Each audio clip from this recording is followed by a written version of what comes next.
If you haven't been following the latest news on GTA 6 over the past year, you might be surprised by how much information has emerged. Here's a comprehensive update on everything we currently know about GTA 6. We have details about a wide array of items and tools featured in GTA 6. These include the auto dialer, binoculars, immobilizer bypass, cutoff tool, painkillers, pool cue, trauma kits, golf driver, food and drink, golf putter, USB drive, golf iron, crowbar, golf wedge, torch, jammer, duffel bag for looting, cigarettes, and a loot backpack.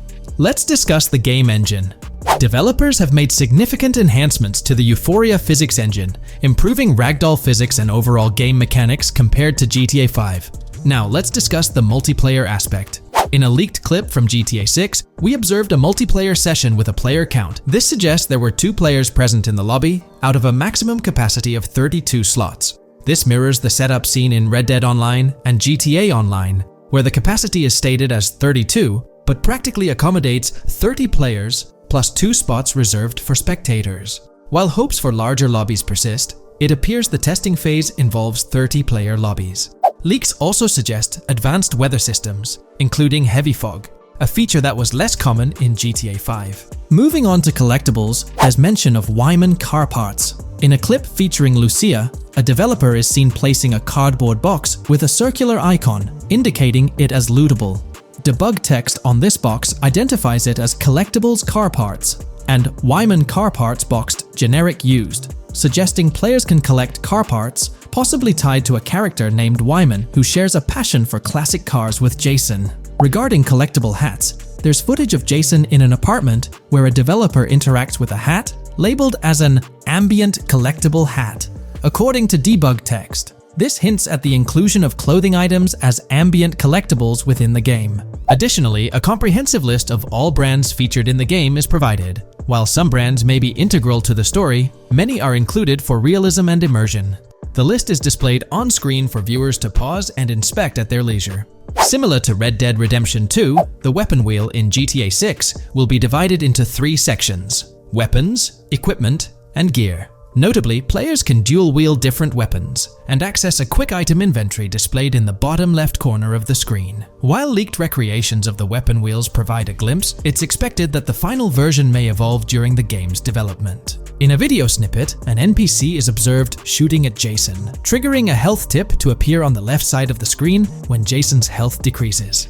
Additionally, the game will feature lighting and skybox systems, similar to those in Red Dead Redemption 2.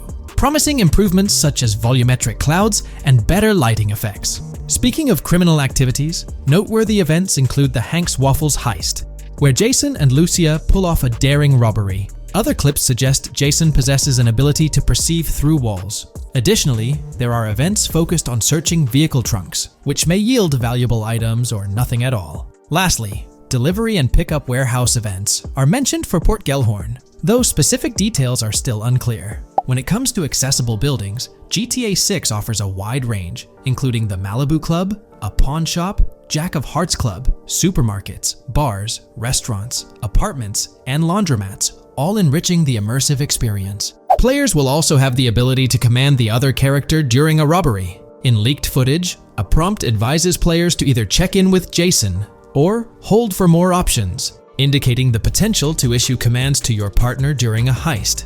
This feature aims to streamline gameplay, enabling effective control of both characters simultaneously.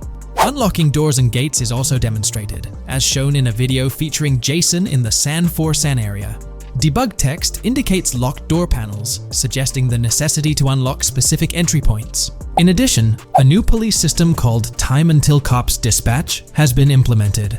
Now, when you commit a crime, the police won't immediately arrive. Instead, you'll have a brief window to evade capture before law enforcement begins to converge on your location. Security cameras play a role in surveillance, but their function differs from GTA Online. Instead of instant detection, there's a detection meter similar to games like Payday 2 or 3. As the meter fills up, you must break line of sight within a certain time frame to avoid detection. Players also have the ability to restrain NPCs using zip ties, as seen in leaked footage. This feature enhances the realism of robberies, offering greater control over the situation. Additionally, players can loot vehicles, as briefly shown in the Hank's Waffles video. A button prompt to examine SUV suggests the ability to inspect random vehicles and potentially steal valuables from them. A while back, a significant leak revealed a plethora of potential world encounters, random events that occur as you navigate the game world. I've displayed these on your screen, and while I won't go through each one, you'll notice they're quite fascinating. From parking disputes to donut burnouts, protests, and even someone getting a concussion, these events add depth and realism to the world of Vice City. It's exciting to imagine strolling through such a dynamic environment where something is always happening. Take a moment to review them if you like. They're quite impressive. Moving forward, the community has endeavored to construct a map of GTA 6 based on coordinates and locations gleaned from leaks. This preliminary map outlines Vice City situated at the bottom right. The top section of the map remains somewhat enigmatic for now. Nonetheless, this initial map looks incredibly promising, and the excitement for exploring its intricacies is palpable. For the setting, we know about 3 different gangs in Vice City: San for San, a Haitian gang, the Guardia Brothers, and the far-right militia. These details create an exciting anticipation for what to expect in GTA 6. Now, let's delve into the variety of confirmed wildlife in the game.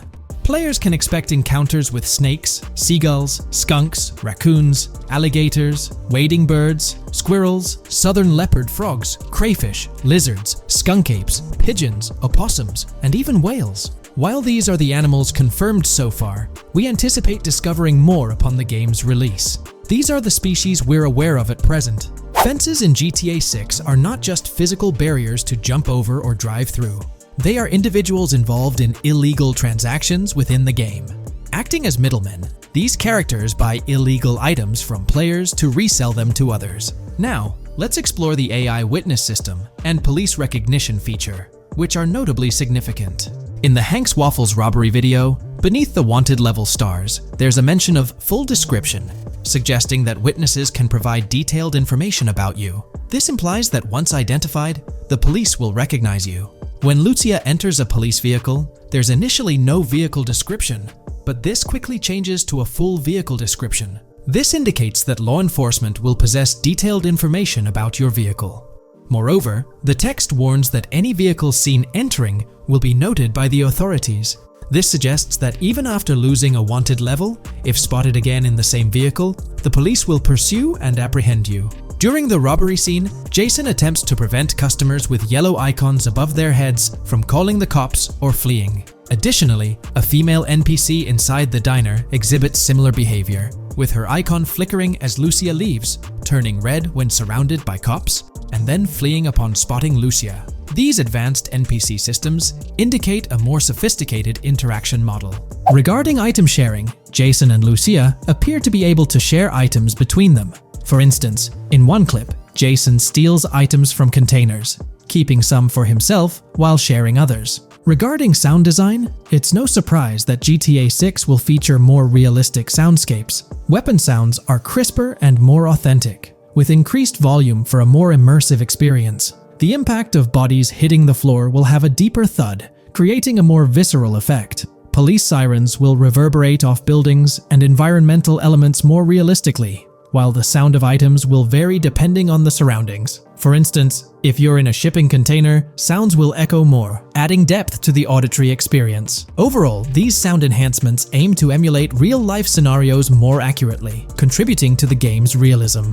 Moving on, we have an extensive list of every confirmed vehicle slated to appear in GTA 6, sourced from both the game files and leaks. I covered these in detail in a previous video, so I won't repeat them here. However, I've provided them on your screen for your reference. If you're interested in exploring the full list yourself, you can find them on page 30 of the document. The game features improved vehicle damage and handling, as seen in clips where crashes result in realistic effects, like splitting front fenders and bending car hoods.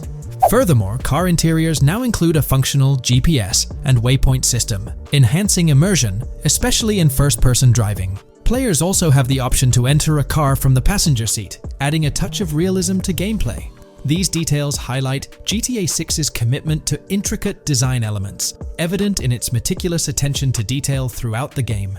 In addition, several new gameplay mechanics have been revealed. Players will now have the ability to walk while in cover, a long-awaited feature that introduces prone movement for the first time in GTA gameplay. Loot bags will allow for storing additional items, and players can now drop and pick up weapons. A new under fire animation has been introduced where characters cover their faces during combat, and players can opt to self-revive after sustaining heavy damage. Other significant mechanics include the ability to switch shoulders while aiming down sights, grappling during hand-to-hand combat, and the introduction of buddy communications and a buddy ping system. This system, likely shared between protagonists Jason and Lucia, remains intriguing, with its full functionality yet to be revealed. Additionally, a new cover mode has been introduced, altering the way shooting from car windows is executed. Characters will now fully lean out of windows, enabling full 360-degree shooting. Furthermore, a new ability system has been introduced, potentially exclusive to Jason, allowing for a form of wall perception. Whether Lucia will possess this ability remains uncertain. Players can also interact with a greater variety of objects and NPCs, engaging in actions such as carrying bodies, committing robberies, issuing threats, and conversing during criminal activities.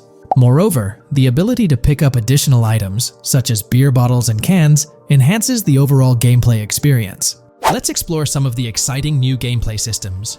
Firstly, there's the introduction of money laundering, hinted at during the Hank's Waffles robbery. An icon found near the car wash property featured a washing machine with a $sign, suggesting potential opportunities for money laundering. This implies that players may be able to purchase properties with the intent of laundering money, although specific details on mechanics remain undisclosed. Nevertheless, it appears players will once again have the option to acquire certain types of businesses for illicit activities. Additionally, there's a confirmed lineup of weapons, which includes a rocket launcher, assault rifle, baseball bat, polymer pistol, knife, bolt-action sniper rifle, Molotov cocktail, spear gun, which is intriguing, smoke grenade, compact SMG, flashbang, micro SMG, sniper rifle, heavy machine gun, auto rifle, and pump-action shotgun. Moreover, glimpses of Jason in various states, sporting different hair lengths and facial hairstyles, suggest a hair growth system akin to Red Dead Redemption 2. This feature seems highly likely given the game's lineage. In terms of sustenance, players can consume items directly from their inventory. In a scene at a gas station, Jason adds wine, soda, and fruit to his inventory, highlighting the ability to eat and drink on the go, akin to mechanics seen in Red Dead and GTA Online. In GTA 6, you can expect to encounter raccoons rummaging through trash cans and stealing food bags. This is evidenced in the game files, which document 3 world events: raccoon climbing out of garbage, raccoon rummaging through trash, and raccoon stealing food. While there are numerous intricate details to explore, we've uncovered a multitude of confirmed locations spread across Vice City and its surrounding areas. Naturally, Vice City serves as the central hub, encompassing neighborhoods such as Edgewater, North Vice City, Rock Ridge, Little Haiti, Vice Beach, South Beach, Washington Beach, and Key Biscayne.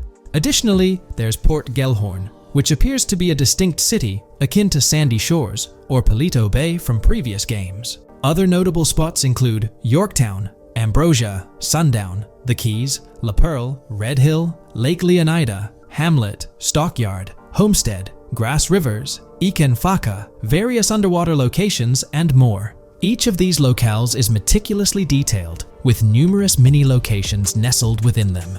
It's remarkable how much information we already have about the game's expansive geography. In GTA 6, if your character sustains injuries, health will regenerate slowly over time. To expedite recovery, you can access the weapon wheel and utilize a healing item. Unlike GTA 5, where health only regenerates up to 50% naturally and requires snacks for full recovery, GTA 6 appears to allow for natural regeneration to full health, albeit at a slower rate. While not officially confirmed, it's implied that using a medical item will accelerate this healing process. Regarding open-world activities, there are 7 confirmed activities thus far: dice, golf, fishing, races, adventuring, shipments, and delivery van events. A video showcases a delivery van event near the industrial area of Port Gellhorn, featuring active security cameras that add complexity to potential heists. 2 distinct event types mentioned in the events list are Pragmatic Cool and Chaotic Romantic, introducing a new event type called Cop Trap, strategically placed in various locations across the map. The confirmed locations are displayed on your screen, indicating that law enforcement will deploy different tactics to apprehend you. Next, let's explore the array of new features spanning 2 full pages. Firstly, an enhanced AI system is showcased in a video, where enemy AI targets Lucia once she turns around. These adversaries demonstrate improved decision-making, adapting their shooting tactics dynamically based on the situation. Notably, they adjust their positioning relative to nearby objects, aiming to avoid frustrating head-glitching tactics. Additionally, they display more tactical behaviors, such as lowering their profile during reloads and employing lateral strafing while firing. NPC behavior has also undergone enhancements, with AI groups no longer wandering individually, but moving in clusters, reminiscent of the dynamics seen in Red Dead Redemption 2. This is evident in a video where Lucia encounters a group of tourists engaged in conversation as they pass by. This enriches pedestrian interactions beyond the independent roaming seen in GTA 5, now featuring diverse groups and even couples strolling together, enhancing the game's realism. A new gameplay feature allows players to surrender to the police during a robbery, introducing an intriguing dynamic with consequences yet to be fully revealed. Additionally, players can purchase gumballs from vending machines, potentially serving as a health boost, although specific effects remain speculative. Similar to GTA 5, your character's attire will accumulate dirt over time, adding a layer of realism. Hacking will also be a significant element, with Lucia seen carrying various hacking tools, though it's unclear if Jason will have access to these tools as well. Previous leaks suggested Lucia's role as the designated hacker, but further details will emerge in due course. Expect an enhanced car hijacking system in GTA 6. For example, the inclusion of an immobilizer bypass suggests that stealing luxury cars will be more challenging. Additionally, a tool called a Slim Jim will be used to unlock older vehicles, adding complexity to car theft. Moreover, events such as Steal Car in Progress and Steal Car Fail indicate potential complications during vehicle theft. Events like Carjacking Cat and Carjacking Advanced AI suggest further intricacies in vehicle-related activities. Finally, the document concludes with approximately 20 pages detailing locations found in leaks that correspond to real-world locales in Miami. This inclusion underscores the meticulous efforts put into crafting a rich and immersive game world. Is there a chance we'll see a remaster, or even just a port of GTA 4 hit the shelves this year? It's quite likely, though I'm leaning towards it being more of a port, but let's dive into the details. Back in July 2022, Tezfuns2 made it known on Twitter that as per a reliable source with clear accuracy on Rockstar plans, remasters of GTA 4 and RDR1 were on the table a few years ago, but Rockstar chose not to proceed with the projects in mind. The poor reception of the Trilogy Definitive Edition might be a reason behind that decision.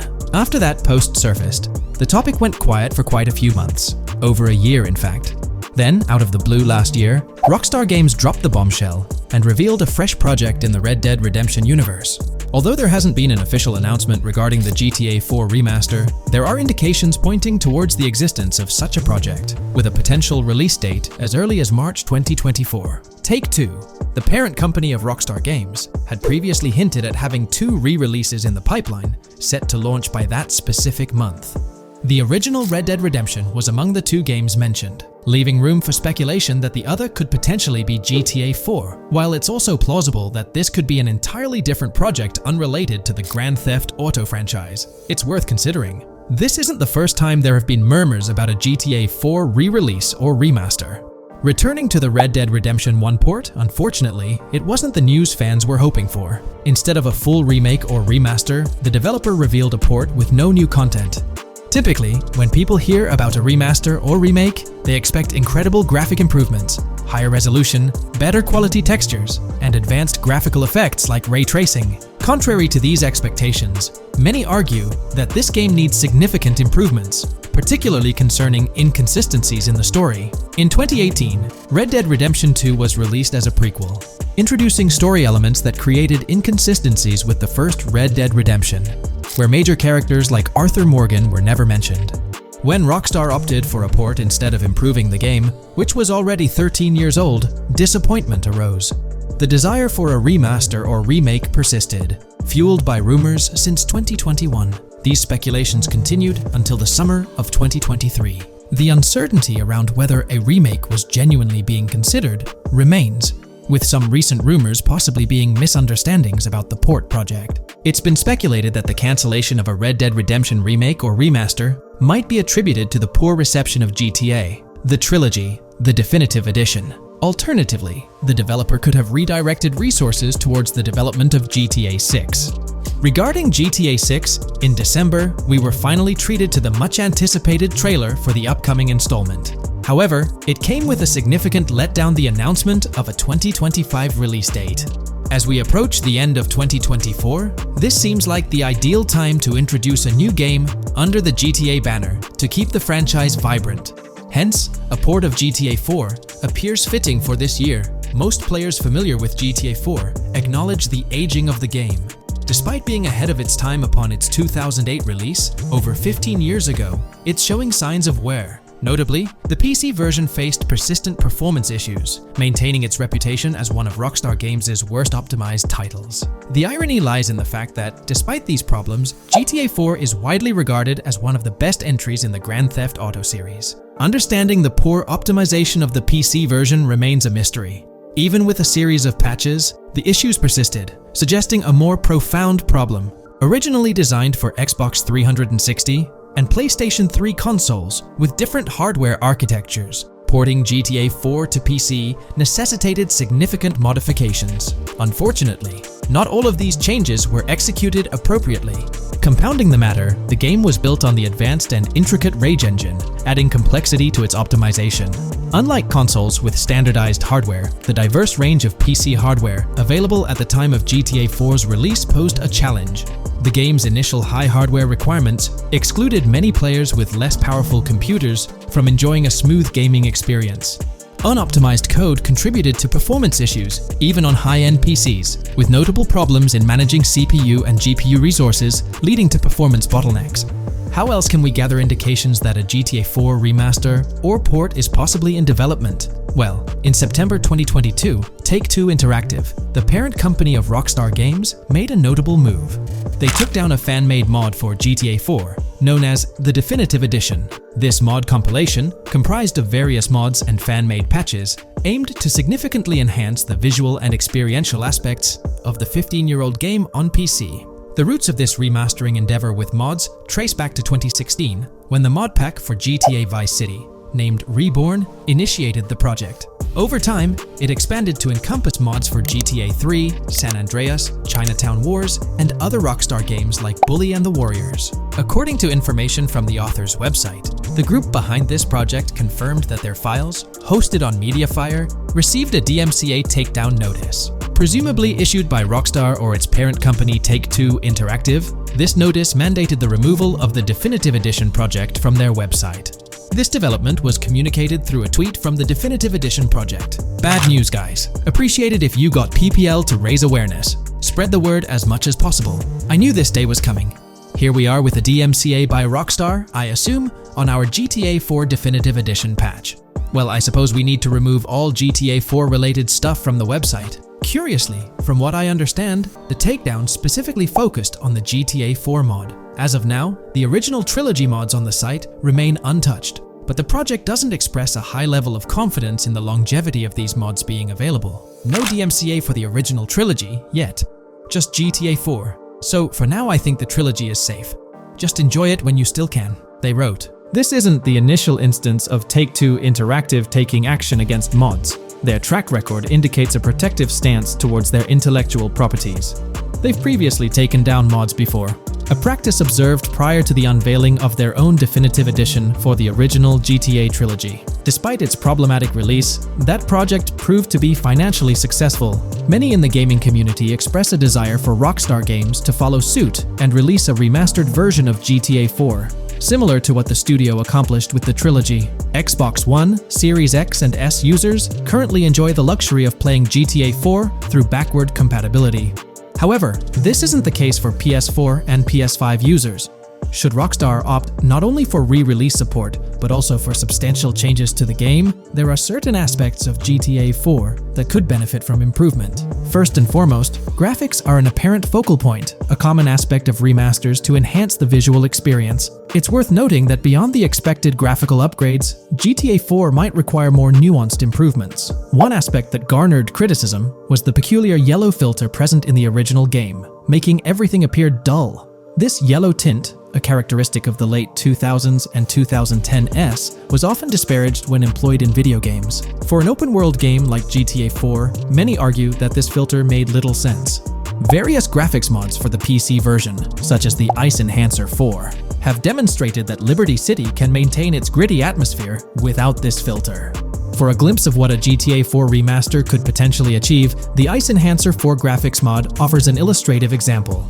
Developed over several years by the skilled modder Hijacking, this fan-made graphics overhaul aimed to elevate the game's visual experience well beyond its original state. On the flip side, individuals who have a fondness for the original yellow filter in the game may not find favor with this mod. If Rockstar opts to stay faithful to the original and preserve the color scheme, it would still be beneficial to update the environmental textures. Over time, these textures have aged considerably, featuring a noticeably low resolution that now appears outdated. Moving on, one of the most memorable aspects of GTA 4 is the recurring scenario where Roman calls Nico to go bowling.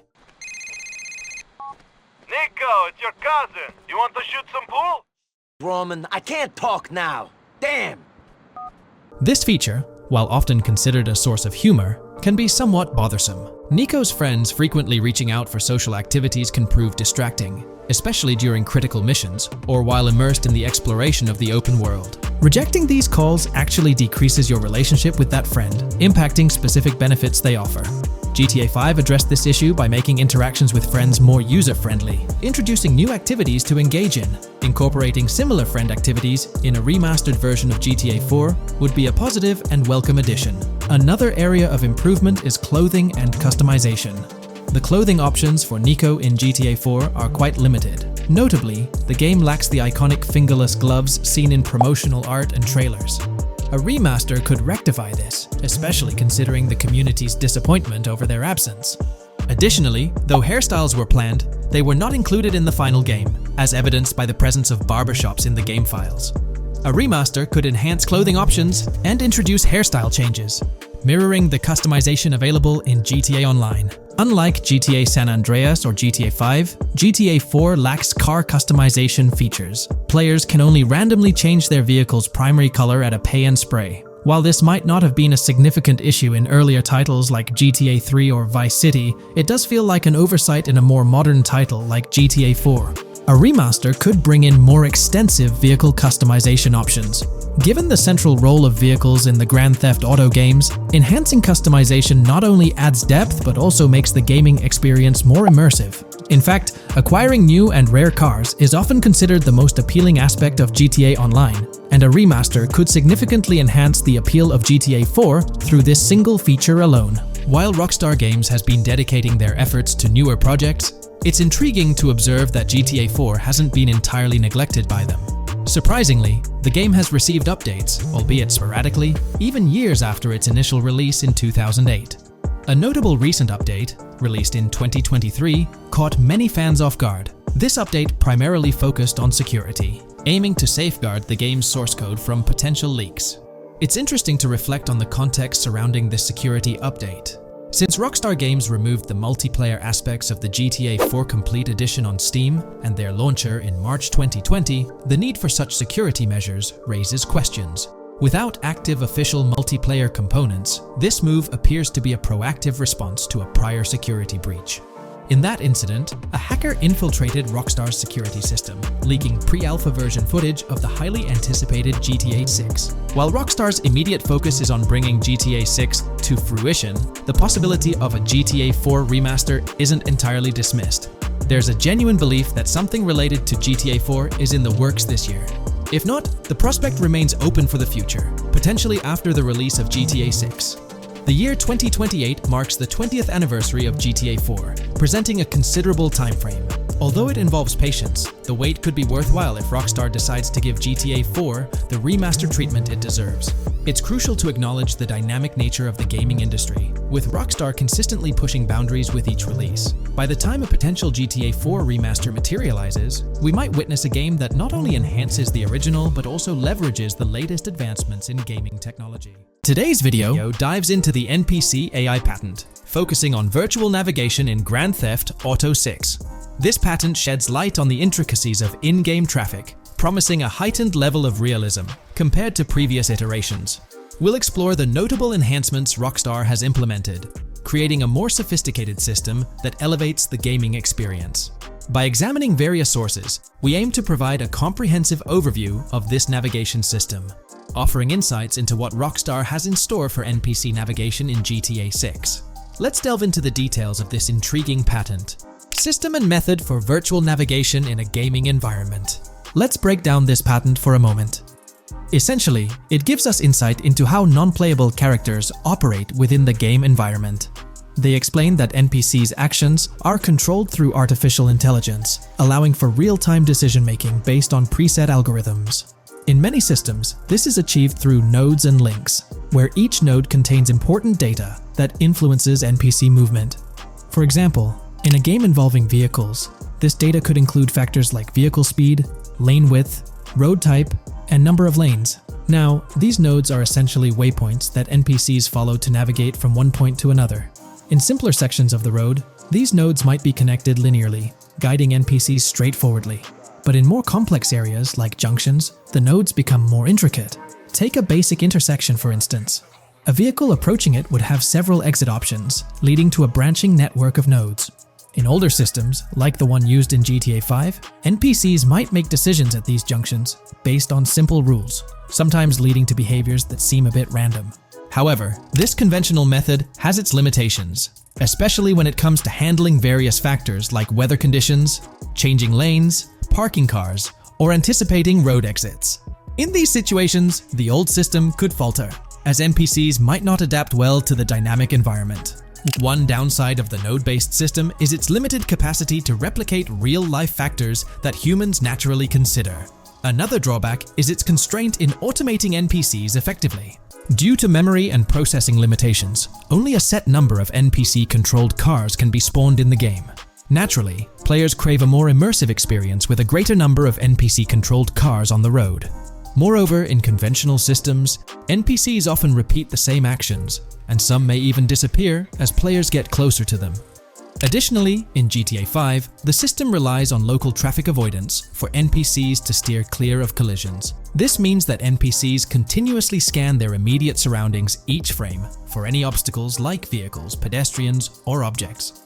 Using a front-facing polygon, they gather data about the road layout and calculate the optimal steering angle to dodge obstacles or stay on the road. It's worth noting that this process occurs independently for each frame, without any reference to previous frames. This results in slower detection, as the system may not recognize a road blockage promptly. Instead, it interprets the obstruction as something to be avoided, without distinguishing it as a complete road blockage. Recognizing these limitations, Rockstar has engineered an NPC system that addresses these shortcomings of conventional systems. This advanced system efficiently manages NPC nodes and node graphs, yielding optimal outcomes while circumventing hardware and software constraints. NPCs in this system demonstrate heightened spatial awareness and adaptability, capable of altering routes based on real-time data from the environment. Moreover, this innovative system synergizes with the tagging mechanism discussed in earlier discussions. Through node analysis, the system identifies tags, such as indicating a road leads to a junction unsuitable for large vehicles. Consequently, large vehicles are deterred from entering. Furthermore, NPCs within this system consider various attributes of vehicle types, models, including speed restrictions, acceleration and braking capabilities, top speeds, cornering abilities, and vehicle size. NPCs will consider a plethora of data from their surroundings, leading to heightened situational awareness. Video games are populated by NPCs who are able to make real-time decisions based on their environment. Games use a specific system for NPCs to traverse the game world. However, this system is very limited, and thus the decisions NPCs can make are very limited as well. NPCs in vehicles only consider their close vicinity, but nothing else. Also, to avoid collisions, NPCs only consider the last generated frame and base their reaction on that. No prior frames are considered. Rockstar has invented a new system which aims to fix these issues and make NPCs more intelligent, and thus make the game world feel more realistic. NPCs can now consider factors like traffic, as well as account for changing lanes when parking cars, anticipating a road exit, weather conditions, and the like. There are more than a predetermined number of NPC-controlled cars in the game now for a realistic experience for the player. Vehicles can now plan accordingly in case there is any type of road blockage. This also applies to police cars being able to navigate their way through traffic during a chase. I'd like to highlight another breakdown of the patent, which dates back 3 years ago. Let's delve into it. Takeaway from yesterday's patent post. I've read over the patent post from yesterday, and I noticed a lot of people missed the most exciting information in it. I'll sum it up in non-technical language. It's essentially a method to improve vehicle AL when driving currently. When NPCs drive on the road, they can sense a few cars around them to determine crashes or other things to drive around. This is dumb AL, as it has very few factors to take into account, and requires a lot of computational resources. This is why vehicles despawn when far away to free up the CPU. Rockstar's patent describes a system that primarily will change this and give NPCs more situational awareness. They will essentially have an objective of navigating from one location to another. Simplified, but is essential in making routines similar to RDR2, and be able to take into account other external factors. Coolest of all, NPCs will still exist when your game isn't rendering them in this implementation. Specific examples mentioned by Rockstar state they will be able to use weather conditions, traffic, and crashes to determine where to go. Some areas might be dangerous in the rain, they might avoid it. If an area has too much traffic, they will avoid it. Possibly destructible environmental areas could be reacted to. Similar to bridges in Just Cause, this point is speculation, however. Cars will also be able to take into account number of lanes and speed in their decisions. NPCs will be also able to take into account high-speed chases and be able to navigate if they themselves are speeding. There will also be other reactions that are mentioned specifically, such as changing lanes before a highway exit appears, and as Rockstar puts it, driving slower on residential-type roads, or having to perform certain maneuvers to avoid oncoming traffic on single-lane streets. The large part they also mention is this implementation uses a lot less processing power. The NPC schedules can be relayed by a central server. They could possibly use the console itself as well, and it doesn't require the same constant surrounding analysis. As previous Rockstar mentions, this will allow them to have denser traffic with the same resources. A large aim also seems to be realism. Rockstar's patent mentions realistic reactions to various factors as being the main intent. For example, NPCs will each have different driving ability levels based on the driver and the car. Essentially, each driver will have its own profile and have unique driving characteristics as well as skill level. Some might speed, others might not. Each vehicle will also affect the driving of these drivers. We're eagerly anticipating the debut of this new system in action in GTA 6. Share your thoughts in the comments section below.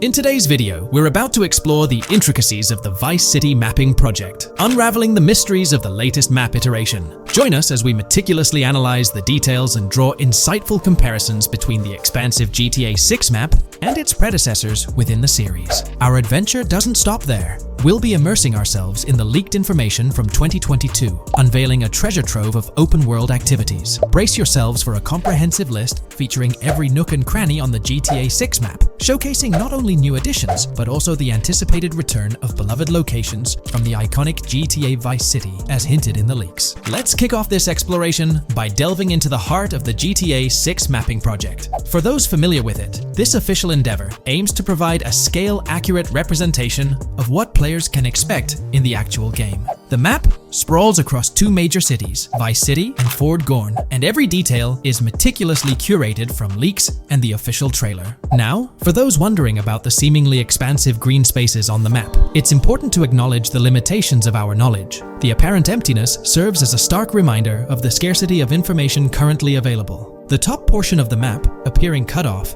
isn't indicative of boundaries or future expansions, but is rather a canvas awaiting details yet to be unveiled. Addressing rumors about the map's size, speculation abounds that GTA 6 will boast 3 major cities. While Vice City and Port Gorn are confirmed, the third city remains shrouded in mystery. There's a buzz that it might be Yorktown, potentially located north of Port Gorn. However, specifics about the placement of these locations marked in red are still elusive. Now, let's delve into the exciting prospect of exploring key locations on the GTA 6 map. These names, extracted from the official trailer and leaks, offer a tantalizing glimpse into the rich and diverse world awaiting players. Get ready to traverse the landscapes of Yorktown Red Hill Fairyland Forest, near Berryland, a whimsical Disneyland parody, Ambrosia Lake, Leonida, Lore North, Beaches Belleville, Ica, Vice City, Hamlet, Grass Rivers, and the enigmatic Gator Keys. As our journey unfolds, stay tuned for more updates, insights, and speculations surrounding the continually expanding universe of GTA 6. The road ahead promises thrilling surprises, and we're here to navigate it together. Now, let's delve deeper into the intriguing details surrounding Port Gellhorn. The bustling streets and structures around Hank's Waffles Diner, a focal point for a heist according to the leaks, spark anticipation for dynamic in-game events. The meticulous rendering of these locales not only captures the essence of the city, but also invites players to immerse themselves in the narrative-driven experiences that Rockstar Games is known for. Examining the speculative changes in Port Gellhorn, the notable relocation of the Port Gellhorn airfield suggests a strategic reimagining of the city's layout. This shift, coupled with the adjustment of the Port Gellhorn Raceway, hints at a carefully planned urban evolution, potentially altering the dynamics of the airport's placement within the city. The industrial sector of Port Gellhorn provides a gritty backdrop, with the iconic United States prison maintaining its imposing presence. The inclusion of the pawn shop, prominently featured in the trailer, underscores the developer's commitment to integrating real-world elements seamlessly into the game environment. Venturing southward, areas like Second Fina and Belleville remain enigmatic, their constant relocation adding an element of unpredictability to their final positioning on the map. Ambrosia La Pearl, steeped in mystery, teases players with its undisclosed location, heightening the sense of intrigue surrounding these diverse neighborhoods. Our exploration now takes us into the heart of Vice City, where a substantial chunk of the urban landscape unfolds before us. While speculation abounds regarding the placement of red buildings and names, the gray structures, sourced from both the trailer and leaks, serve as tangible landmarks, anchoring our understanding of the evolving cityscape.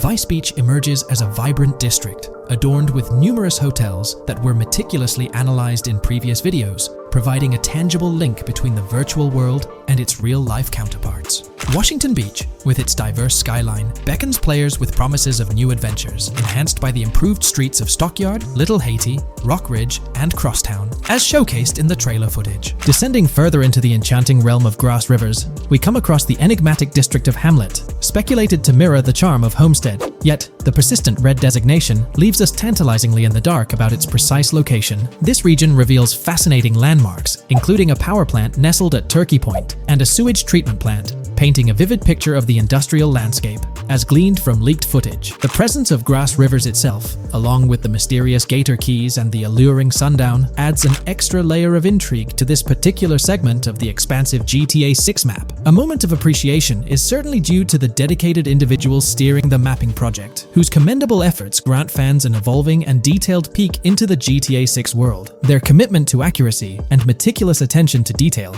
foreshadow an immersive gaming experience, setting the stage for the excitement surrounding the official release. Now, let's delve into a truly mind-blowing comparison that has set the gaming community abuzz. Our gaze shifts to the juxtaposition of Los Santos from GTA 5, Liberty City from the iconic GTA 4, and the highly anticipated Vice Beach from GTA 6. The comparison not only highlights the need for potential adjustments in Vice Beach's size, but also emphasizes the extraordinary density and detail that players can expect. Acknowledging the observed need for a slight enlargement of Vice Beach, the visual impact remains nothing short of extraordinary. The comparison underscores the incredible density that GTA 6 promises, reminiscent of the lively streets and vibrant atmosphere experienced in the streets of GTA 4's Liberty City. Speculation regarding the buildings in Vice Beach, as showcased in the mapping project, heightens the anticipation, with the close proximity of structures promising an unparalleled level of immersion and detail, evoking nostalgia from the beloved GTA 4 era. This meticulously crafted map stands as a colossal playground, harking back to the bustling streets that made GTA 4 a standout title. The intricate detailing, the tightly packed urban landscape, and the anticipated density all point towards an experience that pays homage to the franchise's esteemed roots, while pushing boundaries in the expansive open-world genre. The enormity of GTA 6, both in size and detail, heralds a new era in gaming. The astonishing comparison, showcasing the potential density and intricacy of Vice City, is nothing short of a revelation. A special acknowledgement goes out to the mapping community for their outstanding work in envisioning an entire Vice City characterized by a multitude of buildings. The level of density and detail promised is unprecedented and is set to redefine the benchmarks of open-world gaming. The concept of an expansive map allegedly featuring 3 cities elevates the excitement, presenting players with a gaming landscape of unparalleled proportions. Now, delving into the realm of open-world activities revealed in the 2022 leaks, the thrill intensifies. With 4 confirmed activities and the potential inclusion of dice, GTA 6 promises a diverse range of immersive experiences. Golf, fishing, and races are confirmed elements that contribute to the dynamic and engaging environment that Rockstar Games is crafting. A particularly intriguing moment unfolds in the trailer, as Jason, visibly nervous, speeds away from a robbery scene, with Luke clutching the ill-gotten cash. In the distance, the iconic Topgolf in Douro makes a cameo, a real-world entertainment destination located in Douro, Florida. The climate-controlled hitting bays, HD TVs, and sports bar elements create an enticing backdrop for players to explore. This real-world integration adds a layer of authenticity, bridging the gap between the virtual and real worlds.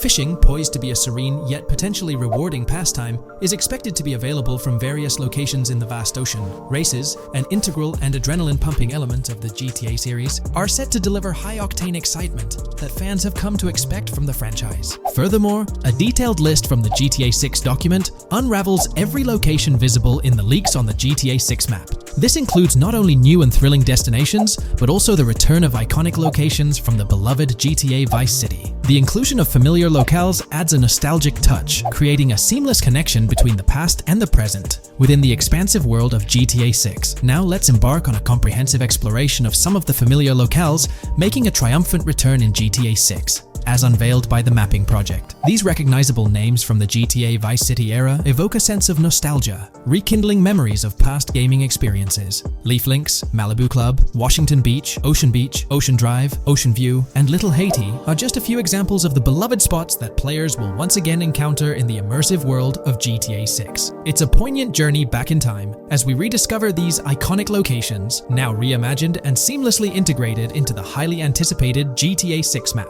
Venturing further into the extensive list of locations, our focus remains on the map, unveiling an array of intriguing places that contribute to the game's richness. Among these, the Jack of Seas nightclub takes center stage, having made appearances in both the official trailer and the leaks from 2022.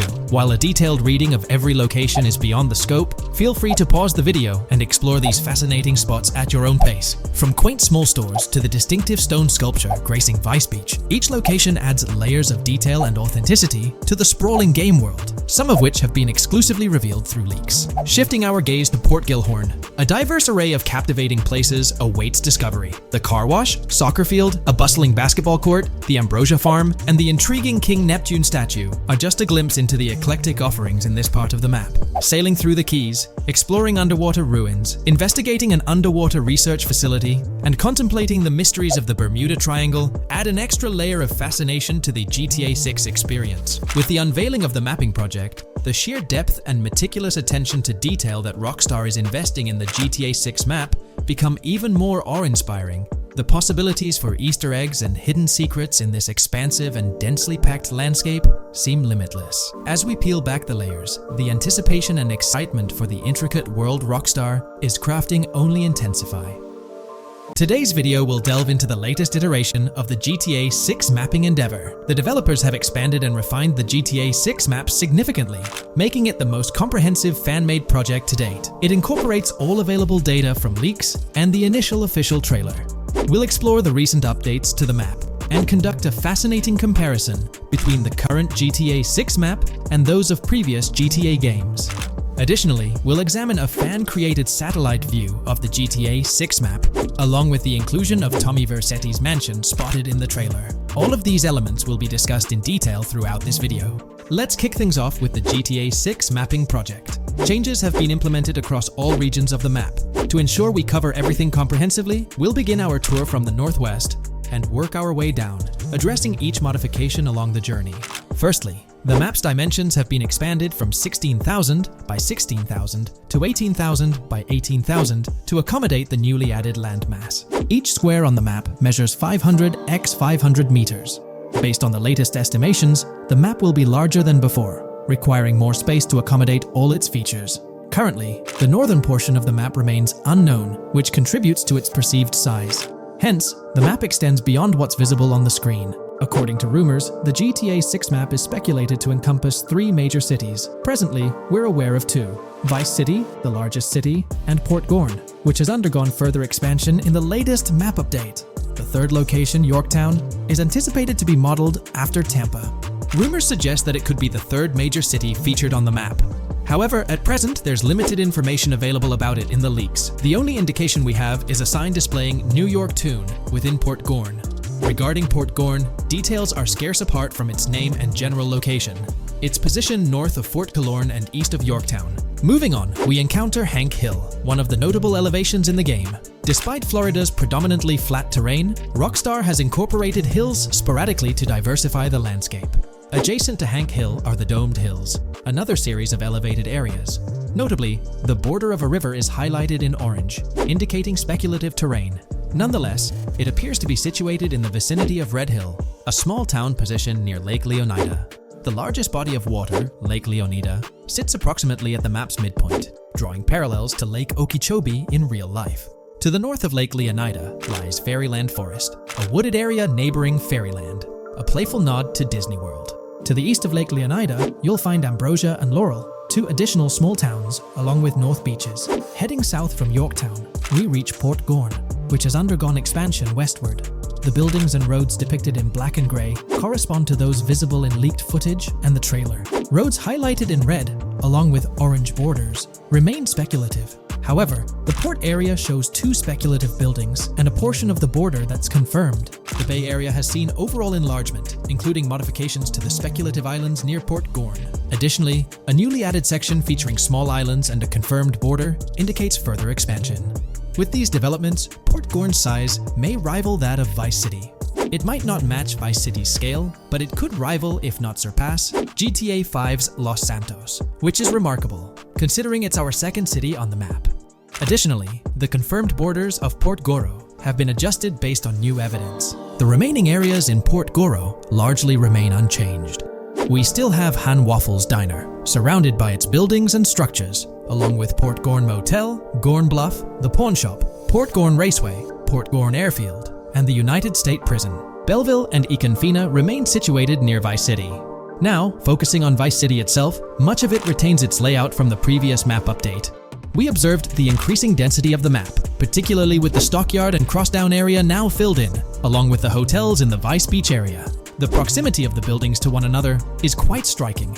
Additionally, the buildings on Pelican Harbor Island remain consistent with the previous update. However, there's been a recent discovery. I'd appreciate your thoughts on this matter in the comments below, as it could potentially be significant if confirmed. According to this viewer, they claim to have identified Tommy Vercetti's mansion in the trailer. They're referring to this specific mansion situated on the middle island, directly behind the enormous yacht.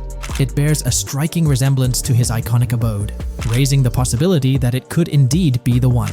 However, it's challenging to make a definitive judgment, since it's nighttime in the footage. It could simply resemble it, but it's difficult to confirm. Nevertheless, it would be fantastic if it indeed makes a return in the game. The recent update brought significant changes to Vice City, particularly with the Vice City port. This is where the scene featuring the bolt shot from the trailer takes place. Now, we have a clearer understanding of its entire border, with some buildings identified. There are two speculative buildings, along with some confirmed ones. The bridges have been updated, and there have been adjustments to the speculated Raya Way. Furthermore, the FLP Solar Amphitheater has been relocated northward based on new evidence. The Vice City International Airport Metro Station has also undergone updates, aligning with new information from leaks. Notably, the airport now appears more complete, with an additional hangar. These encompass all the changes made to Vice City. Now let's shift our focus to the Grass Rivers, as they've also received updates. The speculative landmass along the west coast has been adjusted to accommodate the map expansion. Notably, the Lake SLW waterway now connects to the Grass Rivers, providing insight into the potential appearance of this swampy region on the map. A scene from the trailer showcased the Airbolt, a vehicle likely used for traversing these areas. Hamlet remains in its original position, serving as a parody of Homestead. It's interesting to note the location of the Shaka Shed, situated in the middle of the Grass Rivers, reminiscent of the shacks seen in Lemoyne in Red Dead Redemption 2. This suggests that this area may draw inspiration from its counterpart. Furthermore, I anticipate hunting to be quite intense in this region, given the presence of alligators, snakes, and lizards. The diverse wildlife, particularly at night, is bound to create a thrilling atmosphere. Additionally, changes have been made to the Gator Keys and the surrounding islands, as observed in the trailer. More specifically, there have been additions to speculative locations, such as Bird Key, based on new evidence. Additionally, some speculative areas across the map have been updated.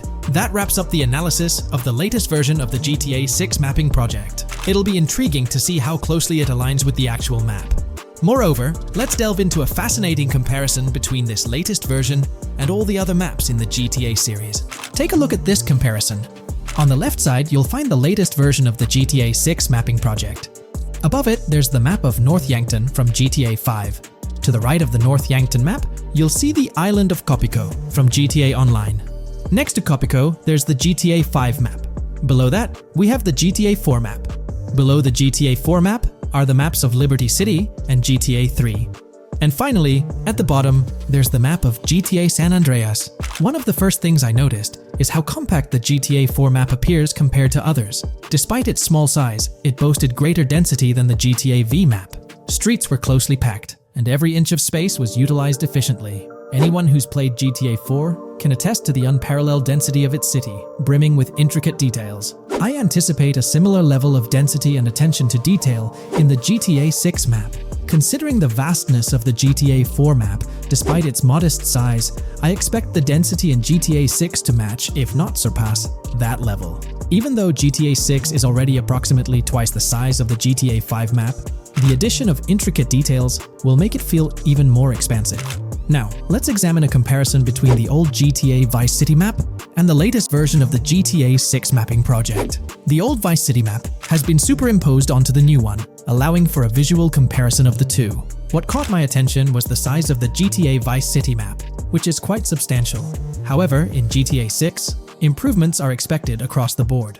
There will be more buildings, positioned closer together, enhancing the overall design and creating a denser environment. I also wanted to discuss a map that's been generating a lot of buzz within the community. Someone utilized images from Google Maps to supplement the mapping project. This method offers a clearer perspective on how the game's environment might appear in terms of scale and layout. While this representation may exaggerate the city's size with an abundance of buildings, it provides insights into the length and layout of highways, which have been overlaid with speculative areas. Additionally, looking at Yorktown, despite the lack of details, its size hints at the potential scale of both Yorktown and Port Gorn. Furthermore, the top portion of the map may resemble the depiction, although details remain uncertain. Considering the vast array of features such as multiple airports, cities, small towns, mountains, hills, and swamps, it's evident that GTA 6's map is poised to be the most impressive in the series. There's little doubt that it will set a new standard. Hey there! In this video, we're diving into an upcoming terrain system in GTA 6 brought to you by Rockstar Games. Additionally, we'll explore some cool graphics enhancements like ambient occlusion, global illumination, and material tinting slated for the next GTA. The scoop comes straight from an official patent filed by Take-Two Interactive, Rockstar's parent company. So let's kick things off by checking out the patent titled Method and Apparatus for Enhanced Graphics Rendering in a Video Game Environment. According to Rockstar Games, the rendering of real-time graphics usually happens in a pipeline setup like this one. At the core of it, the process kicks off by handling 3D vertex information, moving on to render pixel-level details like light color and shadows. In the current systems, one or more shaders are employed for this pixel-level rendering. These shaders are essentially programs that operate on the GPU. The challenge in rendering lies in finding the right balance between realism and detail, while ensuring smooth performance, aiming for that higher frame rate. For example, a virtual world should illustrate various terrains that mirror a number of lifelike geographical areas. Each of these terrains can provide unique interactions with a virtual character in the video game. By way of example, a virtual player traveling through sand or snow should leave footprints that are different than the virtual player walking down a concrete sidewalk.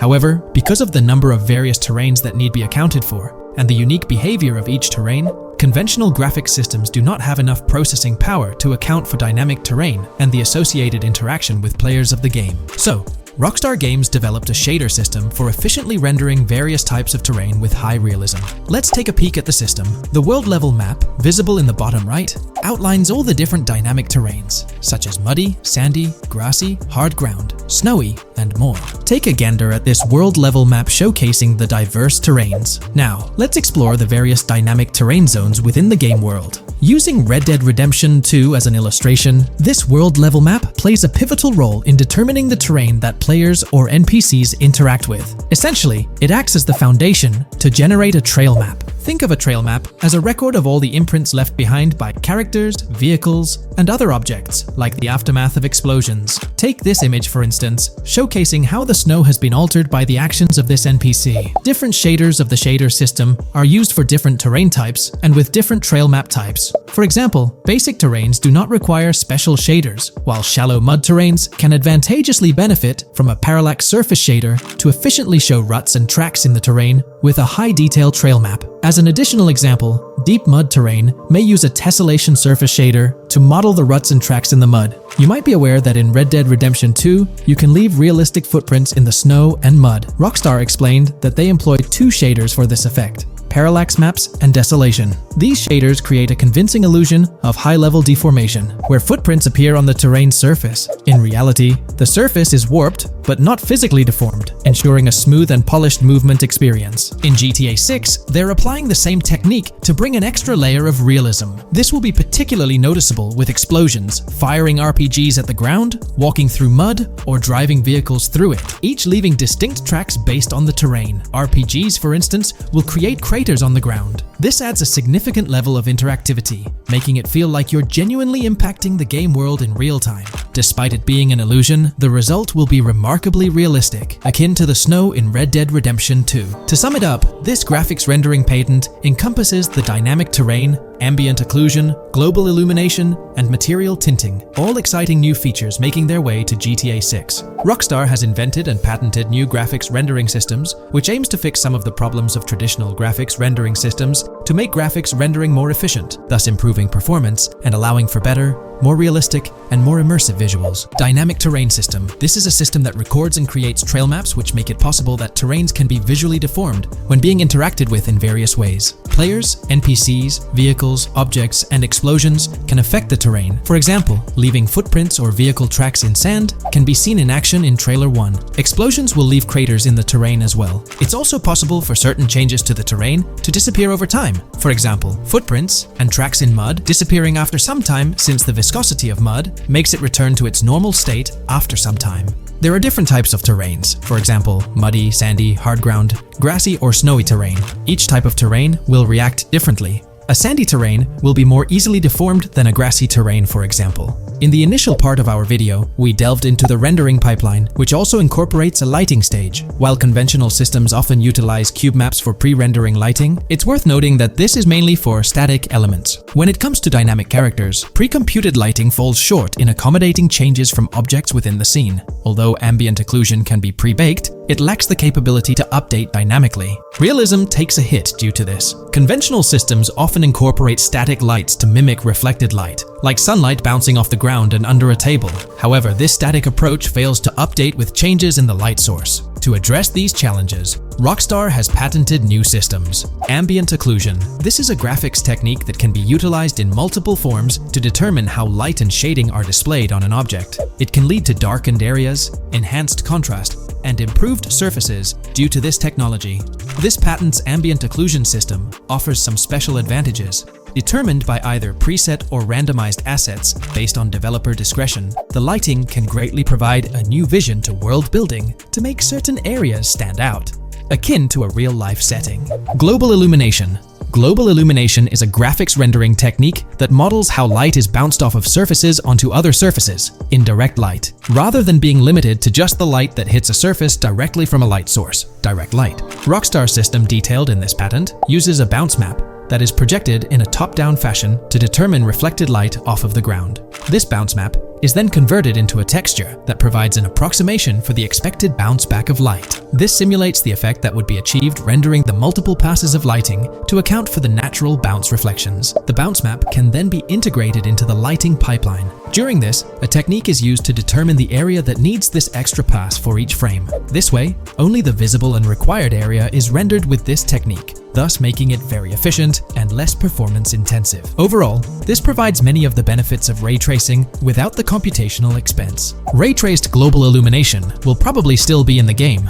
For example, Lucia prison clip in Trailer 1. This special system is just a way to render large-scale global illumination efficiently. Now, let's touch on the final problem that Rockstar has addressed through this patent with conventional systems. Finally, as another example, to develop a rich and engaging game world, it is advantageous to populate the world with variations of similar objects. In other words, you do not want every simulated person, cow, gun, car, cart, ship, or animal generated in the game to look the same. Because the 3D model for many of these objects would be identical, variation was traditionally accomplished by creating different texture files to paint a different look on the object. For example, two variants of a cow model could be created, one with a texture to create a brown cow, and the other with a texture to create a black cow. These prior art systems created the desired variety at the cost of artist time, computer memory, and resources to maintain a multitude of different hand-authored variants for each in-game object. To combat this, Rockstar is introducing material tinting. RDR2 had a system that could tint the color of clothes to create far more variations on NPCs. This new patent is an evolution of that system and allows for creating of several in-game object variants from a single model. It can not only modify an object's colors, but other material properties, such as metalness and lighting parameters, or add additional layers to it, such as mud, snow, or dust as well. Envision the extent of customization that awaits in this game. Summing up the official patent for graphics rendering,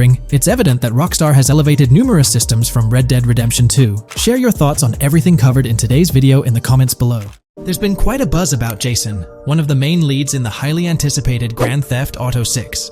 People are spinning theories left, right, and center, suggesting he might be an undercover cop, an agent, an ex-cop, or even someone with a military background. It's been the talk of the town ever since the first official trailer dropped. Now, I've got to warn you, what we're about to discuss might just spoil a bit of the GTA 6 storyline for you. But hey, if you've been keeping tabs on the GTA 6 grapevine, chances are you've already heard murmurs about these theories. Now, I gotta stress, folks, that as exciting as these speculations are, they're just that, speculations.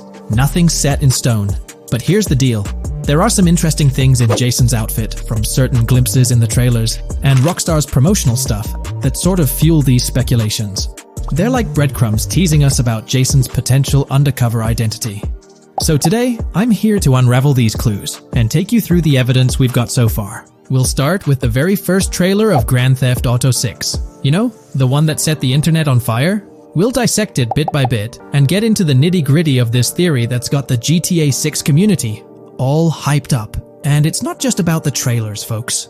Oh no, there's a whole treasure trove of articles out there discussing findings made by fans, diving into details, and connecting dots. We're gonna sift through all that too. And hey, while we're at it, let's not forget about the actors. There's been some chatter about who might be stepping into the shoes of Jason in this game. So we'll toss that into the mix as well. There's plenty to unravel, and we're here to explore every nook and cranny of this speculation, piece by piece. So grab your favorite snack, get comfy, because we're about to embark on a journey through the GTA 6 speculations, theories, and rumors about Jason. Let's start off by jumping into this interesting Reddit post. I've seen some speculation that Jason is an undercover cop makes sense since we see first-person gameplay of a police raid. I'm guessing he falls in love with Lucia, and his storm between his duty and his love could be not true, but it seems like it would be a good twist in something Rockstar would do. Okay, let's take a deeper dive into this scene where we encounter these 4 police officers. They're pretty unmistakably cops with that distinct police badge on their body armor. It's crucial to note the small details here, especially regarding their attire, as it might hold some key information. Now, among this squad of officers, there's one guy who stands out from the rest. He's chilling on the far right, sporting a casual white tank top, while the others are all suited up in body armor, their caps turned backward. This difference suggests a hierarchy within the group, making us wonder if this dude's perhaps a higher up or holds a different position within the force. The intriguing part, though, is the context of this scene.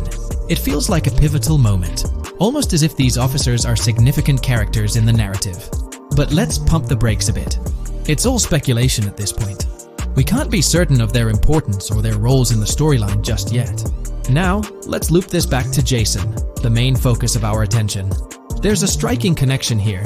The cop on the far right and the one in the middle, both sporting these distinct olive green cargo pants. These pants seem to be a part of their uniform, something that catches the eye. But here's the twist. The same style of cargo pants is seen on Jason in the official Grand Theft Auto 6 artwork released by Rockstar. Coincidence? Maybe, but it feels like too much of a match to ignore. What's up with these pants? Is it a fashion trend among the police force in the GTA 6 universe? Or could it be hinting at a deeper connection between these officers and our protagonist Jason? The plot thickens, and we're left to ponder the significance of these subtle visual cues. Is there a backstory linking these officers to Jason? Or is it merely a design choice by the creators to establish a visual pattern? We're left with questions, my friends. Questions that make us itch to uncover more about this intriguing storyline. So, buckle up as we continue this investigation, piecing together clues and theories, aiming to decipher the enigmatic links between these officers and our mysterious main character, Jason. There's a whole world of possibilities waiting to be explored within the realm of Grand Theft Auto 6. Let's dive into this article by Exputer that further supports this rumor. GTA 6 fans have been busy digging into the lore of both protagonists since the trailer dropped. It appears that users may already have found notable details about Jason. A slew of forums and posts have popped up with speculations with evidence that complies with prior findings. A post by the Redditor, Jack_Torrance80, on the GTA 6 subreddit solidifies the past rumors that clarified that Jason would start the game as a cop. The pants worn by the protagonist in the GTA 6 poster are a part of the official uniform of Miami-Dade Police. The green cargo pants are the same color used by the Miami-Dade Police SWAT team. Additionally, the inclusion of body cam footage in the trailer may also imply his past background as a cop. It is speculated that he was dismissed from the service during the events of the game, having to continue his life as a petty thief. In the side-by-side comparison, you'll notice something intriguing. Those pants on the right in the image are an exact match to the ones worn by those police officers in the trailer clip. The detailing with those black bands and the gun holsters, it's all there. But here's where it gets interesting. Jason, in the official artwork, doesn't seem to have any of those gun holsters. It's as if he decided to part ways with that gear when he left the police force, holding onto only those distinctive pants. Now, about that white tank top he's sporting in the artwork, it bears a striking resemblance to the one worn by the cop, positioned on the far right in that clip. It's these little connections that make you wonder if there's more to it than meets the eye. Could it be a deliberate choice by the creators to hint at Jason's past, subtly linking him to the law enforcement world? Or is it just a coincidence? In the comments of the Reddit post, a user says, he is probably a dismissed cop or soldier, got too desperate and started to do petty crimes. Lucia brings him the local connections and scores, and he uses his former police training skills in weaponry and vehicles. A dismissed corrupt cop or soldier, a freshly out of jail ex-prisoner. Victor Vance and Tommy Vercetti. And there could be more parallels between these two pairs of characters if you think about it. Vic was being betrayed again and again in his storyline. When he finally decided to quit, his brother pushed him to enter another deal with Tommy, which eventually killed him.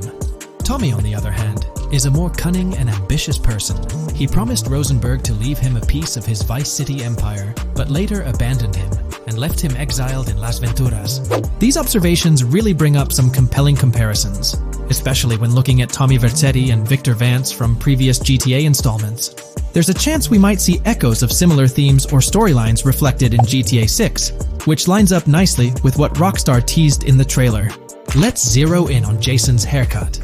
It's clean cut and short, a style often associated with law enforcement or military personnel. That detail might not be just a coincidence. It could be a deliberate choice by the creators to hint at Jason's past as an ex-cop or someone with a military background. It adds an extra layer of depth to his character, don't you think?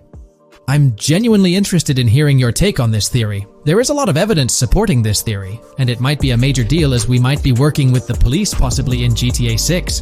That would be a completely new gameplay element in the GTA series, so we have a lot to look forward to. Tell me, what are your thoughts and opinions about Jason's potential background, whether he's linked to law enforcement or not, as it could shed more light on this intriguing speculation.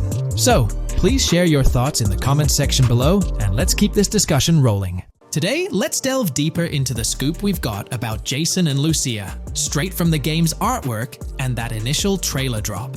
Seems like Rockstar's shining the spotlight a tad more on Lucia this time around. Not to downplay Jason's role, but Lucia's getting some special attention, you know? Alright, so the trailer kicks off with Lucia finding herself in what appears to be a detention center, or maybe some kind of confinement. She's sporting the classic inmate gear and hanging out with a few others. Now, it's a bit fuzzy whether it's an all-girls club or a mixed bag. But here's the twist. It doesn't look like your hardcore, maximum security joint, more like a temporary pit stop. Then we see this scene with Stephanie, a counselor at the place. Stephanie's having a chat with Lucia, trying to untangle her situation. Stephanie asks why Lucia's landed there, and Lucia nonchalantly responds with something like, "Bad luck, I guess." It's got me thinking, maybe Lucia's in for something minor. You know, the wrong place, wrong time scenario, or maybe a string of small-time scrapes. By the way, I'm holding a monthly giveaway for a PlayStation 5. You just need to subscribe and you're entered. Now, back to the video.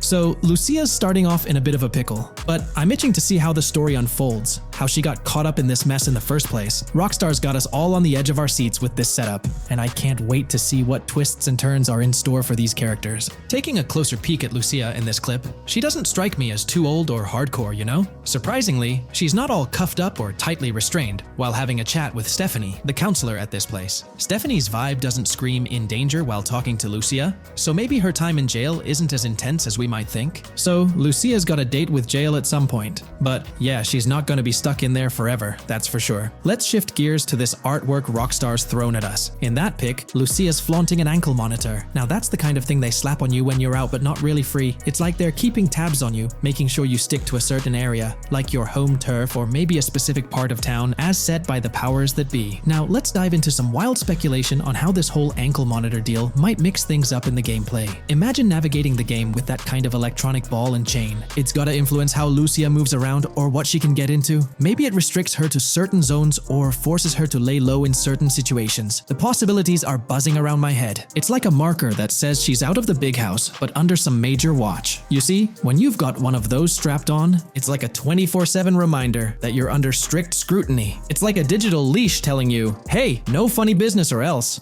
Now think about how this could shake up the game's map dynamics. Rockstar might play a throwback card to the old GTA vibes, where you're restricted to certain parts of the map at the start. As you progress through the story, you gradually unlock more turf to roam. Picture Lucia stuck in a zone until she can shake off that monitor, whether she manages to ditch it by some gutsy escape or someone legally gives her the green light. Fast forward a bit, and we spot Jason and Lucia in a pretty dicey scene. Jason's in the driver's seat, Lucia's riding shotgun, and they're peeling away from what looks like a scene post-crime. A couple of cop cars are hot on their tail, lights flashing, and sirens blaring. Jason's got his hands tight on the wheel, sneakily glancing at the cops as they whiz past. Then, when they're out of sight, he shoots Lucia a glance that screams serious concern. It's crystal clear these two are linked somehow, tied together by that ankle monitor and whatever legal trouble they're entangled in. How's that for a curveball in the storyline? There's this air of suspense and questions lingering. What did they do, and how does it all connect back to Lucia's time in the slammer? The plot thickens, and I'm itching to see where this tangled web leads us. Let's zoom in on Lucia for a moment. You know, it's not giving off that classic jailbreak vibe. When you make a daring escape from the big house, you don't come out with an ankle monitor like you've been given a hall pass. Nah, it's more like you become public enemy number one, constantly dodging the long arm of the law. It's got echoes of that on-the-run feel from Red Dead Redemption 2, where you're always watching your back. Wonder if Rockstar's planning to revisit that kind of storyline here? But here's a thought that's been gnawing at me. What if Jason's got this noble quest to keep Lucia out of hot water? Could be, but there's this lingering sense that they've got some pressing reasons behind these actions. It's like they're in this situation either by design or due to some pressing needs. Speaking of which, let's take a peek at the next scene in the sequence. You've got Lucia holding a bundle of cash that could make anyone's eyes widen, stacks of 20s and crisp hundreds. And what's she doing? Nonchalantly turning away from law enforcement? It's like we're getting a glimpse into the aftermath of a successful heist. And then there's this sight, both of them, dressed up with bandanas and masks, keeping their identities under wraps as they bolt out of what seems to be a rundown corner store situated in the middle of nowhere. There's this air of confidence about them, but choosing a low-profile place like this hints at something. They're not doing this for kicks. No, it's like they're in dire need of funds. Now let's talk about Jason's wheels. It's not some flashy top-of-the-line ride like you'd expect from Michael DeSanta's swanky tailgater in GTA 5. Nope, Jason's driving an older model, something more modest. It gives off this vibe that they might not be swimming in cash. The whole picture seems to paint a story of urgency. Lucia's holding a stash of cash, they're hitting a low-key spot, and Jason's not cruising around in luxury. It's like they're pushed into a corner, perhaps strapped for cash, and pushed into some tough choices. There's definitely more to this tale than meets the eye. Let's dive into Jason and Lucia's ride. They're cruising around, making these slick turns and slides. It doesn't seem like they're trying to dodge cops. You can even hear Lucia kinda squeal. She's gripping the car's side in a way that screams thrill ride. Looks like they've got a pretty upbeat and tight relationship.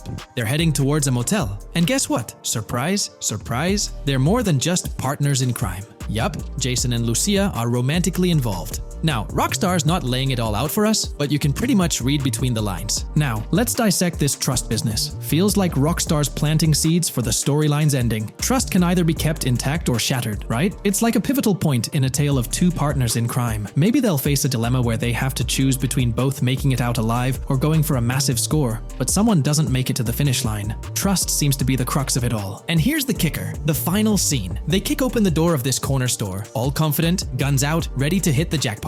The story concludes on that note. Now, let's switch lanes and talk about the trailer's song choice, Tom Petty's Love Is a Long Road. Interestingly, there's a tweet from Tom Petty's account expressing gratitude for having their song featured in GTA 6's first trailer. The song itself talks about the struggles of maintaining a relationship, how it's not a smooth ride, but worth the effort. So, GTA 6 might just be more than a crime tale. It's shaping up to be a love and trust story. I think Rockstar's aiming for their twist on a Bonnie and Clyde vibe with Jason and Lucia. That's pretty much all the scoop we got about them in the Grand Theft Auto 6 trailer. They didn't spill much, but we kinda got a glimpse into their journey, the hurdles they face, and this theme of trust that seems to run deep in their story. There's this one scene where it looks like they're gaining some traction in their journey.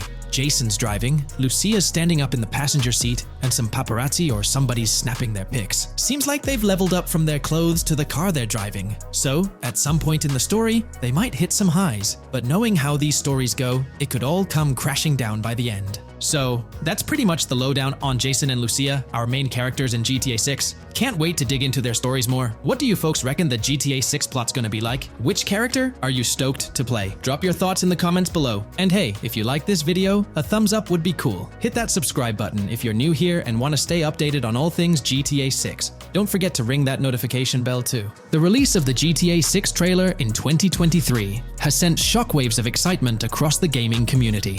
The anticipation and buzz surrounding this highly anticipated title have reached an all-time high. Fans worldwide are feverishly dissecting every frame, theorizing about the game's setting, characters, and innovative features.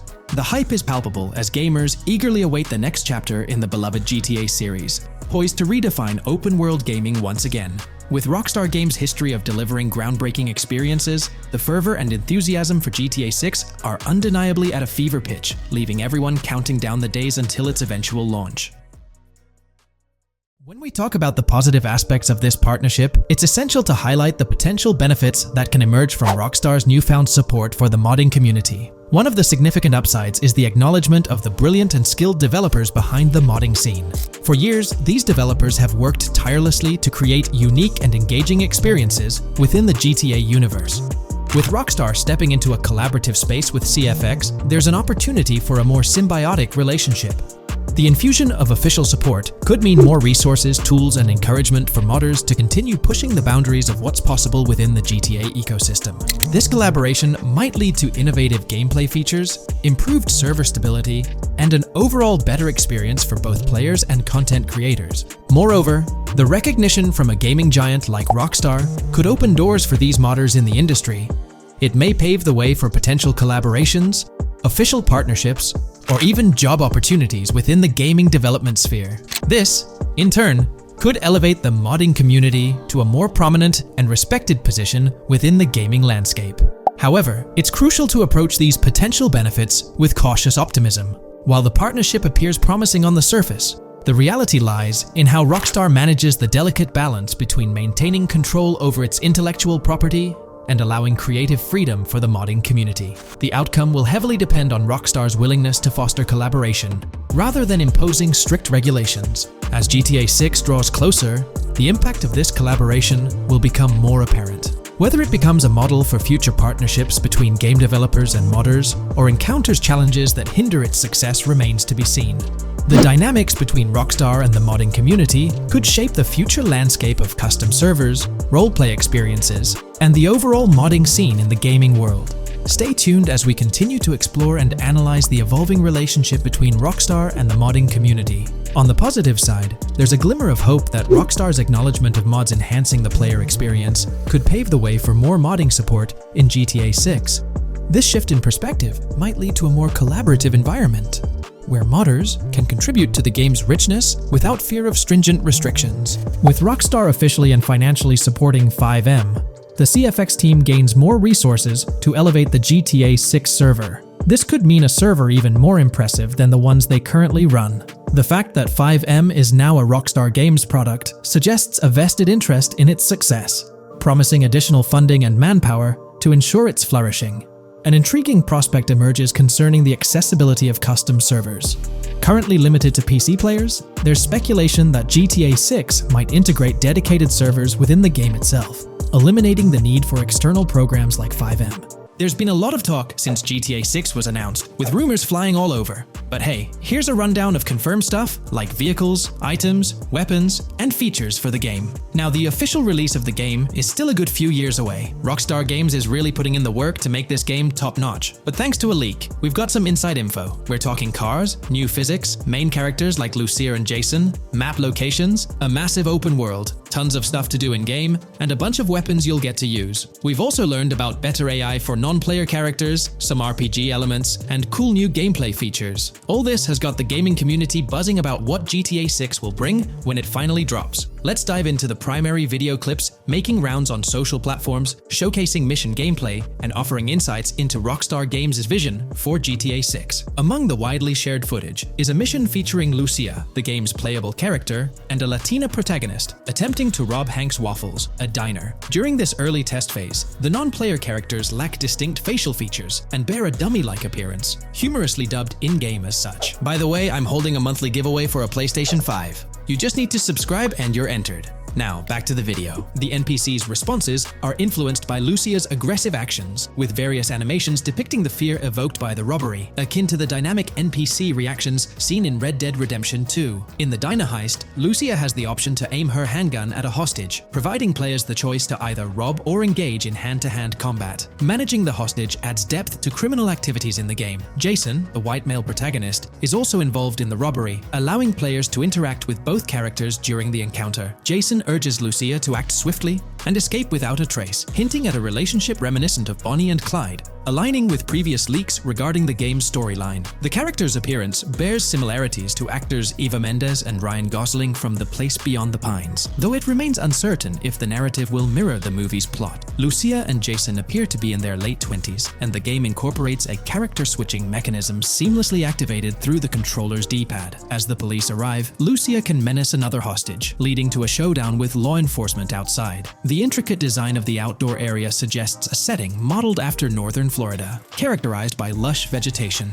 As Lucia and Jason make their getaway, they rack up 2 wanted stars but avoid a shootout, deftly maneuvering around parked cars before commandeering a police cruiser. This early mission stage is apparent with tutorial-like cues, one highlighting improvements in police AI, where law enforcement remembers vehicles linked to illegal actions. The scene wraps up with Lucia driving the police car, Jason reassuring her of their ability to shake off the cops. However, their escape comes to an abrupt halt, with an unintended collision at an outdated car wash. The early footage reveals a minimap reminiscent of Grand Theft Auto 5, with icons possibly denoting missions from unfamiliar characters labeled WM and YJ. As they ascend to the VIP second floor, Dre interacts with DJ Tip, who appears irked by drink delays. A brief spat implies Tip's unpopular status. Dre moves on, and the clip ends. It's important to note that these clips depict early development stages, subject to changes throughout the game's progress. Another intriguing leak spills details on over 500 in-game events, encounters, and Easter eggs. While we can't cover them all, here are a few highlights. Various events like fishing, Satanist houses, backyard wrestling rings, and big cat mansions offer diverse experiences within the game's universe. There's talk of missing tourists, yard sales offering new clothes, an event resembling insurance fraud from Saints Row, a mysterious voice in a storm drain, potentially a nod to Pennywise, a multi-location Bonnie and Clyde mystery, and a workout challenge hinting at the return of fitness activities. Additionally, within Grand Theft Auto 6, players can stumble upon an island camp, DUI tests, UFO sightings, an animal house, a swamp safari, and the prospect of crazy golf gameplay. Based on insights gathered from the GTA forums, GTA 6's open world is estimated to be at least 2.5 times larger than GTA 5, providing players with a vast and immersive environment to explore. The game draws inspiration from the successful approach seen in Red Dead Redemption 2, promising a meticulously crafted open world with captivating mysteries that elevate the gaming experience. GTA 6's development footage showcases recognizable real-life locations from Florida, such as the Homestead Miami Speedway, reimagined as the Port Gellhorn Racetrack, along with places like Portofino Tower, Sombrero Key Light, Solar Amphitheater Bayfront Park, and Lone Depot Park. Moreover, the inclusion of the 1000 Museum, a high-rise residential condominium in Miami, demonstrates Rockstar's dedication to detail. A metro map mirroring Miami's real version adds to the immersive nature of the game world. The presence of lush grasslands and vegetation hints at potential expansion into Georgia, although this aspect remains speculative until officially confirmed. The Miami Beach Police Department's resemblance to the Vice City neighborhood police station shows how Rockstar brings creativity into their world designs. Of course, with any early info, we're waiting for official confirmations to see how these elements fit into the final game. Until then, the mystery around Grand Theft Auto 6 will definitely keep fans excited for its release. Now, let's take a look at the primary locations featured in GTA 6. Ambrosia comprises Ambrosia Farms and the Tarmac. Bayside Copperhead, the Everglades or Grass Rivers, Fairyland, and Fairyland Forest offer distinct settings. The Keys region includes East Key, Low Key, and additional spots like a garage, gas station, and liquor store. Lake Okeechobee encompasses a motel, prison, and racetrack, while Little Haiti, North Beach, and North Miami feature establishments such as gas stations, hideouts, and liquor stores. Port Gellhorn distinguishes itself with detailed spots like an abandoned building, basketball court, beach, bingo hall, bowling alley, car wash, fishing store, fruit stand, gas station,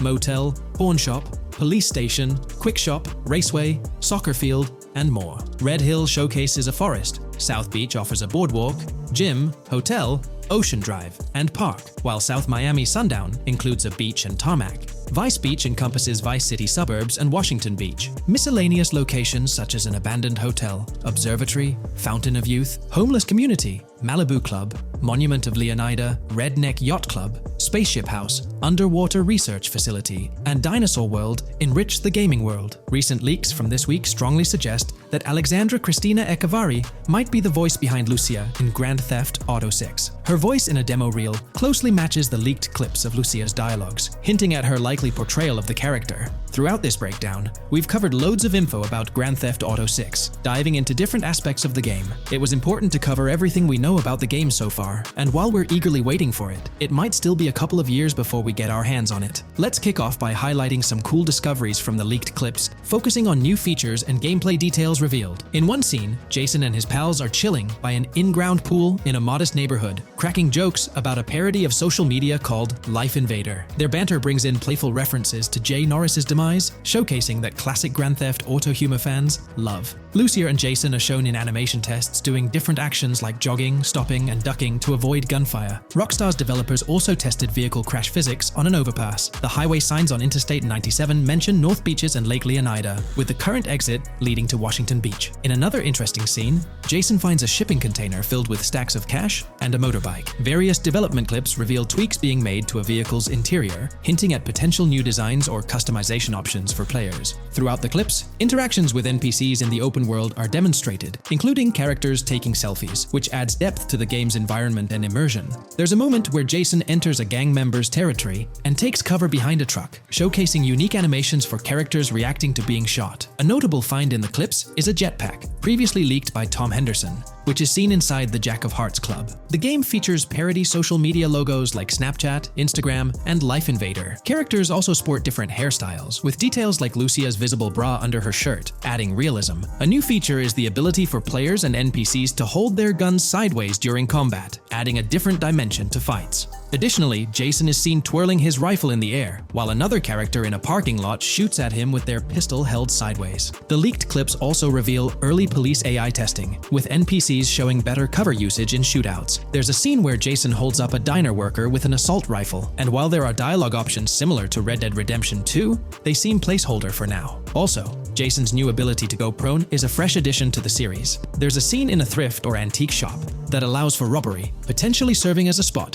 to sell stolen items, adding depth to the gameplay. Another feature borrowed from Red Dead Redemption 2 is the ability to pick up and carry bodies, which adds complexity to gameplay. Red Dead Redemption 2's influence can be seen in several other aspects of this game too. The game brings in several RPG elements, like managing food, drinks, sweat, fatigue, and even taming animals, giving players a deeper gameplay experience. References to mountain bike ramps and city bike rentals promise enjoyable cycling activities. The leaked clip clips mention a bunch of weapons, from firearms like pistols, shotguns, and rifles, to unusual ones like golf clubs, baseball bats, and crowbars. Players can also use equipment such as flashlights, binoculars, lockpicks, and more. Additionally, players can stay in motels and hotels, with the Kington Hotel being one of the options. There's even a pool party with live music for players to check out. References to the Everglades and wildlife like alligators, snakes, raccoons, and birds suggest diverse environments to explore. The weapon wheel system, similar to Red Dead Redemption 2, limits the number of weapons and items players can carry. Lucia can carry a loot bag, possibly used for robberies or stealing from different places. The inventory system allows players to carry health kits and other items for temporary boosts, and Jason can pick up and drop weapons from his inventory. The clips hint at animations like overdose,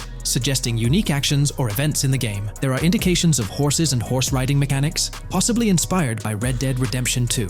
The open world is full of accessible places, including motels, metro stations, restaurants, pawn shops, and supermarkets. Little details like grabbing a gumball from a quick shop machine add to the overall vibe. A cool feature is the ability to shoot while swimming, adding a new layer to combat situations. All these diverse and interesting elements together promise an immersive and fun gaming experience in Grand Theft Auto 6. Let's dive into the cars of GTA 6. Shout out to the GTA forums for putting together this info. You can find links below to join the discussions. There's a bunch of confirmed vehicles. We're talking the Blista Compact, Ocelot Locust, and a car that looks like an early 90s Buick Skylark. Then there are some new cars without official names, like a 90s Chevy Caprice, a Chevy Malibu from 2016 onwards, a Chevy Sonic, and a Honda Accord from 2018 to 2022. And you know how Rockstar rolls, they'll give these cars their own funny names like they always do. There's more on the list too. Albany Primo, Benefactor Shafter LWB, a mix of Ford Explorer and Tahoe from the 90s or 2000s, a Toyota RAV4 from 2018 onwards, with a mix of Lexus NX style, and a Mercedes Grill,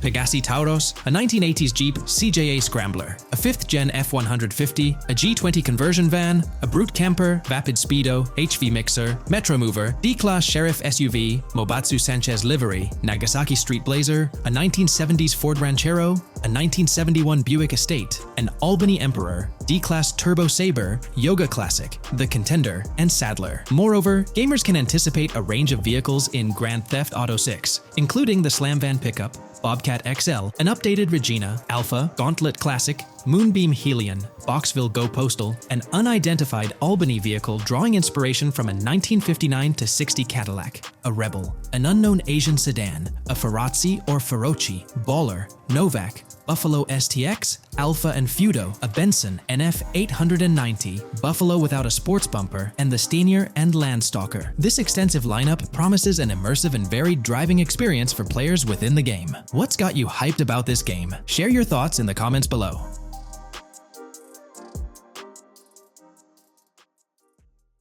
Welcome to this video where we're going to explore 30 confirmed features of GTA 6 that Rockstar Games has officially talked about. But first, a quick heads up. The info we're sharing comes from a security breach and leak of GTA 6 pre-alpha footage. Rockstar Games acknowledged this leak on their official Twitter. Just to be clear, we won't be showing any gameplay footage due to possible copyright issues, but we'll definitely dive into these cool features. Feature 1. Looks aren't just for show. The reactions of non-playable characters, NPCs in GTA 6, are pretty fascinating. How clean your character is, and their overall appearance affect how these in-game characters respond to you. It adds a cool layer to the game, considering how NPCs react differently based on your character's appearance. Feature 2. Let's rev up the excitement with some serious vehicle action. Imagine cruising through the Everglades in a top-notch hovercraft. That's just one of the personal rides available right from the start. And there's more, like taking the wheel of a bold 1970 Ford Ranchero GT in striking red and black, owned by a character named Jason. Feature 3. Here's another level of immersion. Each character has their own stuff, so when you're playing as Jason, you can tap into Lucia's stash and vice versa. Say Jason's low on assault rifle bullets. If you're close to Lucia, you can ask her for some. It opens up a bunch of possibilities for teamwork and sharing resources in the game. Feature 4. For all you die-hard GTA fans, there's a new clothing store in town called Arches. It's got a fresh collection to amp up your character's style. Feature 5. Let's talk graphics. In GTA 6, the clothes are seriously detailed. Wrinkles, dirt marks, and even sweat. Paying so much attention to clothing details makes the characters look super real, adding a ton of authenticity and making the game more immersive. Feature 6. While exploring the vast game world of GTA 6, you'll see a seamless mix of modern vehicles in urban areas and older ones in rural spots like the Everglades. It gives that cool GTA vibe. whether you're cruising in a flashy city car or taking a nostalgic drive in the countryside. GTA 6 has a bunch of wheels to fit whatever mood you're in. Feature 7.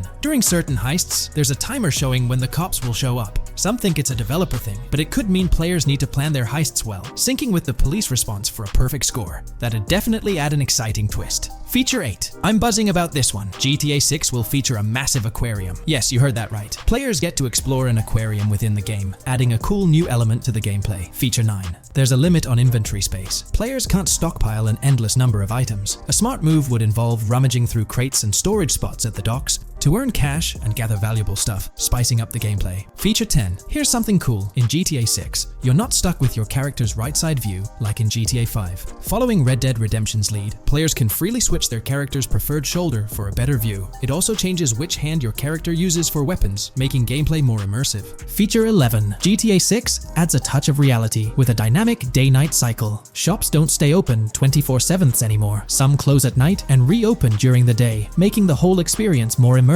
At night, the city changes vibe, less traffic, and a different feel altogether. Feature 12. Adding to the mix are special abilities, somewhat like what we saw in Red Dead Redemption 2. From leaked gameplay, it looks like Jason has a unique skill. He can spot valuable stuff in the surroundings. They light up like hidden treasures, adding a whole new twist to the game. Feature 13. Let's dive into some of the confirmed stuff in GTA 6. It's quite a mix. There are spear guns, bolt-action sniper rifles, and a bunch of golf clubs, wedges, irons, drivers. Also, players can use a crowbar to open containers and grab valuable stuff. There's more: smoke grenades, flashbangs, golf balls, and tracker jammers to dodge the cops. Snatching fancy cars might need special tools like the immobilizer bypass. Loads of choices to make gameplay super immersive and fun. Feature 14. Moving on to the awesome in-game places we've seen. There's a bunch: tennis courts, a huge stadium, and even a museum, all with interactive insides. It's bringing back the exploration vibe we loved in GTA 4, and that's got us hyped for GTA 6. Feature 15. In a cool scene during a diner robbery, a non-playable character, NPC, was visibly relieved when the cops showed up, saying,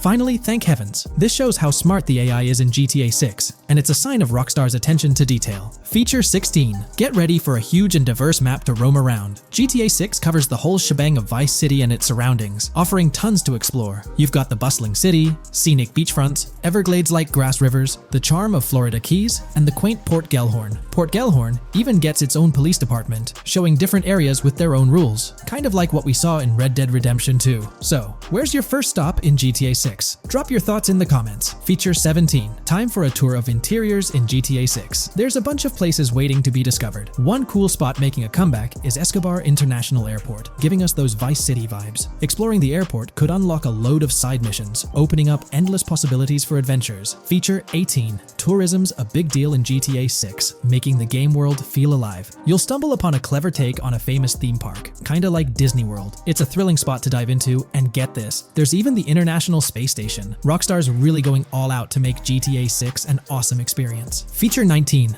The characters you'll meet in GTA 6 have had some major upgrades. They come in all shapes and sizes, some towering and impressive, others more on the average or smaller side. This variety really brings the in-game city to life, making it feel more realistic. Rockstar's definitely set a high standard in gaming with this, and I can't wait to dive into this amazing world they've created. Feature 20 new gameplay features are here, and one that stands out is using assault rifles while inside a vehicle. It's going to shake up how players handle combat. Feature 21 money in GTA 6 works differently. You don't just magically get more cash in your bank account after robbing a store. Instead, you physically grab the cash from the store counter using a button. It makes the whole experience more real and interactive. Feature 22. Now this is wild. The vehicle customization options in GTA 6 are something else. When you get into a vehicle, hit the left D-pad for the vehicle options menu. You can tweak the seat, fix the steering wheel, and even jazz up the interior. There's talk that this might be limited to developers, but I'm hoping it's for everyone in the final game. Feature 23. There's a ton more to do in GTA 6. The game amps up interaction by letting you handle money, USB drives, weapons, food, and different clothes, giving you more control over the world. Feature 24 hats off to hat customization. In GTA 6, you can style your hat in different ways. clothes, showing off your fashion taste. It might seem small, but it makes your character really stand out. Feature 25. Here's a neat twist. When you're on the run and hijack a ride, your criminal description changes a bit, leaving out specific car details. This tricks witnesses and stops them from telling the cops about your getaway car. Smart move to stay hidden and adds a tactical side to the game. Feature 26. The big news? GTA 6 is officially scheduled to hit stores. Feature 27. Something fun and quirky. You can actually interact with gumball machines in the game and snag some gumballs. It's a small thing, but it adds a nice touch of reality to the game. Feature 28. Talking about the cops and what's happening in the game world. During gameplay, I saw the police doing traffic stops, DUI tests, and even searching vehicles. Also, the in-game map shows random NPC AI car accidents, and the cops rush in to handle these, making the virtual world feel genuinely chaotic. Feature 29. Time to talk weapons. GTA 6 brings a massive range of guns, from pistols to heavy artillery. With so many options, the action stays intense, making sure you're armed for any situation. Feature 30. GTA 6 is bringing in an inventory system, like what we saw in Red Dead Redemption 2. Looks like Lucia's got a sports bag hinting at that. Bonus features. Feature 31. Let's take a darker turn, handling bodies in the game. It adds a creepy level of realism players can deal with and move bodies, adding a whole different vibe to GTA 6. It'll be interesting to see how this affects the gameplay. Feature 32. NPCs in GTA 6 are shaping up to be super interesting. Rockstar's bringing in the immersive vibes we loved in Red Dead Redemption 2, and the potential here is huge. The improvements they've made could take the game to a whole new level. I'm super hyped to see what Rockstar's got up their sleeve. Feature 33. GTA 6 starts off with a bang, small-time heists, and the chance to rob small businesses, giving you a thrilling start. Feature 34. You'll get your hands on a bunch of tools to up your crime game in GTA 6. Lockpicks, hacking gadgets, and more are there to help you handle whatever challenges come your way. Having the right tools in your pocket makes the gameplay more lively and exciting. In today's GTA 6 video, we're discussing how much money Rockstar Games has made from the first trailer released back in December. We'll also cover Rockstar's plans for the next trailer and their potential strategies for cross-promoting GTA 6. There's a lot to talk about, so let's get into Rockstar's promotion tactics for GTA 6 and when we might see a second trailer. First off, the timing of the next GTA 6 trailer is closely tied to GTA Online's upcoming update. Whether it's just a coincidence or a smart marketing move, this is a strategy Rockstar has used before. For example, they released GTA Online's Winter-December DLC a week after the first GTA 6 trailer. This timing helped make it the most viewed GTA Online trailer ever, even beating out the reveal trailer for Red Dead Redemption 2. If Rockstar decides to use the same approach, we might get some new Grand Theft Auto 6 details next week. This could be a second trailer, some screenshots, or additional information about the game. The timing would line up perfectly with the next big GTA Online update, set to drop on Tuesday, June 25th. This is confirmed because the GTA Plus event period ends the day before. By releasing new GTA 6 content a week before the update, Rockstar could generate more interest in the upcoming DLC. If for some reason we don't get a new trailer or details from Rockstar, I think they might drop more hints in this summer's GTA Online update, just like they did last summer. You might remember a specific t-shirt from that update, which actually hinted at the exact trailer date and time. It had symbols from the Zancudo basement with a cryptic message that translated to, "One day we'll reveal all." It does make you wonder if Rockstar will include some teases or cross-promotion in this update. Now that GTA 6 is officially announced, they might do something similar to a few years ago with GTA Online and Red Dead Redemption 2, where treasure hunts let you unlock weapons in GTA Online and receive them in Red Dead Redemption 2 when it launched. Speaking of GTA 6 trailers, here's an interesting fact. Rockstar Games has made a ton of money from the trailer on YouTube. We've talked about this in the last couple of videos, how it leaked because someone accessed a YouTube admin panel, but you can actually use public data and analytics to see how much money Rockstar has made from that trailer. It has almost 195 million views, closing in on 200 million, which is absolutely insane. Rockstar Games has made nearly $1 million from that trailer alone. The craziest part is that even though the trailer doesn't have ads, Rockstar Games still earns money from YouTube Premium users. While this isn't a huge portion of the population, it generates revenue based on watch time. From that alone, they've nearly made $1 million. Imagine if they had actual ads on the video, they'd be making even more. But $1 million just from premium users watching it is still pretty wild. In the grand scheme, it's a small amount for Rockstar and just a drop in the bucket compared to how much they'll make when GTA 6 actually releases. Still, It's an impressive stat for a trailer that Strauss Zelnick says has repeatedly broken the internet. All this excitement around GTA 6 is also boosting their parent company, Take-Two Interactive, with a substantial jump in stock price. According to investing.com, an article published a few days ago states, the hotly anticipated release of the latest installment of Take-Two Interactive's mega-popular Grand Theft Auto franchise should fuel a substantial uptick in bookings and profitability at the video game maker, according to a JP Morgan analyst's note to clients. The analyst added that the gaming sector is increasingly focused on maximizing the success of proven titles, saying, consumer engagement and publisher resources have consolidated around the largest gaming franchises. They believe this trend favors the biggest players in the industry, with the biggest hits likely to get bigger and mid-tier games likely to struggle as competition costs increase. For this reason, investor expectations for GTA 6 are high, given the success of prior releases like GTA 5 and Red Dead Redemption 2. Analysts anticipate that GTA 6 will drive a significant increase in bookings and profitability for Take-Two and potentially boost its valuation. They reiterated their overweight rating for Take-Two and raised their December 2024 price target from $180 to $200. All this is great news for the gaming industry. Confidence in Grand Theft Auto 6 and Take-Two Interactive is growing, both among industry insiders and on Wall Street. It's just positive news all around.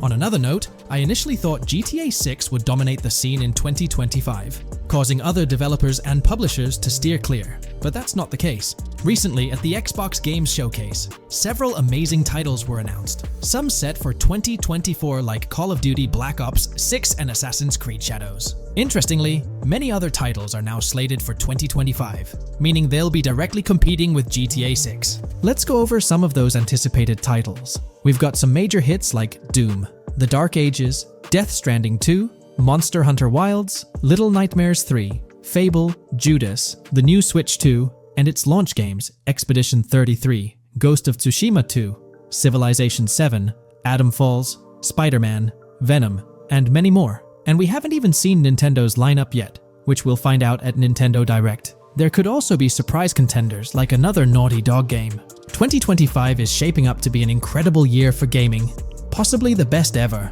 And of course, GTA 6 will be a major highlight if Rockstar sticks to the fall 2025 release date. I'm confident they will, especially after that internal delay. This way, they avoid a public delay, which would have happened if they initially aimed for early 2025 and then had to push it back. One thing I'd love to hear from Rockstar next is when we can pre-order the game and get a more specific release date. I'm really looking forward to when the marketing period kicks off. I'd love to hear your thoughts on everything we discussed today. Do you think we'll get new GTA 6 trailers, info, or details from Rockstar soon? Let me know in the comments below.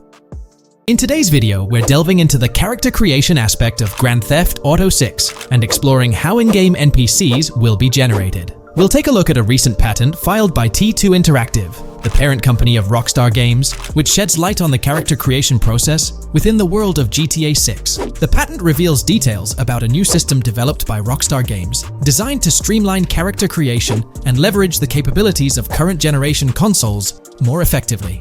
As game worlds grow in size and complexity, filling them with diverse and compelling characters and environments becomes increasingly challenging. Artists are tasked with creating every individual in-game object, from characters to buildings and interiors. As these worlds expand, the computational and design efforts required also increase.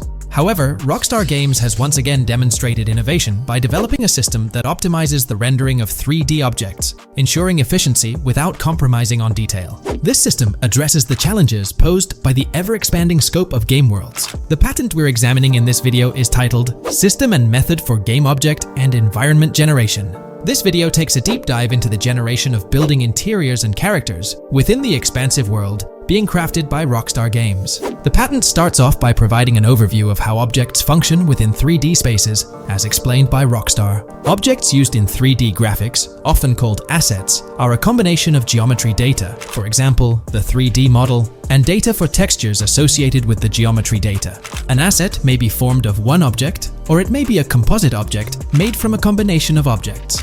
The objects that form a composite object may in different contexts be used as independent assets unrelated to the composite object, or they may always be used as a subset of a larger object. they've provided an intro to how 3D objects function in games, aiming to help us grasp the workings of their latest invention.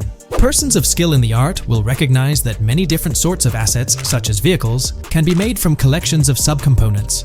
For example, one aspect of the game might require a room, say a dining room. That entire dining room could be considered one game asset, but it will likely be created from several other assets, such as a table, chairs, dishes, glasses, wallpaper, flooring, etc. The glasses and chairs are independent of the larger dining room asset. As another example, a virtual person in the game, such a background character in a scene, would also be an asset. A person asset might be made up of a number of interchangeable objects, such as legs, a torso, arms, a head, etc. Because the person is made up of interchangeable objects, a variety of different persona sets can be made by mixing and matching different constituent parts. But a body part like a torso might always be used as a subpart of a larger body object. Prior art systems generally include libraries of game assets.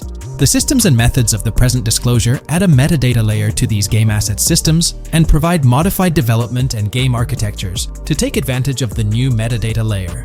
This metadata layer includes tags that are added to the object in order to provide useful descriptors. In a preferred embodiment, these descriptors are completely free-form and without context. This allows developers to specify information about objects as needed without having to be locked into a rich pre-configured schema. Rockstar's new system introduces an additional metadata layer and utilizes tags for enhanced functionality. In the next section, they provide examples illustrating how this tagging system will operate. For instance, characters and virtual beings within the game world will be assigned tags like skinny, chubby, average, attractive, ugly, young, old, and so on. They explain that this tagging system won't just apply to the 3D models or textures alone, but to the entire object package, which includes the model and its associated textures. Essentially, every aspect of a particular character will be tagged. For example, skin textures for elderly characters will be tagged as old, while arms and torsos for heavier characters will be tagged as chubby. They also list other tag examples provided by Rockstar, such as sporty, hipster, emo, preppy, nerdy, luxury, basic, new, worn out, business, and formal. Moreover, each component can have its own tag, and there can even be collections of assets with tags. Furthermore, they explain that all these assets can be stored on servers for easy developer access via an application programming interface (API). Additionally, these assets can be stored in various formats like XML, limited text, binary encoding, relational databases, and others, depending on the developer's proficiency.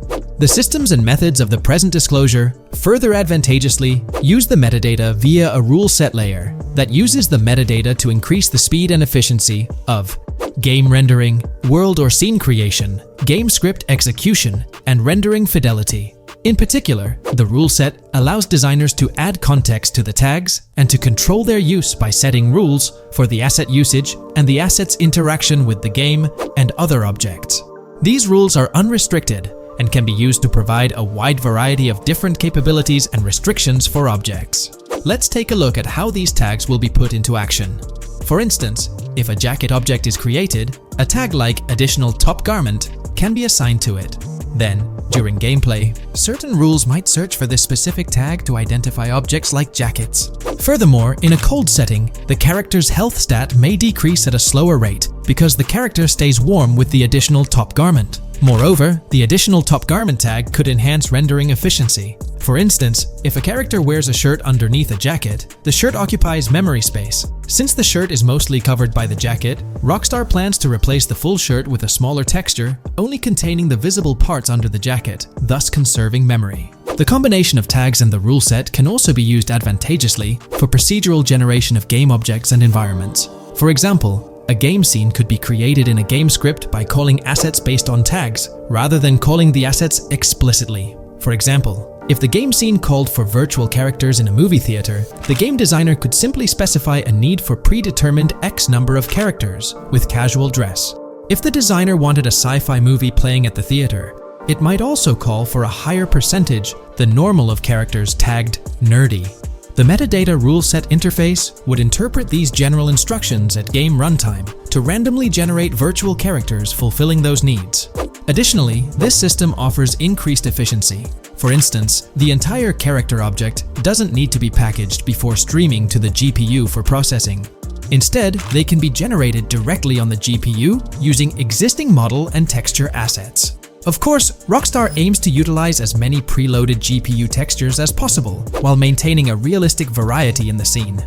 Moreover, this system allows them to control the number of preloaded textures used in a scene. For instance, more textures can be preloaded for complex scenes and fewer for simpler ones. The goal of this video is to provide an overview of the key aspects of this new system, so I won't delve into every example described in the patent. Turning to the details of the specified metadata, in a particularly advantageous embodiment, the following metadata is included for each model and texture: IDs, property tags, match tags, randomization restrictions, expression data, and optimization data. While this selection of metadata has been found advantageous, different groupings and subsets of these tags can be mixed and matched as needed to accomplish particular design goals without departing from the spirit and advantages of the present disclosed inventions. The uses, embodiments, and benefits of each of these fields are described as follows. These elements constitute the metadata, and while I won't delve into each one individually, they essentially represent the various tagging methods Rockstar employs to organize models and textures. These tags facilitate accurate and efficient filtering and sorting of assets within the virtual world. I trust this video provided you with an understanding of the tagging system Rockstar has devised. I'm personally excited about the potential for greater NPC variety in this vast world. Feel free to share your thoughts in the comments below. New scoop just dropped. GTA 6 gears up for the last leg of development, with Rockstar calling back its staff to the office full-time. This intel's straight from Bloomberg journalist Jason Schreier, fresh in his latest Bloomberg piece. Today, we're diving deep into what Schreier shared. Known as a trusted voice in the gaming sphere, let's unpack his insights. Let's not waste time any longer, and dive right into Jason Schreier's article. Grand Theft automaker Rockstar Games asks workers to return to office 5 days a week. Rockstar Games, a division of Take-Two Interactive Software, will ask employees to return to the office 5 days a week beginning in April, as the video game maker enters the final stages of development on its next game, the hotly anticipated Grand Theft Auto 6.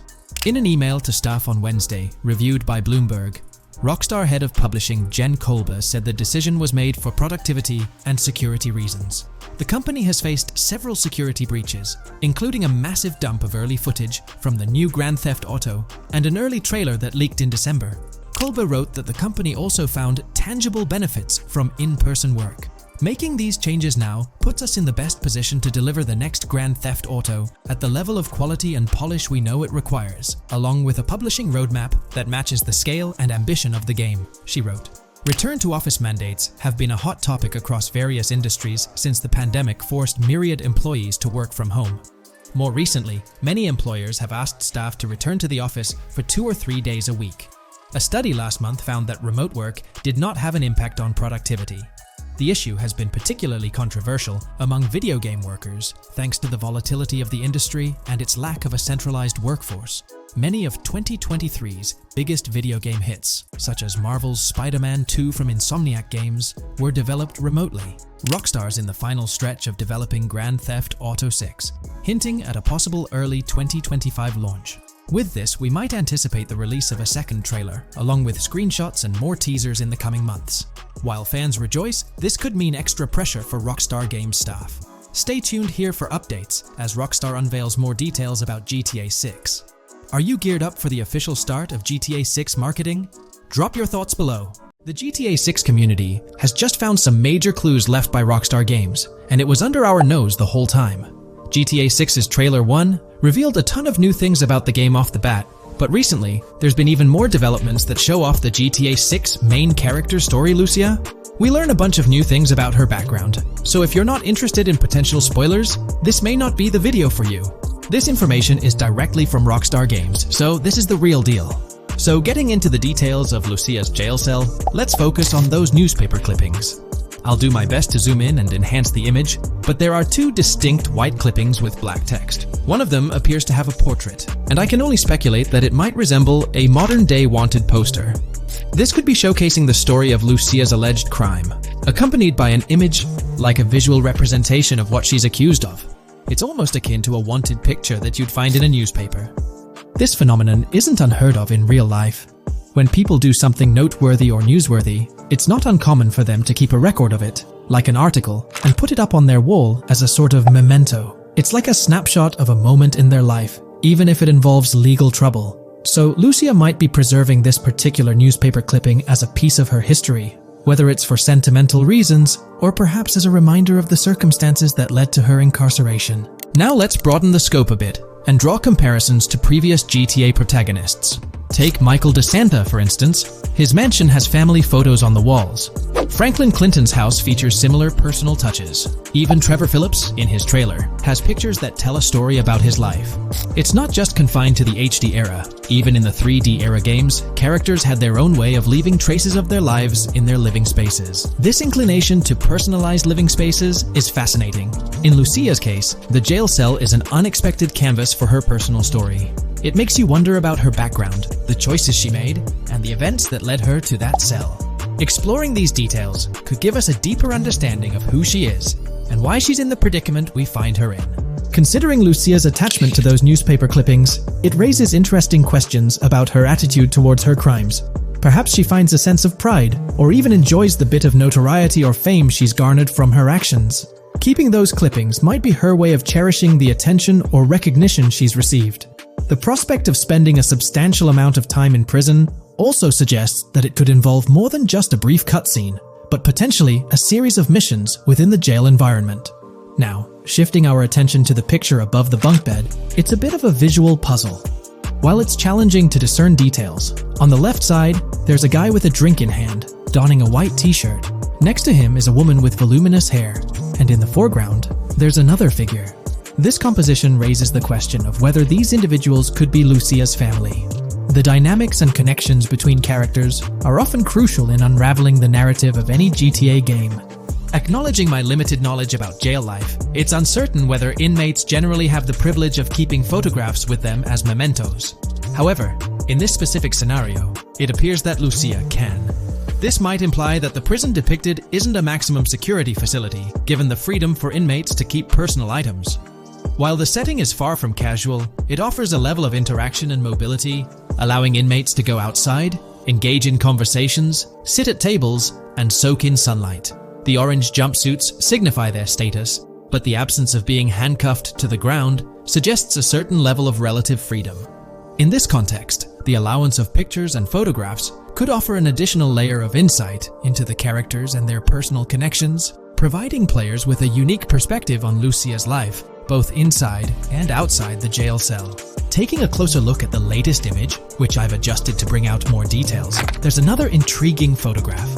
A guy in an orange shirt catches the eye, positioned alongside two women on the right. The one on the left appears to be sporting a hat and sunglasses, although discerning whether any of them is Lucia remains challenging.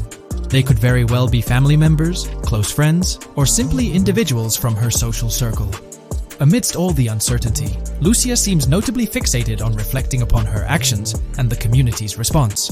Beyond this, it's evident that Lucia maintains a distinct connection with a specific group of people, as indicated by the presence of their pictures in her jail cell. It's not just about her individual experience. There's a shared history captured in those photographs, hinting at relationships that go beyond the confines of the jail cell. Directly below the image featuring the guy in the orange shirt and the other girls, there's yet another photograph. Although the details are obscured, the presence of someone standing in the picture is noticeable. Lucia is seemingly constructing a collage of photos, creating a visual narrative that serves as a repository of memories. These images might play a crucial role in not only grounding her within the context of her relationships, but also providing a semblance of continuity and connection to the outside world. It's worth mentioning that the footage I'm working with is the highest quality version sourced from YouTube, as Rockstar hasn't officially released it on their Newswire page. Despite being in 4K, the YouTube upload might introduce some compromises in image quality, so there could be nuances in the pictures that we might miss. Once Rockstar throws the official trailer our way, we're likely to get a treasure trove of additional details. But for now, let's roll up our sleeves and dissect the snapshots from Lucia's jail cell. Apart from Jason, there's another player in Lucia's story. Stephanie, the Leonid Department of Corrections representative. Picture a different scene though. Lucia's cell is a far cry from Stephanie's office. In this particular shot, Stephanie's unmistakably holding down the fort in a black dress, center stage on the right.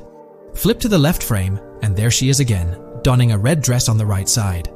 Behind her, There's a framed message teasing with "if you miss," but the rest remains a mystery due to some pesky screen glare. Now let's make a full turn and voila! Another Stephanie pic in the bottom right corner. This time, the backdrop suggests a domestic scene, perhaps with a partner. She's got on some bluish shades, slightly different from what we catch a glimpse of later. The background paints a more vivid picture, a collection of books, pamphlets, a conspicuous high-visibility vest, and yet another potential newspaper clipping. Whether it's a routine thing or an anomaly, the jury's still out. So, what's the inside scoop on Lucia's backstory gleaned from her jail cell environment? Well, the state of the jail suggests it's seen better days. Peeling bits off the windows hint at a place with some history. That initial shot with the barbed wire strongly implies it's not a newly minted spot. It's got the wear and tear of time etched into its surroundings. As we immerse ourselves in the intricacies of Lucia's life within the jail cell, the narrative unfolds as a captivating tapestry, each element contributing to the rich story. The subtleties, from the cryptic newspaper clippings shedding light on her alleged crimes to the carefully chosen photographs depicting relationships with family and friends, create a vivid and compelling portrait of Lucia's existence, both within and beyond the jail confines.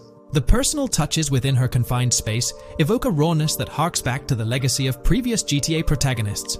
Lucia's jail cell, unexpectedly, becomes a canvas revealing a story that transcends the conventional GTA narrative.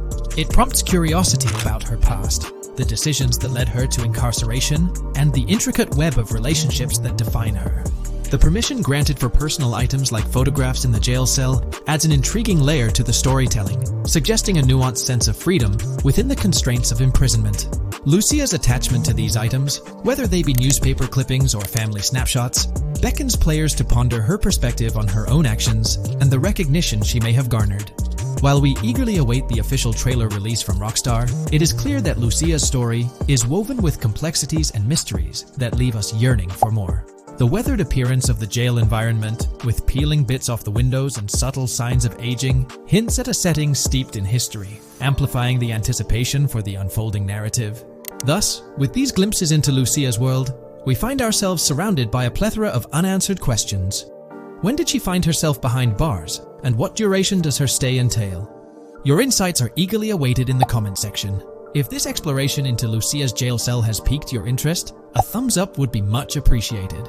Comment down below what you believe caused Lucia to go to jail. And did you spot these hidden Easter eggs in the trailer on your first watch? I'm interested to hear back from you guys. Thank you for watching. If you would like to support our analysis content on GTA 6, make sure to subscribe and leave a like. This video we're delving into the most recent iteration of the GTA 6 mapping project. Our focus centers on a comprehensive analysis of the map's latest updates, incorporating newly unveiled areas and event coordinates derived from leaked information. Additionally, we will explore fresh insights from the initial official trailer, including the revelation of an accessible plaza. A noteworthy aspect we'll be dissecting is the potential expansiveness of the map, hinted at by newfound highway evidence in the trailer. Furthermore, we'll examine a conceptual representation illustrating the potential magnitude of the GTA 6 map. The trailer also provides a glimpse of Starfish Island, a detail we'll thoroughly cover in today's session. Let's initiate our examination by diving into the GTA 6 mapping project. For those not aware, this stands as the most extensive and refined community-driven mapping endeavor, aiming to deduce the GTA 6 map with the utmost accuracy. This endeavor leverages evidence from leaks and the primary official trailer. In our previous map analysis, we scrutinized significant alterations in the Boardgorn and Grass Rivers areas, expanding the map to an impressive 18 by 8 kilometers. However, today's exploration will predominantly focus on alterations in the Vice City region. Rumors suggest that the GTA 6 map will encompass 3 major cities, with Vice City and Portgorn being the identified urban centers so far. Vice City, drawing inspiration from Miami, and Portgorn, a fusion of Gulf cities in Florida. The speculated third city could possibly be modeled after Orlando or Tampa. Earlier rumors hinted at Yorktown being the third city, approximately aligning with Tampa's location. However, intriguingly, structures observed in leaked material from Portgorn were reminiscent of Panama City. Rockstar appears to amalgamate elements from distinct cities to craft a unique virtual landscape. Turning our attention specifically to Vice City, notable modifications are discernible in the Stockyard and Crosstown area. While these alterations may not be immediately apparent, a thorough comparison with the prior map iteration reveals notable changes in street layouts for improved connectivity. Building positions,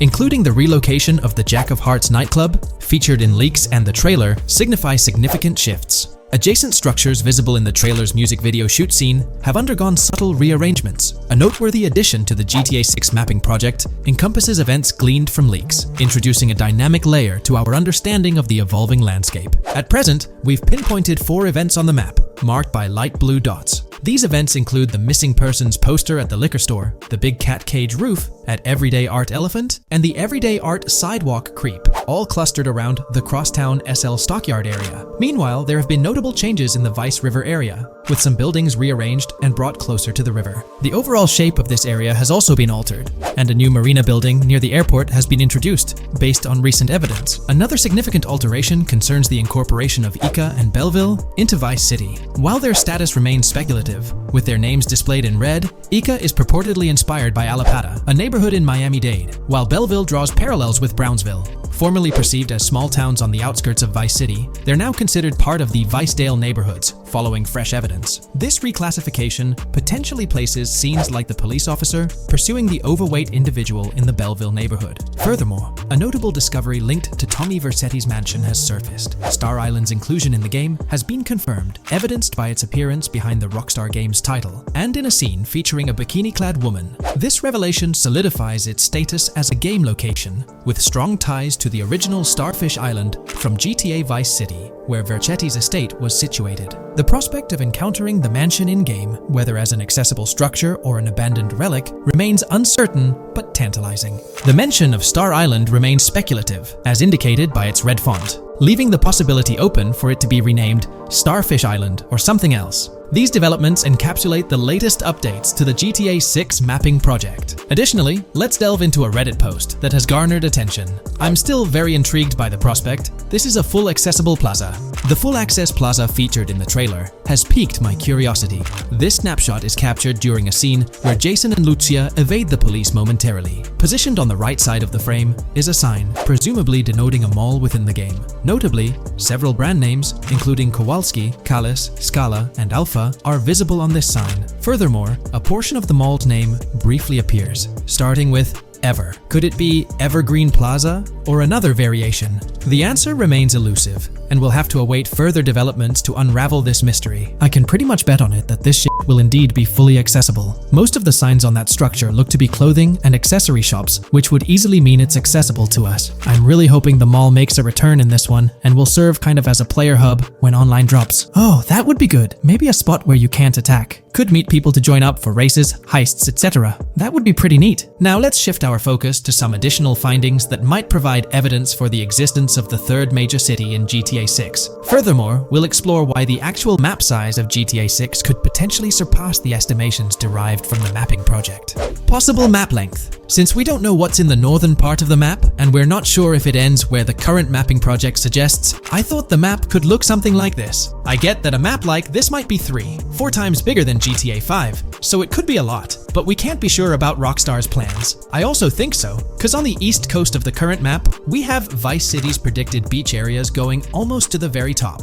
Kind of feels like the map shouldn't just end there. And if Port Gellhorn is based on Fort Myers, then maybe Tampa and Orlando could be there too. But with the current borders, there's not enough space even for a small town. Also, shaped like this, the map would resemble actual Florida more. What do you think? Now, here's something to ponder. If the map indeed resembles this depiction, it would be quite astonishing. It's intriguing how the leaks have remained silent about the northern portion of the map. I'm curious to hear your thoughts in the comments. How far north do you speculate the map extends? Do you reckon it's just slightly beyond what's revealed in the mapping project? Or could there be a substantial unseen territory? Shifting gears, let's delve into a significant discovery. An observation on the size of the map using highway exits as a guide. I believe that 2 blink and you'll miss them shots from the trailer, combined with something I saw in the leaks, have given us a serious hint as to just how big the map for GTA VZ might turn out to be. Specifically, north-south. The first is the shot of the man grabbing his crotch while stopped on the side of the highway. Specifically, the highway exit signs in the background. They suggest that this shot is being taken from just north of exit 14 on the highway, if turning left has you going east and turning right has you going west. What's more, the GTA VZ mapping project Project believes that the highway that this shot is taken from is Interstate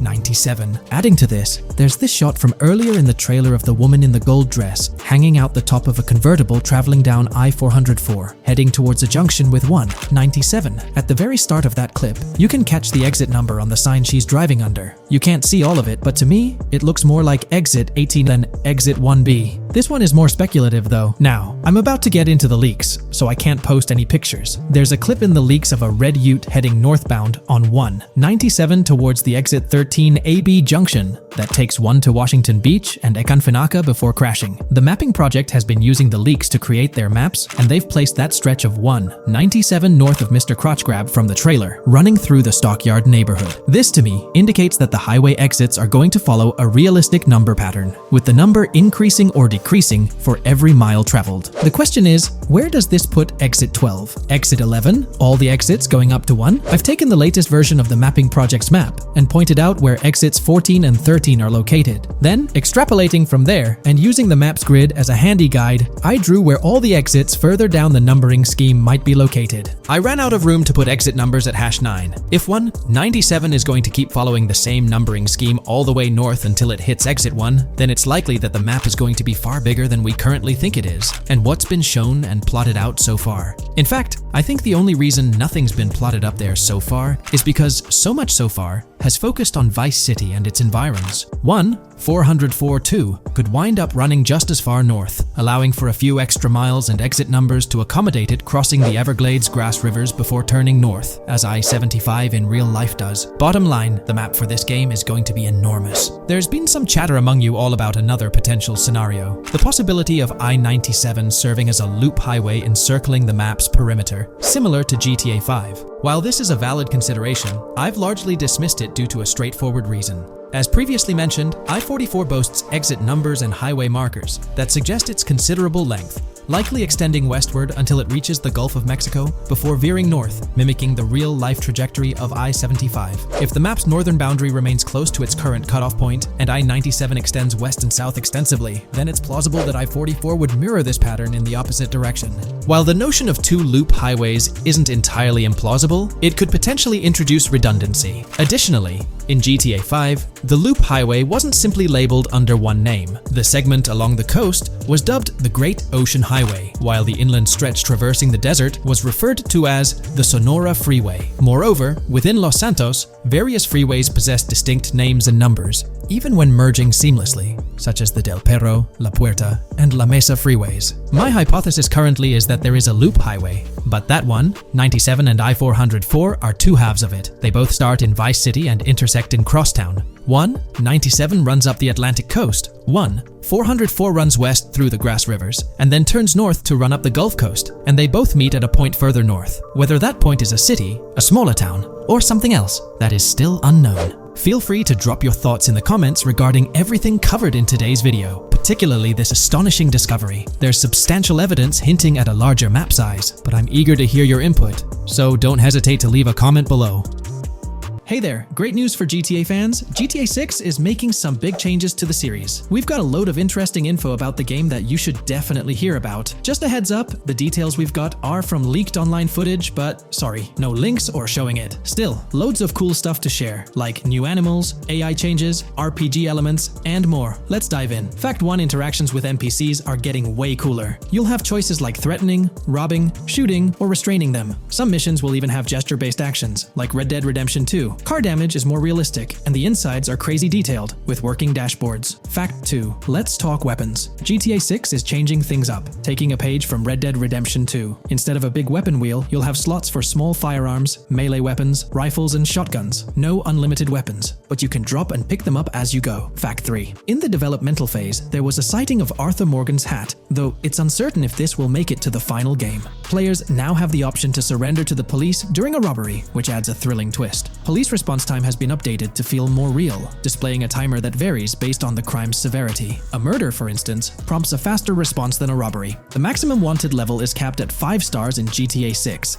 and the possibility of a 6-star level seems improbable in the current gameplay being developed. By the way, I'm holding a monthly giveaway for a PlayStation 5. You just need to subscribe and you're entered. Now, back to the video. Fact 4. Police AI has significantly improved from the last game. Instead of rushing in blindly, they now exhibit more realistic and intelligent behavior. If you commit a crime and flee in a vehicle, cops will note the specific vehicle and license plate, making evading them more challenging. Fact 5. Let's talk about the strong emphasis on indoor locations in GTA 6. There's a bunch of different interiors to explore, like nightclubs, motels, hotels, restaurants, pawn shops, supermarkets, fast food joints, gun stores, shooting ranges, and the Vice City metro station. Plus, they've added working elevators for a more immersive feel. Interestingly, there's a risk of players getting banned from stores, which adds a twist. Fact 6. Moving on to the characters. GTA 6 introduces two protagonists, Jason, played by Brian Zampella, and Lucia, portrayed by Alexandra C. Echevarri, who happens to be the franchise's first playable female character. You can switch between them instantly. They're also a couple, drawing inspiration from Bonnie and Clyde. Fact 7. Clothing in the game behaves realistically. You can wear accessories like sunglasses, watches, wristbands, and hats in different ways. The detail is pretty cool, with sweat, dirt, and wrinkles adding to the realism. Fact 8. GTA 6, internally dubbed Project Americas, had a codename during development, like GTA 5, called Rush, and Red Dead Redemption 2,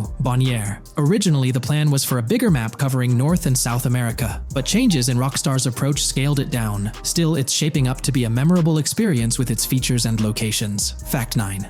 GTA 6's map is officially bigger than GTA 5. This time Vice City takes the spotlight, a Miami-inspired area with its surroundings, giving players a vast and diverse landscape. There's even a lake in one of the videos that hints at a significant part of Florida being in the game. Fact 10. Hold onto your seats. The jetpack's back. Shooting out of cars is on the cards too, adding more thrill. And get this, GTA 6 introduces 18 brand new vehicles to the franchise. Fact 11. In GTA 6, you'll bump into various events, like random mugger encounters and NPC-hosted yard sales. There are hints at riding events, which could mean horse riding, maybe even involving the Red Dead Redemption 2 team. Fact 12. New firepower alert. The spear gun's making its first appearance, letting players shoot underwater spears at their targets. Plus, there's a bunch of gear you can use, like binoculars, cut-off tools, flashlights, immobilizer bypasses, slim jims, USB drives, tasers, zip ties, and auto dialers. Fact 13. The game has RPG stuff like weight and muscle management, seen in the Spool Couple Workout Challenge. Leaked footage showed Jason and Lucia's apartments. For example, Jason's place has a bathtub for in-game baths. Fact 14. Rockstar's planning to add new missions and cities regularly after GTA 6 launches. Whether this is for online or story mode isn't clarified yet. Expect an improved cover system, better than what we've seen in other Rockstar games. Fact 15. Make sure not to overlook the Kingston Hotel. It's a lively spot with pool parties and live music, making GTA 6's world even more vibrant. Fact 16.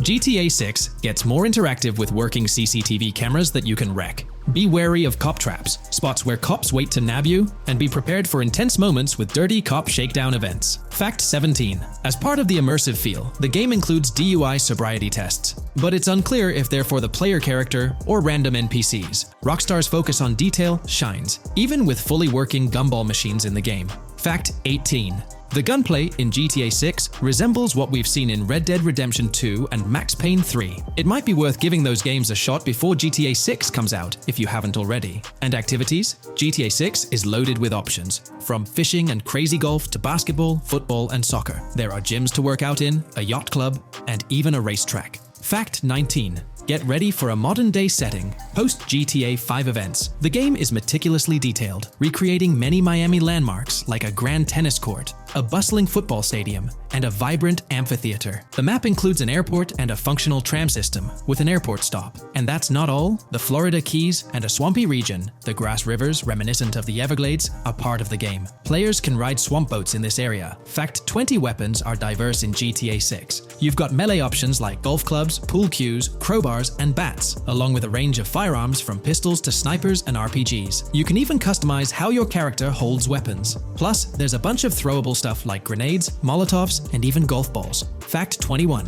One major upgrade in GTA 6 is NPC behavior. NPCs will come in different sizes and shapes, and their reactions will feel super real. If you wave a gun around, folks nearby might freak out. The game's also getting an intense injury system, including concussions. Fact 22. Next up, the amazing visuals and new features. Your character will grow facial hair naturally over time. Plus, the GTA 6 world will have a social platform called What's Up, kinda like a fun version of WhatsApp. And good news for fans, spoof versions of social media like Life Invader, Facebook, Bleeder, Twitter, and Snapmatic, Instagram, are making a comeback. Fact 23. Now let's talk about our main characters, Jason and Lucia, each with their own and a shared inventory. Your inventory can carry various items like wine, soda, and fruit. Also, there's a duffel bag system for easy transportation of supplies and weapons. Fact 24. Rockstar's being more cautious in storytelling, steering clear of offensive jokes, and being considerate about groups that might feel targeted. The story goes through chapters, like Red Dead Redemption 2's approach. Fact 25. GTA 6 is loaded with side activities, from backyard wrestling and racing to UFO events and beach bonfires. Small stuff matters too, like picking up cans from the ground. Jason and Lucia, the main characters, have special abilities similar to those in GTA 5. Fact 26. Jason and Lucia's safe house is a motel, a hub for their activities. The game's world has various street gangs, each with its own vibe. Characters have different personalities like romantic, cool, pragmatic, chaotic, and pragmatic cool. Fact 27. Gameplay tweaks in GTA 6 include the ability to zip tie NPCs for stealth elements, and the option to carry bodies, adding depth to stealth mechanics. Fact 28. Robberies are a big deal in GTA 6, ranging from big heists to smaller scores. You've got easy scores like hitting bingo body shops, burnout skirts at Cafe Caraway, clothing stores, food trucks, massage parlors, and more. And now, there's even the chance to rob shipping containers, which adds a whole new level of excitement. Fact 29. Gameplay is stepping up. For the first time in GTA, you can crouch and go prone, bringing in some tactical vibes. RPG elements are also in, with hints about hunger leveling and animal interactions, adding depth to the game. Fact 30. Excitingly, the Malibu Club and Ocean View Hotel are back in GTA 6. There are hints at events like Lost at Sea Island Camp and Lost Plane, suggesting possible island scenarios like Guarma from an earlier game. Fact 31. While exploring, you'll meet loads of wildlife, alligators, bears, boars, dogs, snakes, raccoons, birds, frogs, bald cats, and rodents. You'll also spot symbols for plants and toxic waste around the game. Fact 32. In the game, watch out for the Scarface crime scene, maybe a nod to Tony Montana as an Easter egg. There's also a murder mystery called Missing Tourists. Plus, spots for campers are scattered around, hinting at the chance of owning a camper van later. Remember, these details are from development footage, so they might change before the final release. Still, they give us a great peek into what Rockstar's cooking up for GTA 6.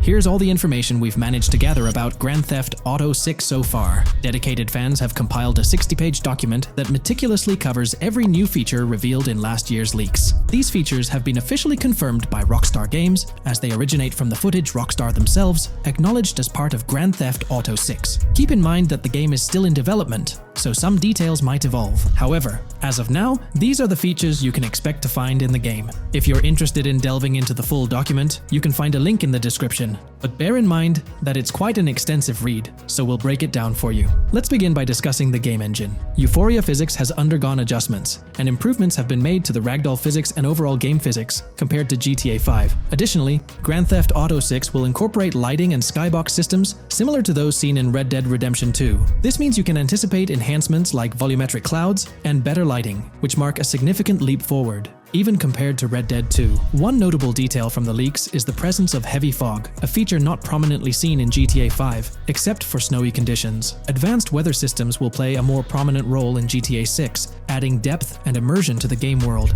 As for characters, we already have insights into several individuals set to appear in the game. While Jason and Lucia are the main protagonists, the leaks have revealed the existence of other characters. These include Dre, not to be confused with Dr. Dre, Sam, a friend of Dre, Kai Wyman, Zach R.B. Shaw, and several others like Vicky, Iris, Shanice, and YJ. It's quite astonishing that we even have details about their heights. Lucia stands at 5 feet 3 inches, while Jason measures 6 feet 1 inch tall. By the way, I'm holding a monthly giveaway for a PlayStation 5. You just need to subscribe and you're entered. Now, back to the video. We've also got details on 3 different gangs set to make an appearance in Vice City: Sand for Sand, a Haitian gang, the Guardia Brothers, and the Far-Right Militia. Moving on to tools and items, the list is quite extensive. You can expect to find an autodialer, binoculars, immobilizer bypass, a color tool, painkillers, a pool cue, trauma kits, a golf driver, various food and drink items, a golf putter, a USB drive, a golf iron,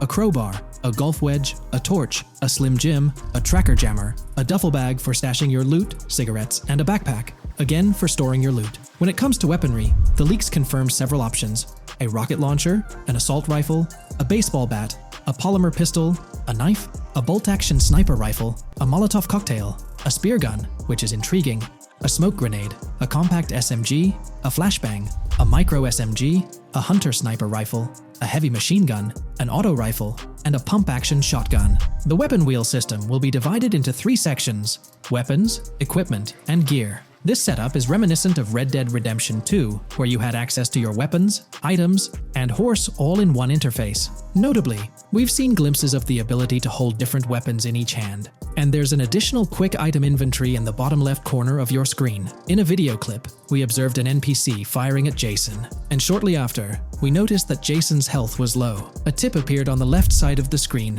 indicating, "You were injured. Your health will regenerate slowly. Open your weapon wheel and use a recovery item to replenish your health faster." Unlike GTA 5, where your health regenerated only up to 50%, in GTA 6, it seems that you may regenerate to full health naturally, albeit at a sluggish pace. However, if you want to expedite your healing process, you can employ a medical item. We've got confirmation on 7 open-world activities that will be available in the game. Currently, these activities include dice, golf, fishing, and races. Additionally, there's a van shipment activity, and in one of the videos, you can spot the spawning location for a delivery van event. This location is near the industrial area of Port Gellhorn, and it's noteworthy that there's a warning poster about security cameras in this area, suggesting the need for caution while attempting to rob the van. Now, regarding robberies, if you've seen the leaks, you might remember the Hank's Waffles robbery, which was quite impressive. Jason and Lucia took on the challenge of robbing this massive diner.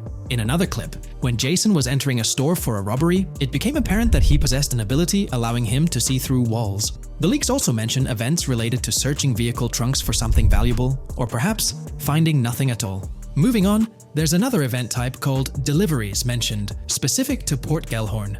It's somewhat challenging to predict the exact nature of these events, but that's all the information we have for now. As for enterable buildings, Grand Theft Auto 6 is set to offer more opportunities for exploration. Confirmed locations you can enter include the Malibu Club, a pawn shop, the Jack of Hearts, supermarkets, bars, restaurants, apartments, and laundries.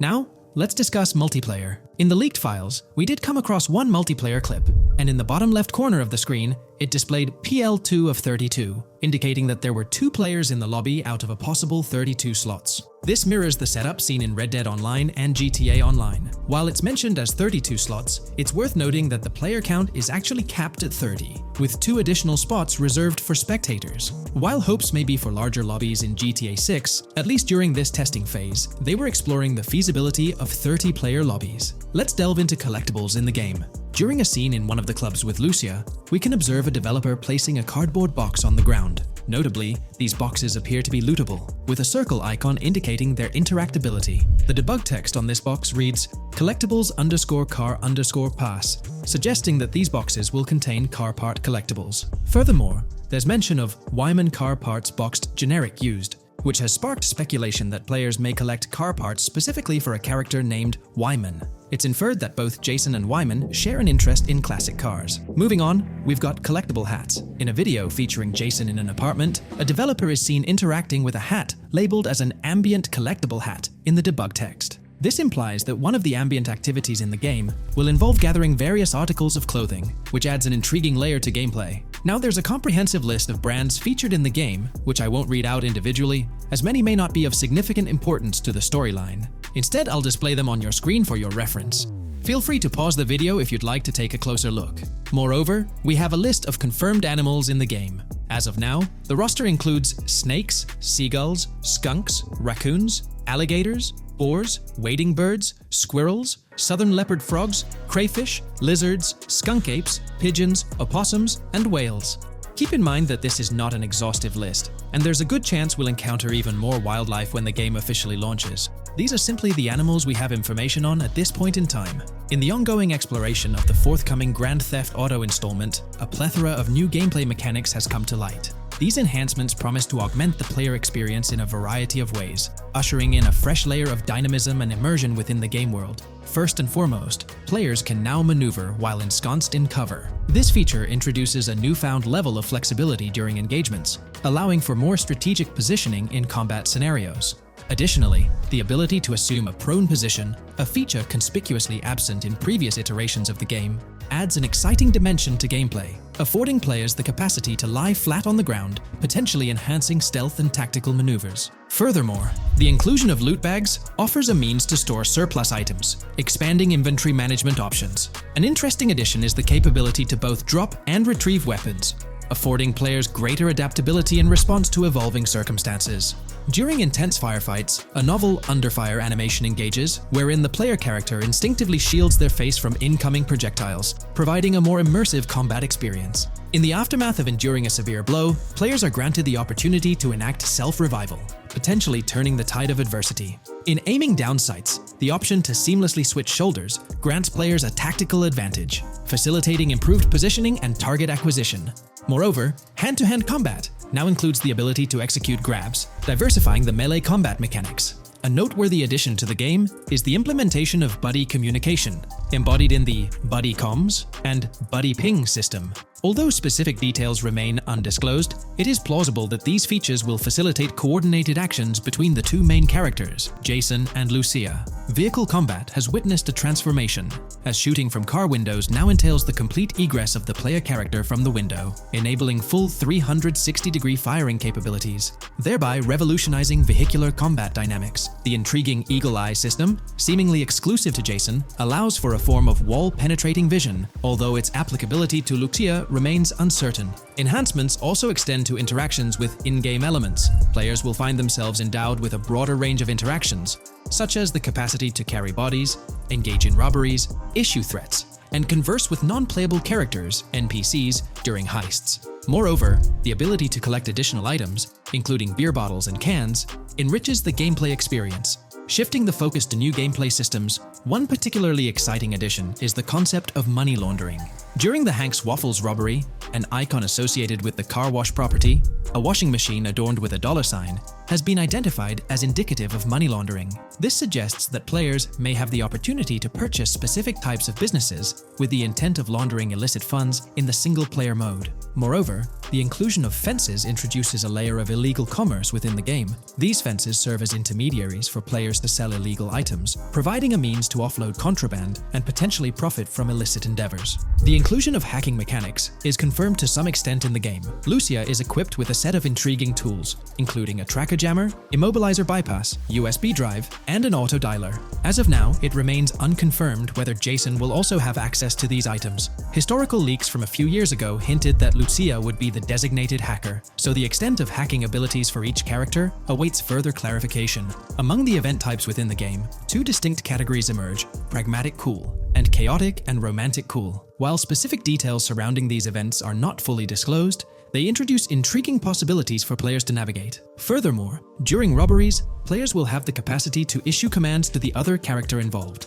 In a video clip from the leaks depicting a robbery, a tip notification suggests checking in with Jason or holding for more options. This implies that players can give their partner commands during a heist. Notably, prompts to instruct Jason to either surrender or follow indicate a degree of control over both characters simultaneously, simplifying coordination compared to relying solely on AI behavior. The witness system and police recognition within the game hold significant implications. During the Hank's Waffle robbery video, an interesting detail surfaces regarding the wanted level stars interface, which includes the term full description. This strongly suggests that witnesses within the game possess comprehensive knowledge about the player character. Consequently, law enforcement is expected to recognize the player once Lucia enters a police vehicle. Additionally, a transition is observed from no vehicle description to full vehicle description in response to Lucia's actions. This implies that even after losing a wanted level, If the police spot the player in the same vehicle, they will react accordingly, potentially leading to an arrest or hostile encounter. During the robbery sequence, Jason can be seen actively preventing customers marked with yellow icons above their heads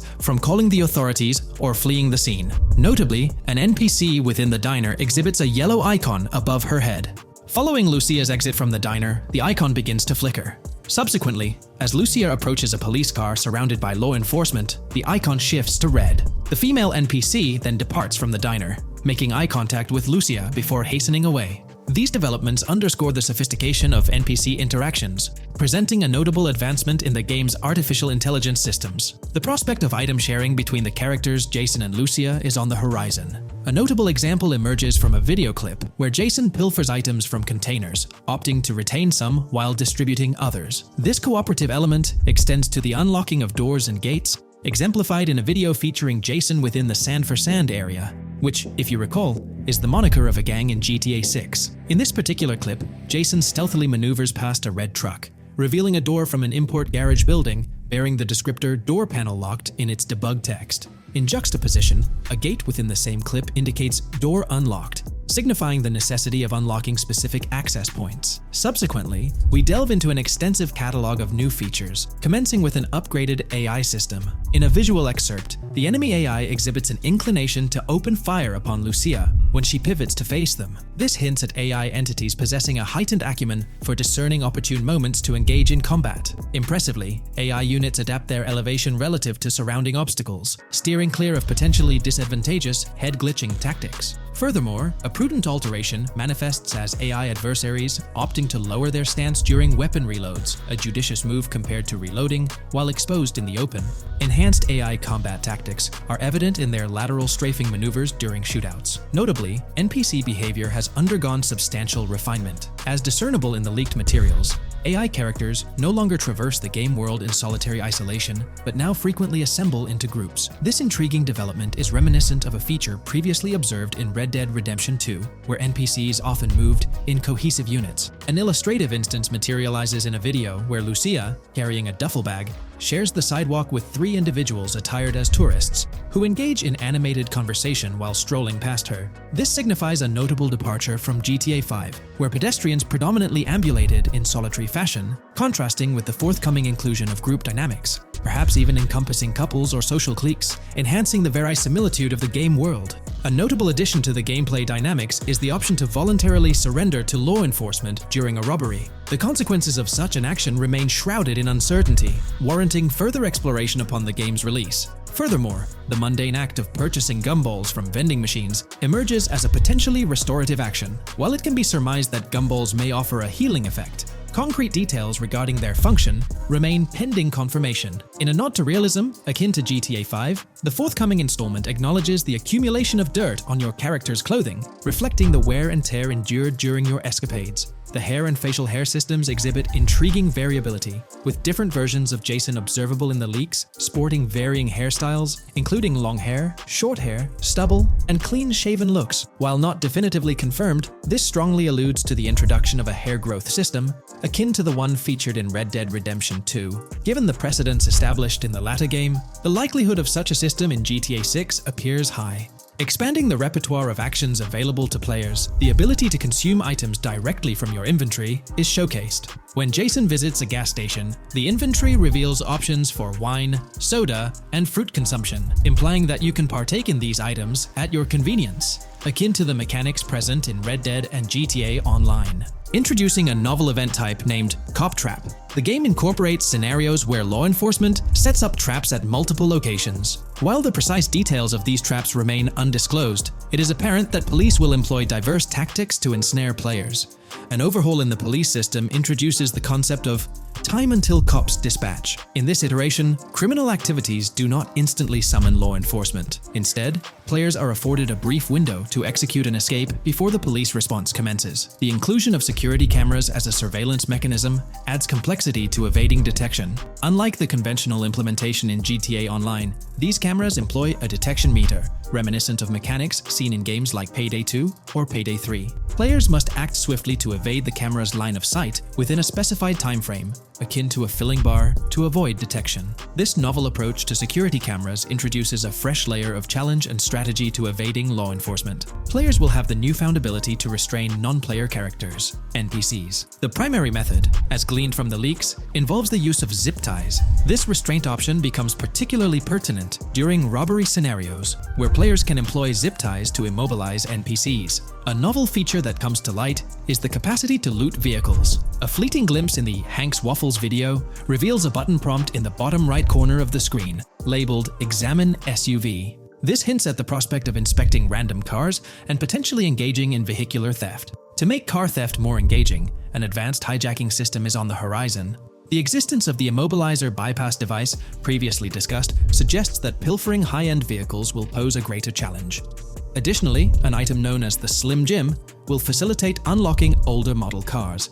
These mechanics collectively point to the notion that hijacking automobiles will become a more intricate endeavor, with the potential for car theft endeavors to end in failure. Furthermore, two intriguing event types emerge, namely carjacking, CAT, and carjacking, advanced AI.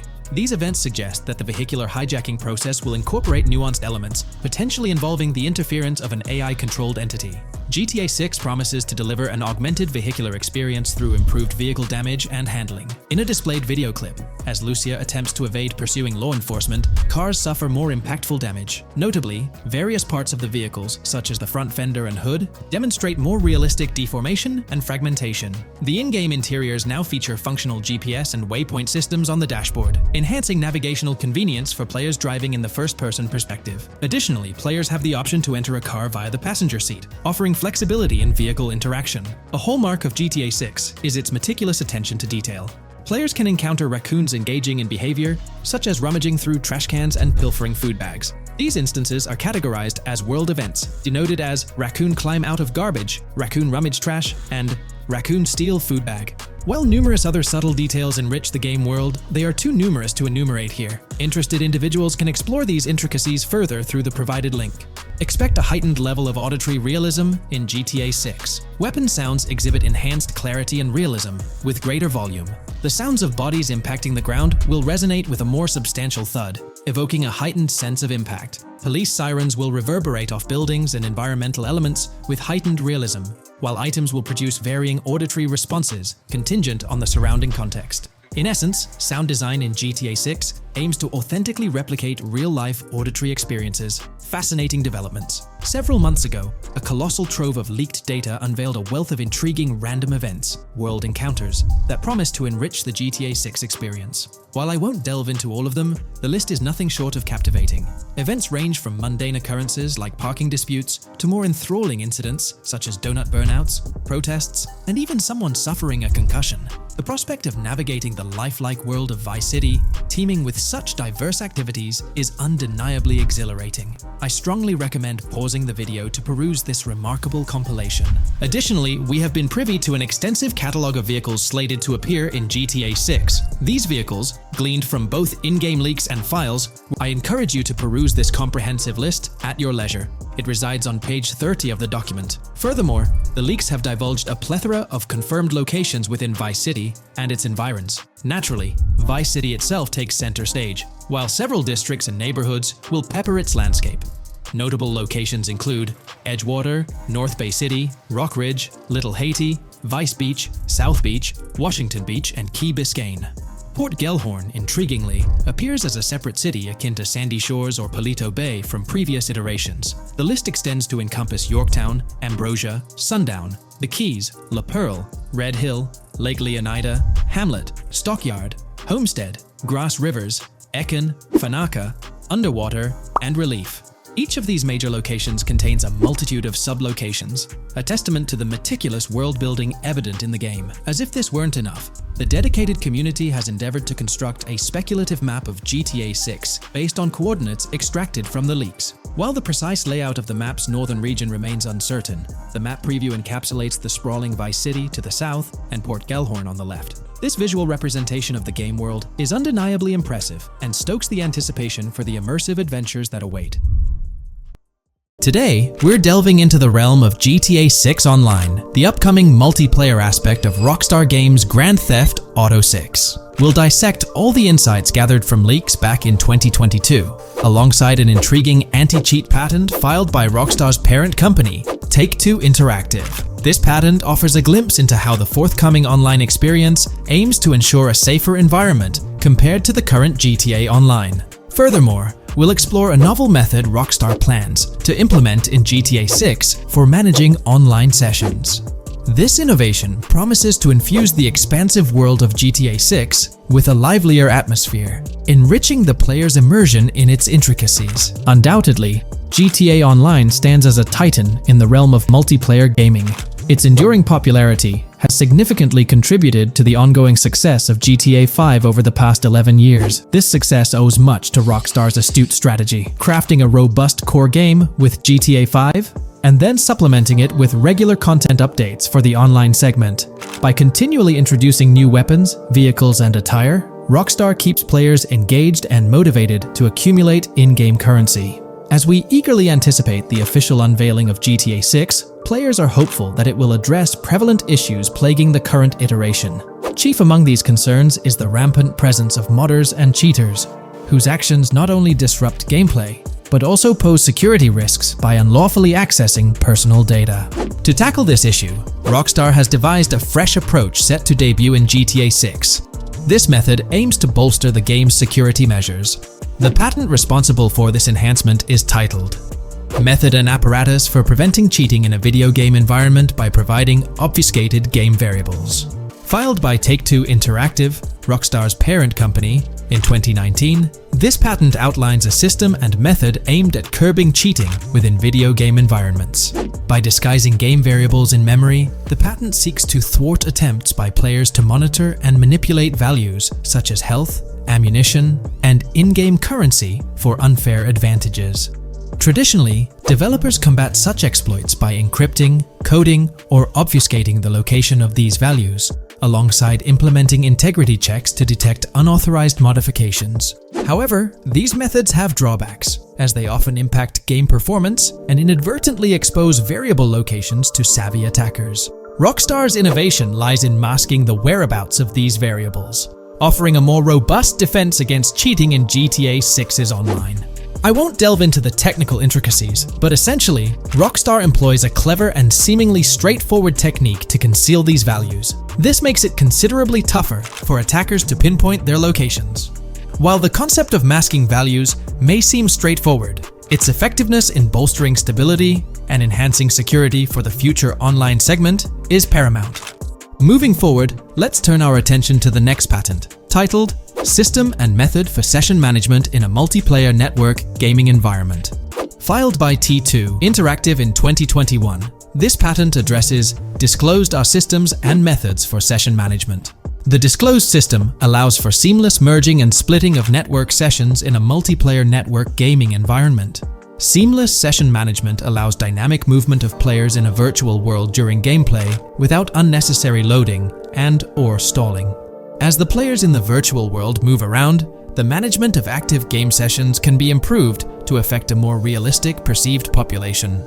In this patent, Rockstar highlights the crucial role of online components in the success of many games, citing GTA Online as an example. They emphasize the challenges of managing network technology and resources to create a vibrant virtual world. Traditional MMO games often face limitations in session management, with some opting for single sessions that may restrict the depth of content due to increasing player counts. Others utilize multiple sessions, which can hinder feasibility, especially in peer-to-peer exchanges like in GTA Online. To address these issues, Rockstar has developed a pioneering system for seamless session management. This innovative approach enables fluid splitting and merging of network sessions, allowing for a more immersive virtual world free from hardware and software constraints. Allowing players from different sessions, but in the same virtual area of the map, for example, to be merged into a single session. This allows players from previously different sessions to come across one another, thereby making the virtual world seem more populated. As an additional advantage, seamless session merging handles many network failures silently. In prior art systems, a player who loses network connectivity can be kicked out of a session and may not be able to rejoin because they are in a session by themselves. However, the Session Management System 100 allows for a disconnected player to exist in a session by themselves for a predetermined period before they are reconnected to the remaining players in the session or can be joined with another session. The method begins with monitoring a triggering event. In some embodiments, the triggering event defines when to merge two sessions or split a single session. For example, when the object, virtual players, are in the same session, move physically apart from another, the object by a predetermined virtual distance, this triggers the session management system to split the session into two different sessions. Likewise, if objects from two different sessions are within a predetermined virtual distance from one another, the session management system and merge the sessions to allow interaction between objects of the respective sessions. Other instances of monitored triggering events encompass various player and object actions, including changes in position or visibility, player entries and exits from the virtual world, and game-related activities like mission completions or tutorial beginnings. Rockstar's solution ensures seamless management of these events, preventing inconsistencies such as duplicated objects during session transitions. This approach accounts for factors like virtual geography, team management, networking resources, and social relationships to maintain continuity across sessions. For example, once a session is split, there can be two sessions, each with their own distinct copy of an object. Avoiding this split can avoid players that intentionally duplicate valuable objects to exploit virtual game economics. If these two sessions were to later merge, there can then be two identical objects in the same session.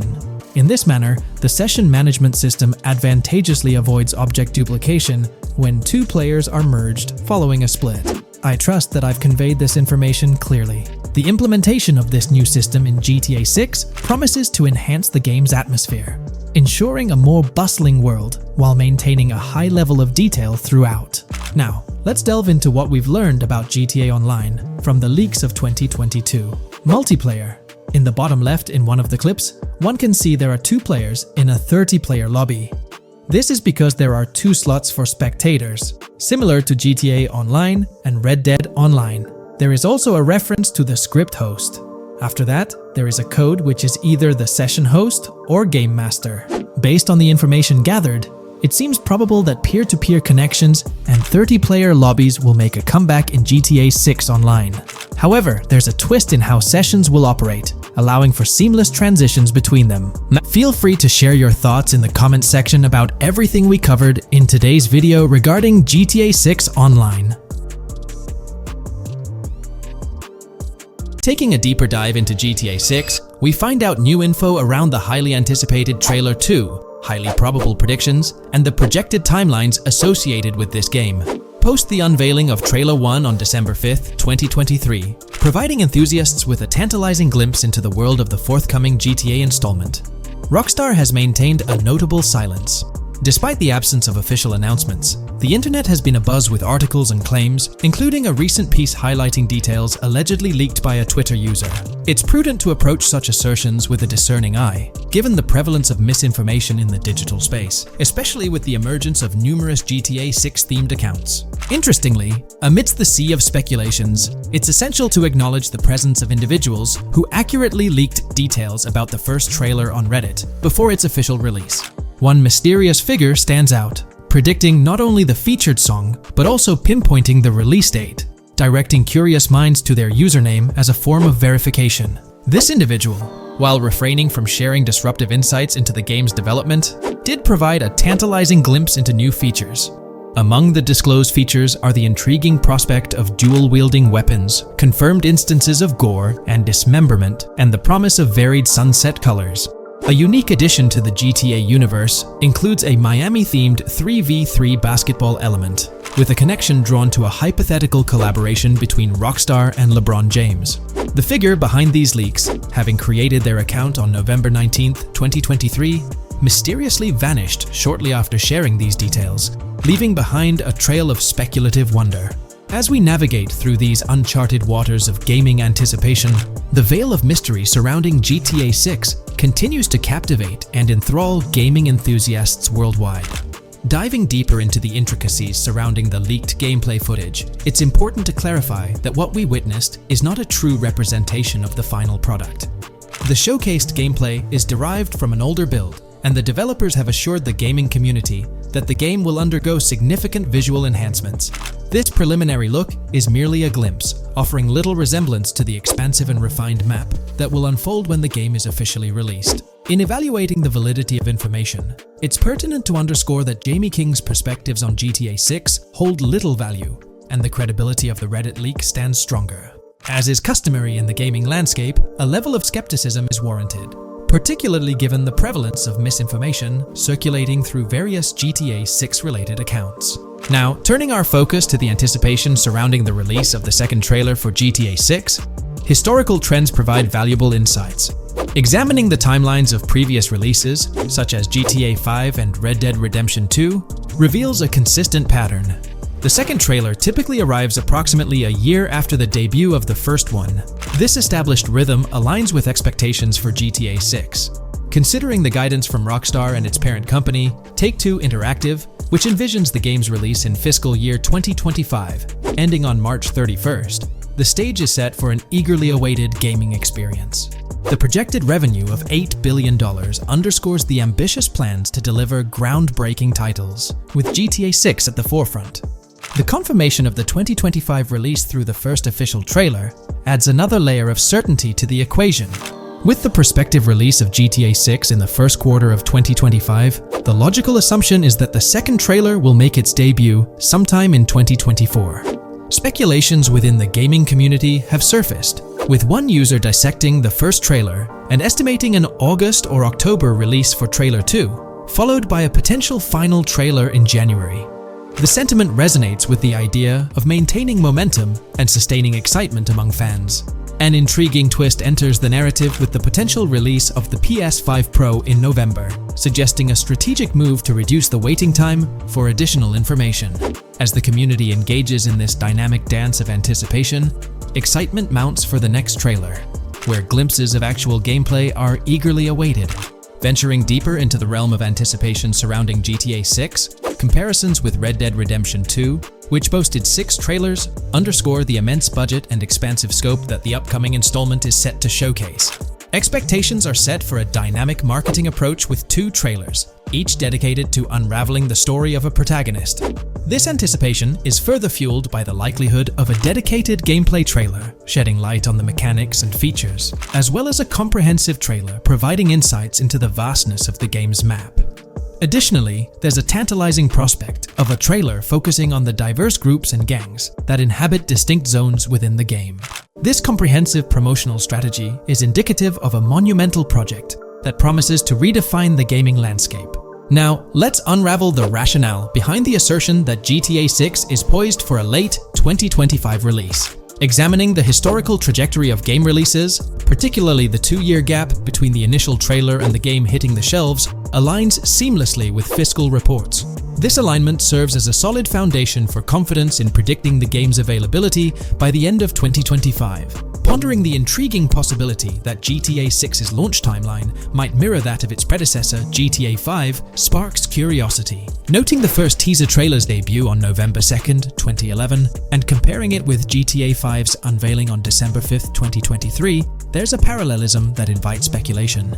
Expanding this analogy to include the release of the first 2 screenshots for GTA 5 on July 12, 2012, suggests a timeline for potential content drops for GTA 6. If we entertain the notion of a 1-year gap between the first and second trailers, mirroring historical patterns, and factor in Rockstar's potential aim for a fall release, an intricate timeline unfolds.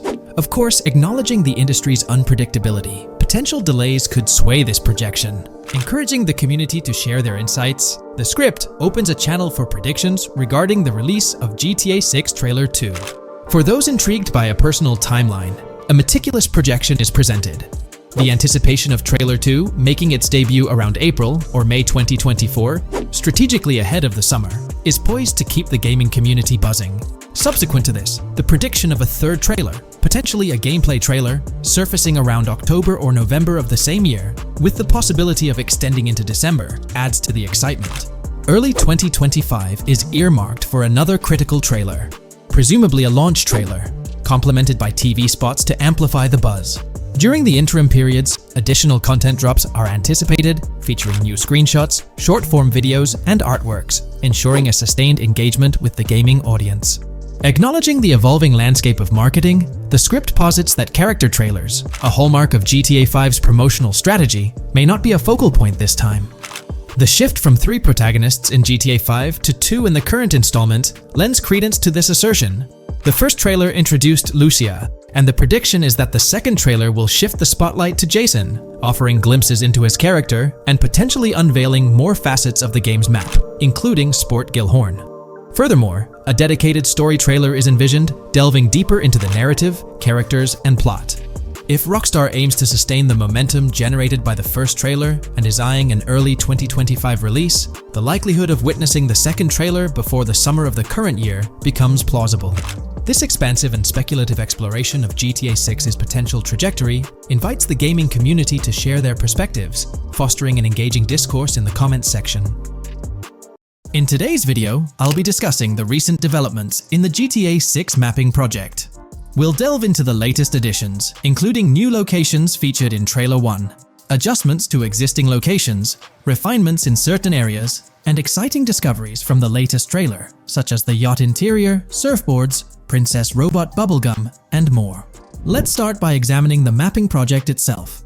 It's been some time since our last update on this front, and there have been notable changes to the map since then. This iteration represents the most recent version of the GTA 6 mapping project, spearheaded by Dupe's 0R. Below, you'll find a roster of individuals who have contributed to this endeavor, and it's worth noting that this list has been recently updated. This project stands as the largest and most comprehensive effort within the fan community, with the goal of predicting the map of GTA 6 as accurately as possible prior to its official unveiling. DuPZ0R mentioned that there's still an extensive list of elements to incorporate and modify, but for now, this update suffices. Anticipate further alterations to the map in subsequent updates. This iteration represents the latest version of the GTA 6 mapping project. Notable adjustments have been made to the legend and the manner in which various elements are annotated on the map. All markers now include viewing cones to indicate their general viewing direction. However, it's important to note that the angle of these cones is merely symbolic. Additionally, speculative location markers have been updated with red outlines to differentiate them from non-location markers. Furthermore, coordinate markers now display their corresponding clip names for easier identification. Changes have also been made to the naming conventions in the key section. For instance, you'll notice that the markers now include the names of the clips they are derived from. Let's delve into the alterations specific to Vice City. The angles of Rock Ridge and Stockyard have been tweaked to align with calculations/evidence and to better match the coordinates. By observing the outlines, you can see that both the Rock Ridge and Stockyard areas have been subtly adjusted, ensuring a more cohesive layout. There's a noticeable improvement in alignment. A notable update to the map is this section here. Previously, absent features have been incorporated from the edges of one of Rock Ridge's mini-maps, and adjustments have been made to the water's edge in that vicinity, now depicted in dark green to indicate the genuine boundaries of this section of the Vice River. Additionally, several buildings in the Rock Ridge area have been identified, including the Rock Ridge Community Research Center, Miami Police Department, Venture Apartments, Orange and Pink, 7071 Warren Thacker Manor, inspired by Martin Fine Villa, Palace Cafe and Diary, all sourced from leaks.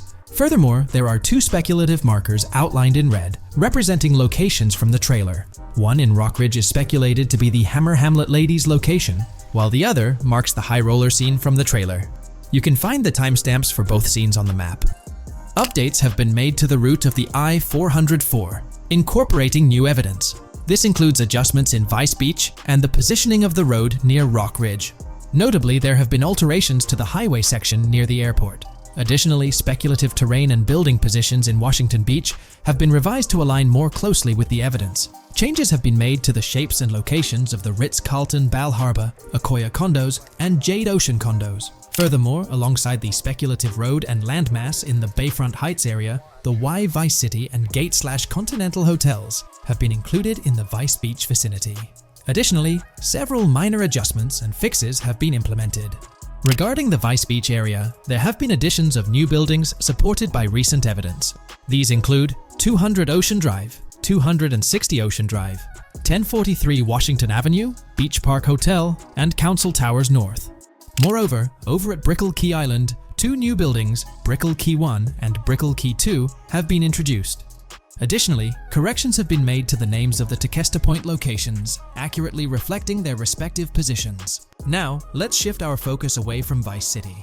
Firstly, an error regarding St. Joseph has been rectified. Previously labeled in purple, it should have been marked in red to signify that this name hasn't been confirmed in the leaks, but is either speculative or based on real-life data.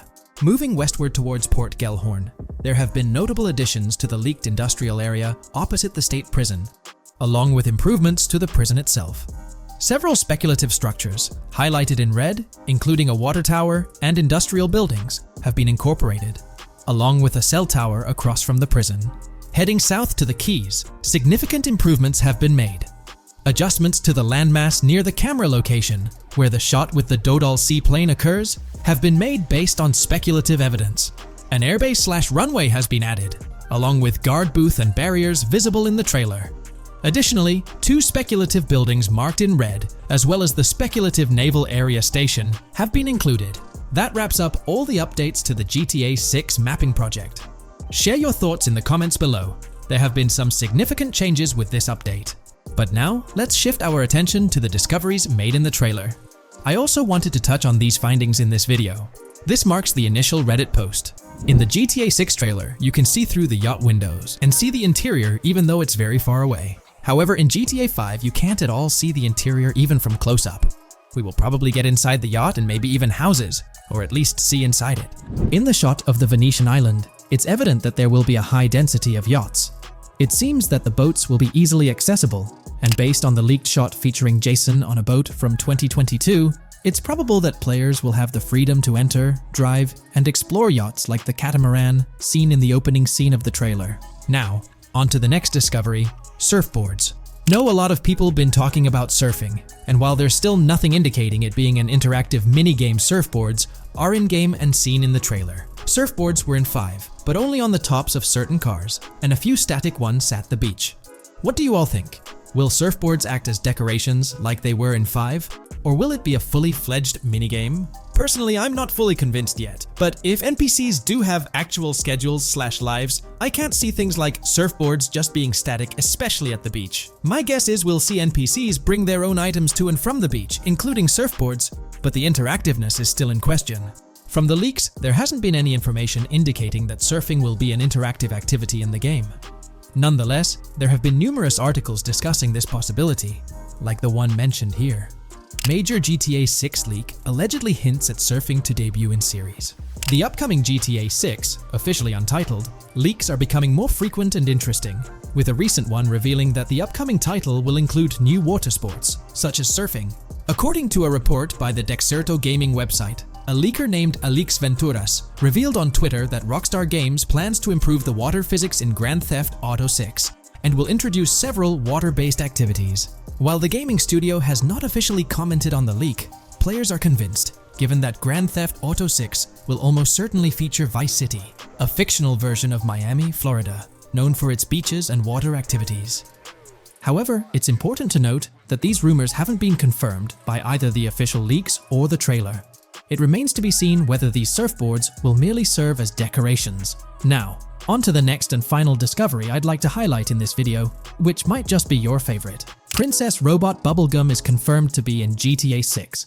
Just like the Righteous Slaughter game series, Princess Robot Bubblegum is seen on a shirt, and will most likely return with more episodes. The series originally appeared in The Ballad of Gay Tony, and again with more episodes in GTA 5, making this the 3rd appearance. Alright, so in the GTA 6 trailer, there's this moment where this girl in a white bikini gets everyone talking, debating whether she's Lucia or not. She's chilling near this pool, taking in the Vice City skyline, and then she turns around. And let me tell you, there's a bunch of stuff to unpack there. Her hair moves all natural-like, swinging around as she turns. She's got these big hoop earrings, cool purple sunglasses, rocking a purple lipstick, and check out those nails. French tips. Oh, and there's this bracelet on her left wrist that catches the eye too. Now, here's the deal. Some folks are saying, nah, there is absolutely no way that is Lucia, or it just doesn't cross anyone's mind. Their argument? She looks different from how Lucia appeared in other shots, especially in that jumpsuit and during the whole crime spree with Jason. But hold up, there's a good chance that in GTA Online, customization's gonna be off the charts. Need a different haircut? No biggie, just swing by the in-game salon. Problem solved. So, who knows? This bikini girl might just be a customized version of Lucia with a whole new look and vibe. By the way, I'm holding a monthly giveaway for a PlayStation 5. You just need to subscribe and you're entered. Now, back to the video. You know, I'm pretty confident that it won't cause much trouble, just like in GTA 5 or Red Dead Redemption 2. It feels like they'll let us switch up our characters' hairstyles again, which is pretty cool. Now, about this scene, it looks like it's happening at a totally different stage of the game. At the start, Lucia's all locked up in jail, doing those petty crimes and all. But in this snippet, she's looking like she's hit the jackpot. Loads of success and riches. There's more to this in the trailer, giving us a peek into what a thriving Lucia might look like. She's sporting a different hairstyle, dressed to the nines, hanging out in a fancy car with Jason behind the wheel. And to top it off, the girl's getting her photos taken by the paparazzi. Some folks out there are betting that this bikini girl is gonna be the face of Rockstar's marketing strategy. You know, just like how they've always had that iconic female figure in their marketing since the good old days of GTA 3. So, putting it all together, it really seems like this bikini girl is Lucia. From the style to the little details like the various hairstyles, everything seems to point in that direction. It's exciting to get these glimpses of what Lucia's different phases might look like in the game. Rockstar's been doing this thing with the promo girls for ages, from the early days of GTA 3 to the more recent GTA 5. You might remember them. The girl in the bikini holding the martini glass, or the San Andreas girl leaning over at the Vinewood sign with those shades. They've always had these distinctive figures for their marketing. A bunch of people are pointing fingers at this bikini girl, saying she's the new Rockstar promo face, but I've got my money on Lucia. Take a look at those birthmarks and accessories, those little marks on her face and arm. They're pretty similar to what the bikini girl's got. Sure, some aren't super clear, but makeup or sun exposure could easily cover them up. And those earrings and bracelets, they match up pretty well with all the girls who look like Lucia. Even if some shots might leave room for doubt, like the one where she's driving that fancy car. I'm pretty convinced it's Lucia. Jason's checking her out. The accessories are a close match, and her facial structure lines up. Not to mention, her body shape, facial features, skin tone, hair length, and color, pretty much all of it lines up perfectly. In that scene, the way the bikini girl moves seems a bit forced, like she's intentionally flipping her hair or something. So maybe it's part of a mission, Lucia trying to blend in at some event to gather info, or pull off a heist. Or perhaps it's one of those moments where she's at the top of her game, all successful and loaded. Oh, and that bikini she's wearing? It's from the Santino brand, which first showed up in GTA 5. So, in GTA Online, we've got this whole range of clothing options, right? There are jackets, shoes, and some of them even parody luxury brands like Louis Vuitton, which is a real high-end clothing and accessories label. Now, some people are throwing around this theory that the bikini girl might be a returning character from the old GTA Vice City like Mercedes Cortez, but honestly, that's way off. Vice City was set in the 80s, and GTA 6 is gonna be in the present, like probably around 2023. So the timelines just don't add up. Even though this bikini girl looks a bit different and acts a bit like an influencer, I'm pretty convinced she's Lucia. She's got those same body features and face structure as Lucia, and Lucia's a game changer as the first leading lady in modern Rockstar games. Before her, female characters mostly played supporting roles or were just NPCs in GTA games, never the main focus. Rockstar tends to put a lot of effort into their main characters. The little differences like the sunglasses or lipstick don't bother me much. We know there'll be in-game stuff you can buy, like accessories. And hey, being able to change hairstyles was a big deal in games like Red Dead Redemption 2 and GTA 5. So I'm pretty confident that the girl in that white bikini on that Vice City rooftop is Lucia. But yeah, I get it, there's gonna be a lot of chatter and debate. Remember the crazy theories from past GTA trailers? Like people saying the homeless guy was Nico Bellic, or that Michael was an older Tommy Vercetti? It's always possible I might be wrong. But to me, it all seems to point to Lucia here. Let me know what you think about Lucia in the comments below. Is she really the white bikini girl or not? I'd love to hear your thoughts down there. If you enjoyed this video, a thumbs up would be cool. And hey, if you're new here and want to stay updated on all things GTA and Rockstar games, consider hitting the subscribe button. Also, click that notification bell, because sometimes YouTube acts up, and the bell helps you stay in the loop with new videos. Anyway, thanks for watching, folks. Take care and catch you in the next video.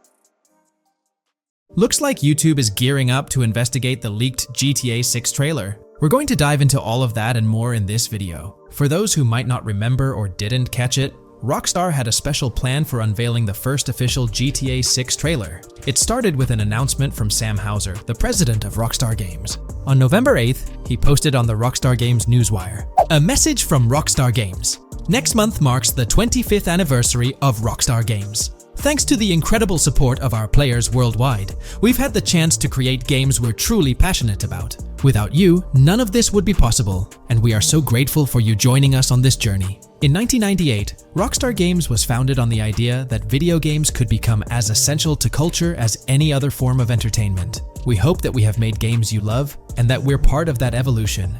We're very excited to announce that in early December, we'll be releasing the first trailer for the next Grand Theft Auto. We look forward to many more years of sharing these experiences with you all. Thank you, Sam Hauser. We knew the GTA 6 trailer was set to drop in early December, but the exact date was a mystery until December 1st. That's when Rockstar Games posted on all their social media accounts announcing that Trailer 1 would be released on Tuesday, December 5th at 9 a.m. Eastern Time. They also mentioned that the trailer would be available on YouTube. It was set to be a premiere, which for those who don't know, means the whole video is uploaded to YouTube with a countdown clock. This wasn't just Rockstar doing their thing, they had a partnership with YouTube. They even had a custom URL and a special countdown timer for the video. This was definitely a collaboration. However, a little over 12 hours before the trailer was supposed to go live on December 4th in the evening, it leaked. The trailer surfaced on X, formerly Twitter, from an anonymous account named Trailer Leaker. Their handle was GTA 6 Trailer Leak, and they posted the entire Grand Theft Auto 6 trailer in very low quality, with a Buy Bitcoin watermark and the caption BTC with a $sign. Rockstar Games quickly found out about it and got X to suspend the account. The account was actually threatening to release a high-quality version of the trailer without the watermark if it reached a certain number of views or hit specific milestones. When that happened, Rockstar Games had to go into damage control mode. They put out an announcement saying, "Our trailer has leaked, so please watch the real thing on YouTube." So, Rockstar ended up releasing the trailer early, basically canceling the premiere countdown that was supposed to happen on YouTube. It was a mess. Neither Rockstar Games nor YouTube wanted this to happen. This raised the question, how did this leak occur? Was it a Rockstar Games employee or someone at YouTube? The only people with access to the trailer would be those responsible for Rockstar's YouTube account, and it's unlikely they would leak it. However, YouTube also has access to the trailer. The people behind the scenes at YouTube, high up enough to have access, could see and download the trailer. Naturally, fingers started pointing at YouTube. Now it looks like YouTube has officially responded. According to Tom Henderson over at Insider Gaming, from what I can gather, YouTube has investigated employees breaching their contractual agreements on 2 different occasions in the past 18 months due to employees accessing content on the back end. Following today, which unfortunately had some leaks surrounding Sony's state of play, we can presumably expect a 3rd investigation fairly soon. Clearly, one of the occasions mentioned in the past 18 months is the GTA 6 trailer leak. Honestly, this theory that someone from YouTube leaked it has been around since day one. With all the hype around GTA 6, it's not surprising someone couldn't keep it under wraps and leaked it, causing a huge stir. There have been so many leaks in the past few years, right before major events or trailer drops, making it more obvious that YouTube might be the source. This seems to be what happened with GTA 6, because the people with access are supposed to sign contracts or NDAs, preventing them from sharing this kind of information. So, what will Rockstar Games do next for GTA 6? Almost everything about this game has been leaked, from initial details like Project Americas, which turned out to be true after Rockstar's own investigation, to the fact that it's set in Vice City with a female and male protagonist duo. There were the major leaks in September 2022, the leaks right before the trailer was supposed to drop, and then the trailer itself leaking 12 to 15 hours early. It's unclear what Rockstar will do for the next trailer, character reveals, or gameplay footage. Will they risk uploading it to YouTube again after this disaster? Or will they stick to their newswire, despite insiders and data miners being able to access and share that information? Rockstar is definitely in a tricky situation. At least it's good news that YouTube is trying to crack down on this. They might be doing this because they could face massive lawsuits. The GTA 6 reveal was supposed to be one of the biggest events in video game history, and it was ruined because someone behind the scenes at YouTube likely leaked it. So, the big question is whether Rockstar Games will go back to YouTube. One way they could avoid a similar issue is by not announcing when they're going to upload the next trailer. If I had to guess, YouTube probably won't get another exclusive deal or a premiere. If Rockstar were smart, they'd upload the trailer shortly before the announced drop date and keep it private until then. That seems like the safest route. What do you guys think? How do you think Rockstar will handle future video uploads? Will they stick with YouTube? Move to their Newswire page, their own Rockstar Games site? or use another method entirely? Let me know your thoughts in the comments below. I'd love to hear your ideas. Today's video will delve into the upcoming changes to the AI systems in Grand Theft Auto 6 by Rockstar. We'll explore a patent that introduces a groundbreaking system unprecedented in gaming, promising a revolutionary shift in how AI operates within games. Additionally, we'll delve into other intricacies concerning AI and non-playable characters in GTA 6, including insights from a job listing at Rockstar's new LA studio, shedding light on NPC dialogue. We'll also examine NPC behaviors in response to their environment and their integration with social media, enhancing immersion and complexity in player interactions. Let's kick off with Rockstar's innovative AI system set to debut in Grand Theft Auto 6. Described by Rockstar as the most significant and immersive evolution of the series, the emphasis on immersion is evident in their patent filings. We'll focus on one particularly intriguing patent, unveiling a new system poised to revolutionize AI in gaming. Considering Rockstar's commitment to delivering the most immersive experience yet, it's evident that NPCs and AI will play pivotal roles. This patent specifically pertains to animations in GTA 6, aptly named System and Method for Virtual Character Locomotion. Back in 2020, Rockstar Games unveiled an innovative system that will debut in GTA 6. Now, the details might sound a bit complex, but essentially, this patent outlines a fresh approach to animating characters and imbuing them with dynamic intelligence. These characters will now possess a kind of virtual brain, allowing them to react to their environment, other NPCs, weather, and even their mood, influencing their animations on the fly. Before this advancement, each character's animation had to be painstakingly recorded in a studio equipped with motion capture technology. This process involved attaching markers to actors' suits and compiling animations into what's called an animation tree. This method was resource-intensive, limiting the variety of animations Rockstar could include in their games. For instance, in GTA 5 and Red Dead Redemption 2, each NPC had its own animation tree, containing all their actions. Animation trees essentially stack animations, blending them together seamlessly and transitioning between them based on player input and in-game conditions. Additionally, motion matching, a feature seen in GTA 5 and RDR2, automatically selects animations based on player actions and the surrounding environment. This results in fluid and lifelike character movements, such as running while shooting, creating a more immersive experience for players. With GTA 6, Rockstar introduces an innovative system designed to optimize resources and streamline animation data. This approach allows for more content within the game while offering a broader array of animations. It shares similarities with motion matching but diverges in its utilization of a new framework. Rather than relying on conventional animation trees, character animations will be predominantly data-driven, adapting dynamically to environmental cues. These animations will be categorized into distinct motion types, representing unique character styles. Each character will possess a designated motion type, enhancing the depth and realism of their movements. As an illustration, let's consider various states such as tired, injured, and normal, each corresponding to a set of animations. Additionally, every character will possess their own blackboard, a virtual representation of their current state and surroundings. This blackboard stores crucial data including the character's condition, location, weather, temperature, and more. Utilizing this information, the game's code dynamically selects appropriate animations or styles for the character, enhancing their responsiveness to the virtual world. For instance, in the Ocean Drive scene from the trailer, we observe a character seated on the sidewalk. As a group of NPCs pass by, he attentively observes them, reacting accordingly to their presence. With this system, the gameplay experience is poised to become even more immersive. It will prioritize environmental data, including the presence of other NPCs and vehicles, alongside factors influencing the character's mood. Consequently, NPCs will exhibit previously unseen levels of reactivity, shifting focus to a noteworthy job listing from Rockstar's recruitment opportunities. Last year, Rockstar opened a new studio in Los Angeles. From what we know, it's purely a new motion capture studio, so they have another one besides the one in New York, mainly to record NPC dialogue probably. This discovery confirms that. I checked Rockstar's careers page just now, and there's a job offer at Rockstar LA for Associate Writer Pedestrian and Ambient Dialogue. This could indicate that they are still writing and recording GTA 6 NPC dialogue right now. This suggests that the development team is currently engaged in scripting and recording NPC dialogue for GTA 6. You can find the specific responsibilities outlined in the job description provided. It says, write funny, character-driven, and unique dialogue for our ambient population. Work with key stakeholders to understand and support the technical requirements for player-led, dialogue-based interactions with our ambient population. Provide exciting dialogue that works within the strict constraints of a complex game system.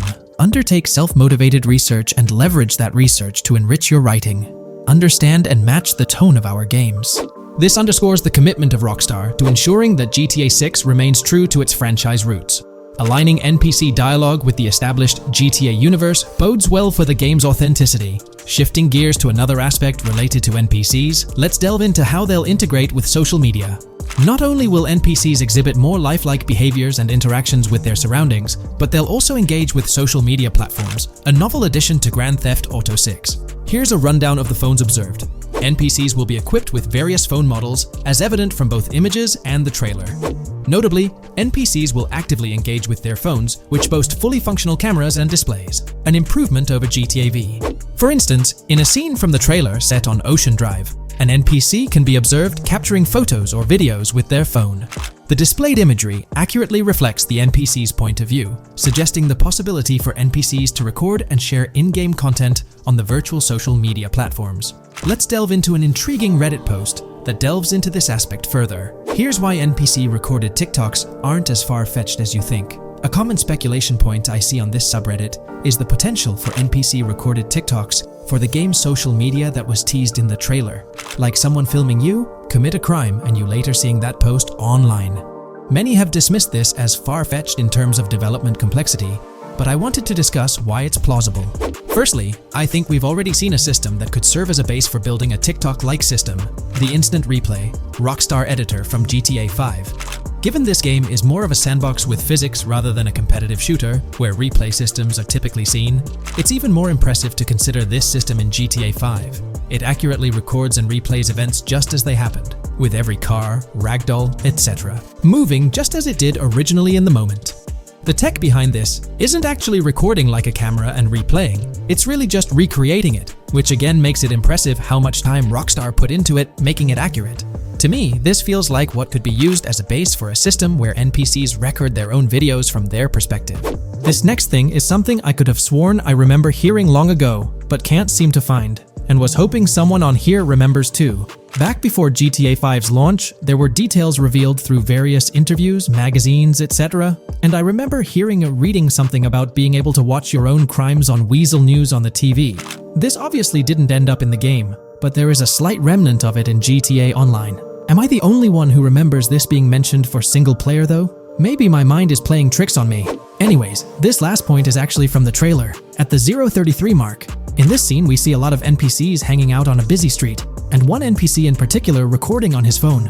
As we know, Rockstar's trailers are always all in engine, no CGI cinematics, so I think it's worth noting that it looks as if his screen is accurately showing what he's looking at. My screenshot is zoomed in, but if you got Hatmark on the trailer, you can see it matches up to what he's looking up at. Could this be a hint towards said system, or just a nice detail? Rockstar has a reputation for delivering what they showcase in their trailers, often exceeding expectations.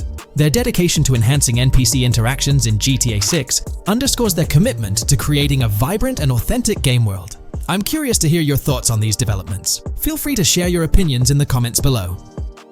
GTA 6 has been announced, and it's caused a whole bunch of rumors to swirl around. We've got a list of stuff that's actually confirmed for the game, so let's dive in. Now, the game isn't coming out anytime soon. Rockstar Games is still working hard on it, but thanks to some leaks, we've got some inside info on what to expect. We're talking vehicles, game physics, and the main characters, Lucia and Jason. Plus, we've got details on the map, the huge open world, activities, and all the weapons you can play with. There's also a bunch of cool stuff going on with NPC AI, RPG elements, and some new gameplay features. People are pretty hyped about all this, and they're chatting up a storm about what GTA 6 is going to be like. Now let's check out the vehicles in the game. The GTA forums did a solid job gathering this info, so shout out to them. So we've got confirmed vehicles like the Blista Compact, Ocelot Locust, and something that looks like a 90s Buick Skylark. By the way, I'm holding a monthly giveaway for a PlayStation 5. You just need to subscribe and you're entered. Now, back to the video.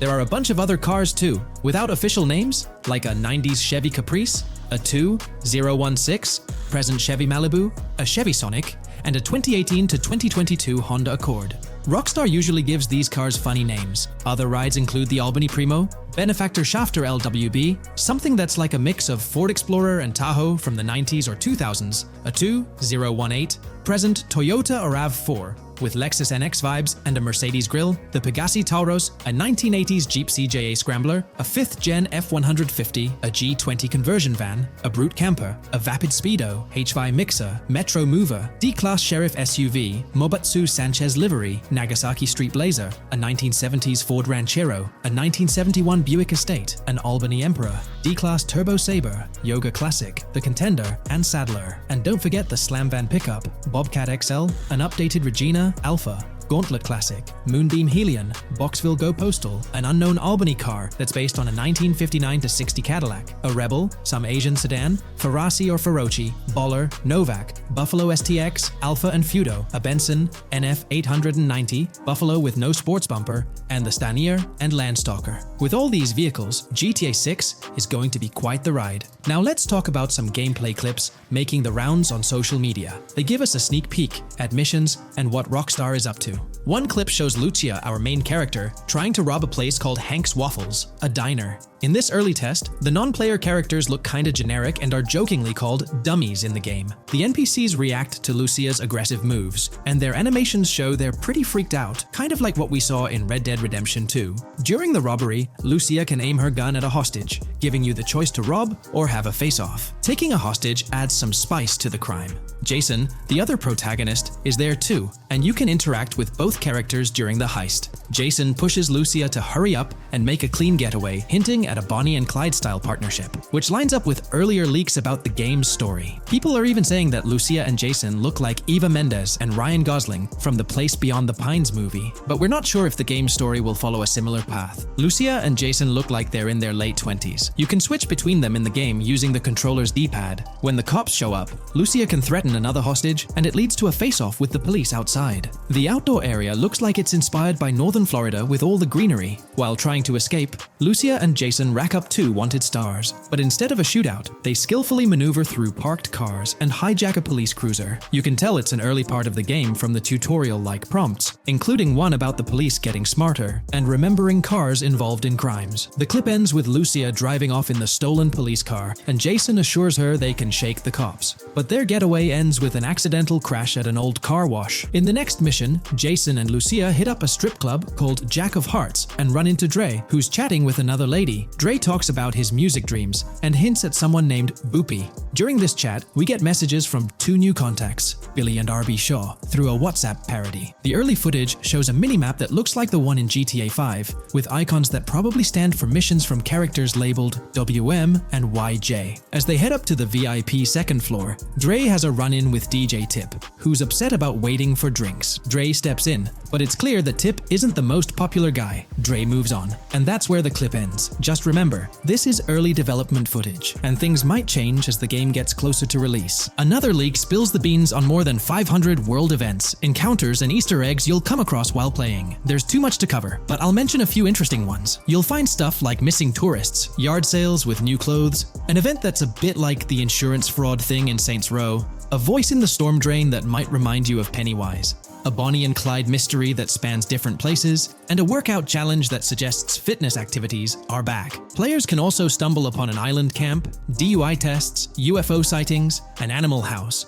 a swamp safari, and even the possibility of playing some crazy golf. There's a hint that the basketball court might be back too. Events like fishing, Satanist houses, backyard wrestling rings, and mansions with big cats offer a bunch of different experiences in the game world. Now, let's talk about the main locations in Grand Theft Auto 6. Ambrosia has Ambrosia Farms and the Tarmac. Bayside Copperhead, the Everglades or Grass Rivers, Fairyland and Fairyland Forest offer different environments. The Keys region includes places like East Key, Low Key, and spots like a garage, gas station, and liquor store. Lake Okeechobee has a motel, prison, and racetrack, while Little Haiti, North Beach, and North Miami come with places like gas stations, hideouts, and liquor stores. Port Gellhorn offers a variety of spots to explore, like an abandoned building, basketball court, beach, bingo hall, bowling alley, car wash, fishing store, fruit stand, gas station, motel, pawn shop, police station, quick shop, raceway, soccer field, and trailer park. Red Hill has a forest, South Beach features a boardwalk,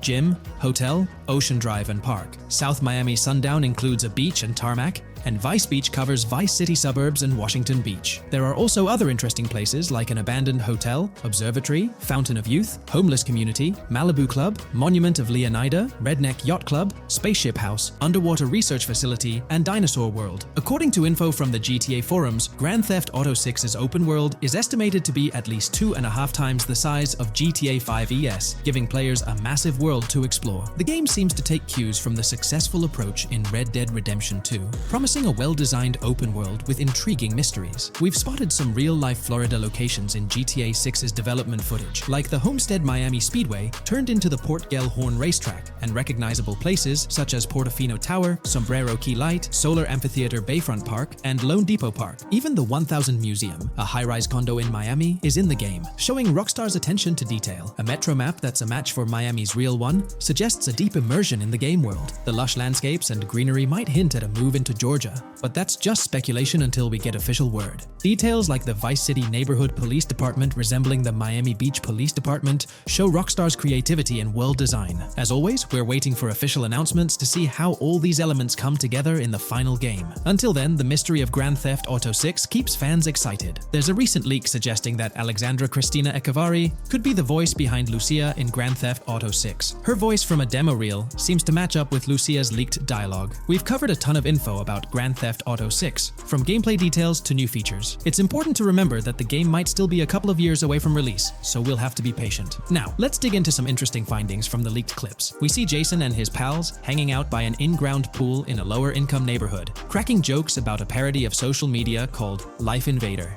It's all about brain downloading and poking fun at Jay Norris's demise. Classic Grand Theft Auto humor. The leaked clips also give us a peek into early police AI testing, showing NPCs using cover better during gunfights. In one scene, Jason robs a diner worker with an assault rifle, and we see some dialogue options that look like they're from Red Dead Redemption 2, but they might just be placeholders. Jason's new ability to go prone is a fresh addition to the franchise, and a scene in a thrift or antique shop hints at the option for robbery, maybe even a place to sell stolen items, which adds depth to the gameplay. There are animation tests for Lucia and Jason, doing stuff like jogging, stopping, and ducking to avoid gunfire. Rockstar's developers also tested vehicle crashing physics, with a car driving over an overpass. Highway signs mention North Beaches and Lake Leonida on Interstate 97, with the current exit leading to Washington Beach. In another scene, Jason stumbles upon a shipping container full of cash and a motorbike. Various development clips show changes to the inside of a vehicle, suggesting new vehicle designs or customization options for players. Throughout the clips, there are various interactions with NPCs in the open world, like characters taking selfies, which makes the game's world feel more immersive. Another mechanic borrowed from Red Dead Redemption 2 is the ability for characters to pick up and carry bodies, adding depth to the gameplay. We also see other influences from Red Dead Redemption 2 in different aspects of the game. The weapon wheel system is similar to Red Dead Redemption 2 with limited weapons and items you can carry. Lucia has a loot bag that might be used for robberies or stealing stuff from different places. The inventory system lets players hang on to health kits and other items for temporary buffs, and Jason can pick up and drop weapons from his inventory. In one scene, Jason enters a gang member's territory and takes cover behind a truck, and we see unique animations for characters reacting to getting shot. There's a mention of a jetpack that was previously leaked by Tom Henderson, and it's inside the Jack of Hearts Club. The game includes parody logos for social media like Snapchat, Instagram, and Life Invader. Characters have different hairstyles, and there are realistic details, like Lucia's bra showing under her shirt, which adds to the game's realism. A new feature is the ability for players and NPCs to hold their guns sideways, which changes things up in combat. We also see Jason doing some fancy rifle tricks in the air, and another character in a parking lot shoots at him while holding his pistol sideways. The clips mention animations like overdose, which hints at unique actions or events in the game. There are hints of horses and horse riding mechanics, likely inspired by Red Dead Redemption 2. The open world is packed with places to explore, like motels, metro stations, restaurants, pawn shops, and supermarkets. Small details like being able to get a gumball from a quick shop machine add to the overall experience. The game adds RPG elements, like managing food, drinks, sweat, fatigue, and even taming animals, which gives players a deeper gameplay experience. There are references to mountain bike ramps and city bike rentals, promising fun cycling activities. The leaked clips talk about loads of weapons, from regular firearms like pistols, shotguns, and rifles, to to unusual ones like golf clubs, baseball bats, and crowbars. Players can also use tools like flashlights, binoculars, and lockpicks. Players can stay in motels and hotels, with the Kington Hotel as one option. There's even a pool party with live music for players to attend. References to the Everglades and wildlife like alligators, snakes, raccoons, and birds hint at diverse and unique environments to explore. A cool addition is the ability to shoot while swimming, which adds a new twist to combat situations. With all these elements, Grand Theft Auto 6 promises to be an immersive and engaging gaming experience. Hey! Big news for all you GTA fans out there. GTA 6 is shaking things up with some major changes in the series. We've got a ton of fascinating info about the game that you absolutely need to hear. Just a heads up, the details we've got are from leaked footage online, but unfortunately we can't provide any links or show it. Nevertheless, there's a bunch of exciting stuff to discuss, like new animals, AI enhancements, RPG elements, and more. Let's jump right in. Fact 1. Excitingly, the Malibu Club and Ocean View Hotel make a return in GTA 6. Events like Lost at Sea Island Camp and Lost Plane suggest potential island scenarios akin to Guarma from a previous installment. Fact 2. While exploring, players encounter a myriad of wildlife: alligators, bears, boars, dogs, snakes, raccoons, birds, frogs, bald cats, and rodents. Symbols marking plants and toxic waste are also scattered throughout the game. Fact 3. In the game, keep an eye out for the Scarface crime scene, possibly an Easter egg paying homage to Tony Montana. There's also a murder mystery named Missing Tourists. Additionally, spots designated for campers hint at the possibility of owning a camper van in the future. Fact 4. GTA 6 offers an array of side activities, from backyard wrestling and racing to UFO events and beach bonfires. Even seemingly small actions, like picking up cans from the ground, are significant. Jason and Lucia, the main characters, possess special abilities akin to those seen in GTA 5. By the way, I'm holding a monthly giveaway for a PlayStation 5. You just need to subscribe and you're entered. Now, back to the video. Fact 5. Jason and Lucia's safe house serves as a motel, a central hub for their activities. The game's world features various street gangs, each with its distinct vibe. Characters exhibit different personalities, including romantic, cool, pragmatic chaotic, and pragmatic cool. Fact 6. Gameplay enhancements in GTA 6 introduce the option to use zip ties on NPCs for stealth mechanics, alongside the ability to carry bodies, enriching the depth of stealth elements. Fact 7. The gunplay in GTA 6 mirrors the mechanics seen in Red Dead Redemption 2 and Max Payne 3. It might be worth exploring those games before GTA 6's release if you haven't already. And activities? GTA 6 offers an abundance, from fishing and wild golf to basketball, football, and soccer. There are gyms for training, a yacht club, and even a racetrack. Fact 8. Prepare for a contemporary setting, post-GTA 5 events. The game meticulously recreates numerous Miami landmarks, such as a grand tennis court, a bustling football stadium, and a lively amphitheater. The map encompasses an airport and a functional tram system with an airport stop. And that's not all. The Florida Keys and a swampy region named Grass Rivers, reminiscent of the Everglades, are part of the game. Players can navigate swamp boats in this area. Fact 9. GTA 6 boasts a diverse arsenal, from melee options like golf clubs, pool cues, crowbars, and bats to a spectrum of firearms ranging from pistols to snipers and RPGs. The weapon selection is extensive. You can even personalize how your character handles weapons. Additionally, there's an assortment of throwable items like grenades, molotovs, and yes, even golf balls. Fact 10. Get ready for some seriously upgraded NPC interactions. Now, you'll have choices such as threatening, robbing, shooting, or restraining them. Some missions will even involve gesture-based actions, taking a cue from Red Dead Redemption 2. Car damage has been ramped up for realism, and the interior detailing is insanely intricate, complete with functional dashboards. Fact 11. Weapons are undergoing a transformation in GTA 6, drawing inspiration from Red Dead Redemption 2. Instead of a sprawling weapon wheel, you'll have specific slots for small firearms, melee weapons, rifles, and shotguns. No more unlimited weapons, but you can drop and pick them up along the way. Fact 12. During development, there was a glimpse of Arthur Morgan's hat, although its inclusion in the final game remains uncertain. Players now have the option to surrender to the police during a heist, introducing a thrilling twist. Police response time has been revamped to feel more authentic, featuring a timer that varies based on the severity of the crime. Murder gets a quicker response than robbery. GTA 6 caps the maximum wanted level at 5 stars, and a 6-star level seems highly unlikely in the current gameplay. Fact 13. Let's focus on the characters. GTA 6 introduces us to two main protagonists, Jason, portrayed by Brian Zampella, and Lucia, played by Alexandra C. Echevarri, marking the franchise's first playable female character. You can seamlessly switch between them, and they also happen to be a couple, drawing inspiration from the legendary duo Bonnie and Clyde. Fact 14. Clothing in the game behaves in a remarkably realistic manner. You can accessorize with items like sunglasses, watches, wristbands, and hats, each with various wear styles. The attention to detail is impressive, with sweat, dirt, and wrinkles adding to the overall realism. Fact 15. Internally referred to as Project Americas, GTA 6 had a codename during its development, akin to GTA 5, Rush, and Red Dead Redemption 2, Bonnier. Originally, the plan was for a larger map encompassing North and South America, but Rockstar's approach changes scaled it down. Nonetheless, the game promises to deliver a memorable experience with its features and diverse locations. Fact 16. The game incorporates RPG elements like weight and muscle management, highlighted in the Spool Couple Workout Challenge. Leaked footage revealed Jason and Lucia's apartments. For instance, Jason's place includes a bathtub for in-game baths. Fact 17.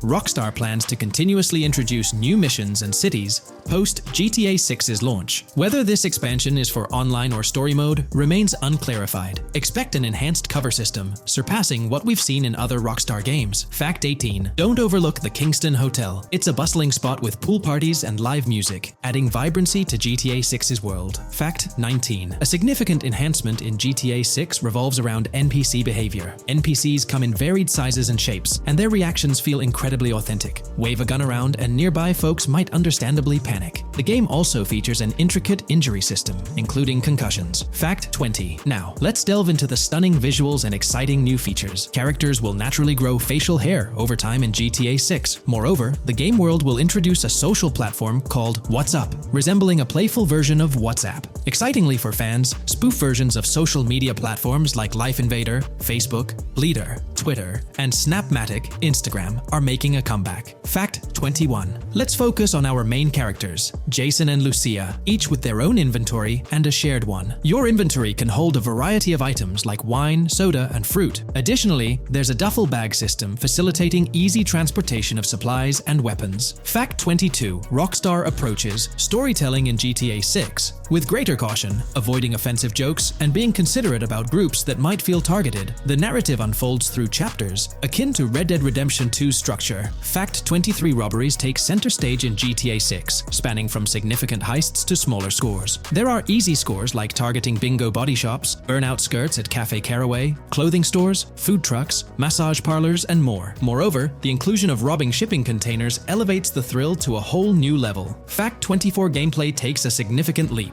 For the first time in GTA, players can crouch and go prone, introducing tactical elements. RPG elements also come into play, hinting at hunger mechanics and animal interactions, expanding the game's depth. Fact 25. GTA 6's map officially surpasses the size of GTA 5. This time the spotlight is on Vice City, an area inspired by Miami and its surroundings, offering players a vast and diverse landscape. There's even a lake featured in one of the videos, hinting at a significant part of Florida being included in the game. Fact 26. Hold tight, the jetpack makes its return. Shooting from cars is also part of the thrill, adding an extra layer of excitement. And brace yourself. GTA 6 introduces 18 brand new vehicles to the franchise. Fact 27. In GTA 6, players will encounter various events, including random muggings and NPC-hosted yard sales. There are hints at riding events, which could potentially mean horse riding, possibly involving the Red Dead Redemption 2 team. Fact 28. Police AI has undergone significant improvements compared to the previous game. Instead of blindly rushing in, they exhibit more realistic and intelligent behavior. If you commit a crime and escape in a vehicle, cops will note down the specific vehicle and license plate, making evasion more challenging. Fact 29. Let's delve into the notable emphasis on indoor locations in GTA 6. There's a plethora of diverse interiors to explore. Motels, hotels, restaurants, pawn shops, supermarkets, fast food joints, gun stores, shooting ranges, and the Vice City metro station. Moreover, they've added functional elevators to enhance the immersive experience. Interestingly, there's a risk of players getting banned from stores, adding an intriguing dimension to the gameplay. Fact 30. New arsenal alert. The spear gun makes its debut, allowing players to shoot underwater spears at their targets. Moreover, there's an array of gear at your disposal, such as binoculars, cut-off tools, flashlights, immobilizer bypasses, slim jims, USB drives, tasers, zip ties, and auto dialers.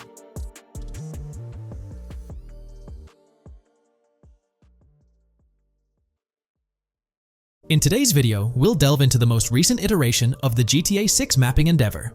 We'll explore the freshest alterations introduced to the map, including newly incorporated locales and adjusted road placements.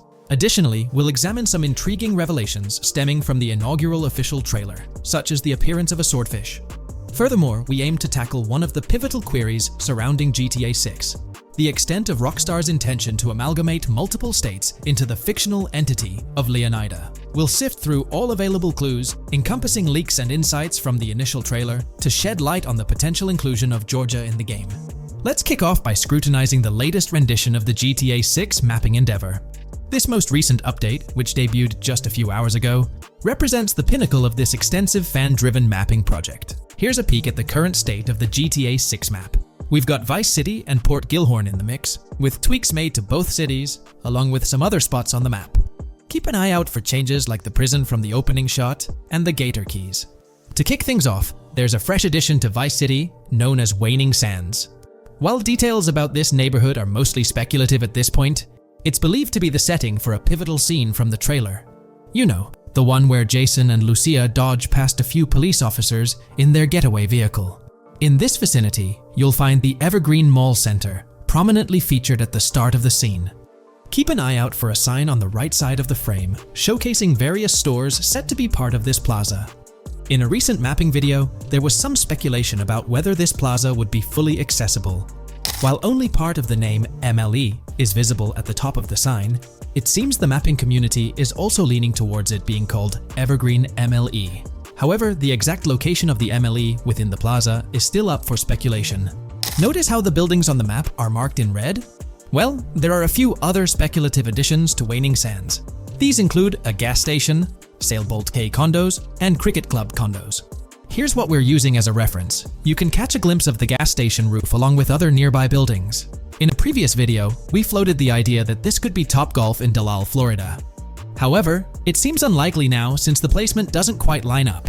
But hey, let's hold off judgment until we know more. Now, let's talk about some updates in the positioning of various elements. The placement of several buildings, basements, speculative roads, metro, rail, crosstown, downtown, and Brickell has been tweaked. We're using yellow and purple lines to show the speculative metro and railway in Vice City.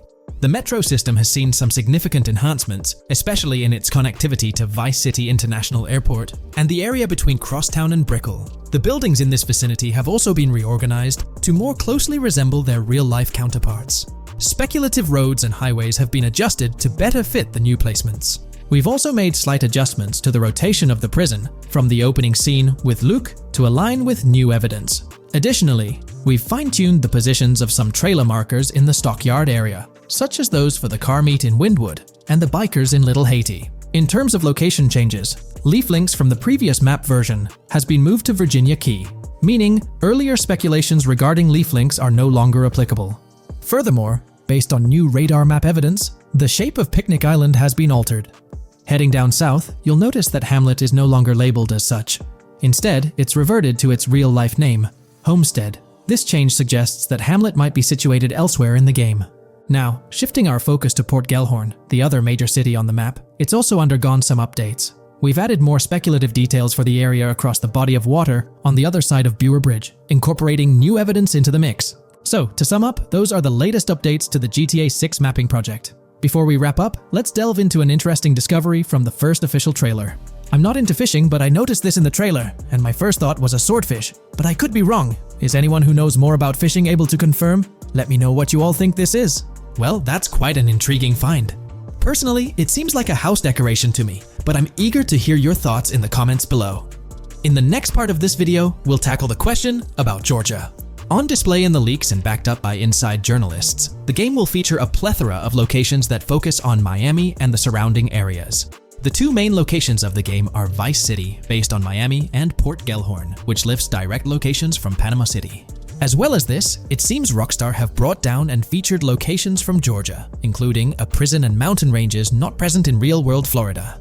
I'm curious, do you think Georgia will make an appearance in GTA 6? Let's examine the evidence we have so far.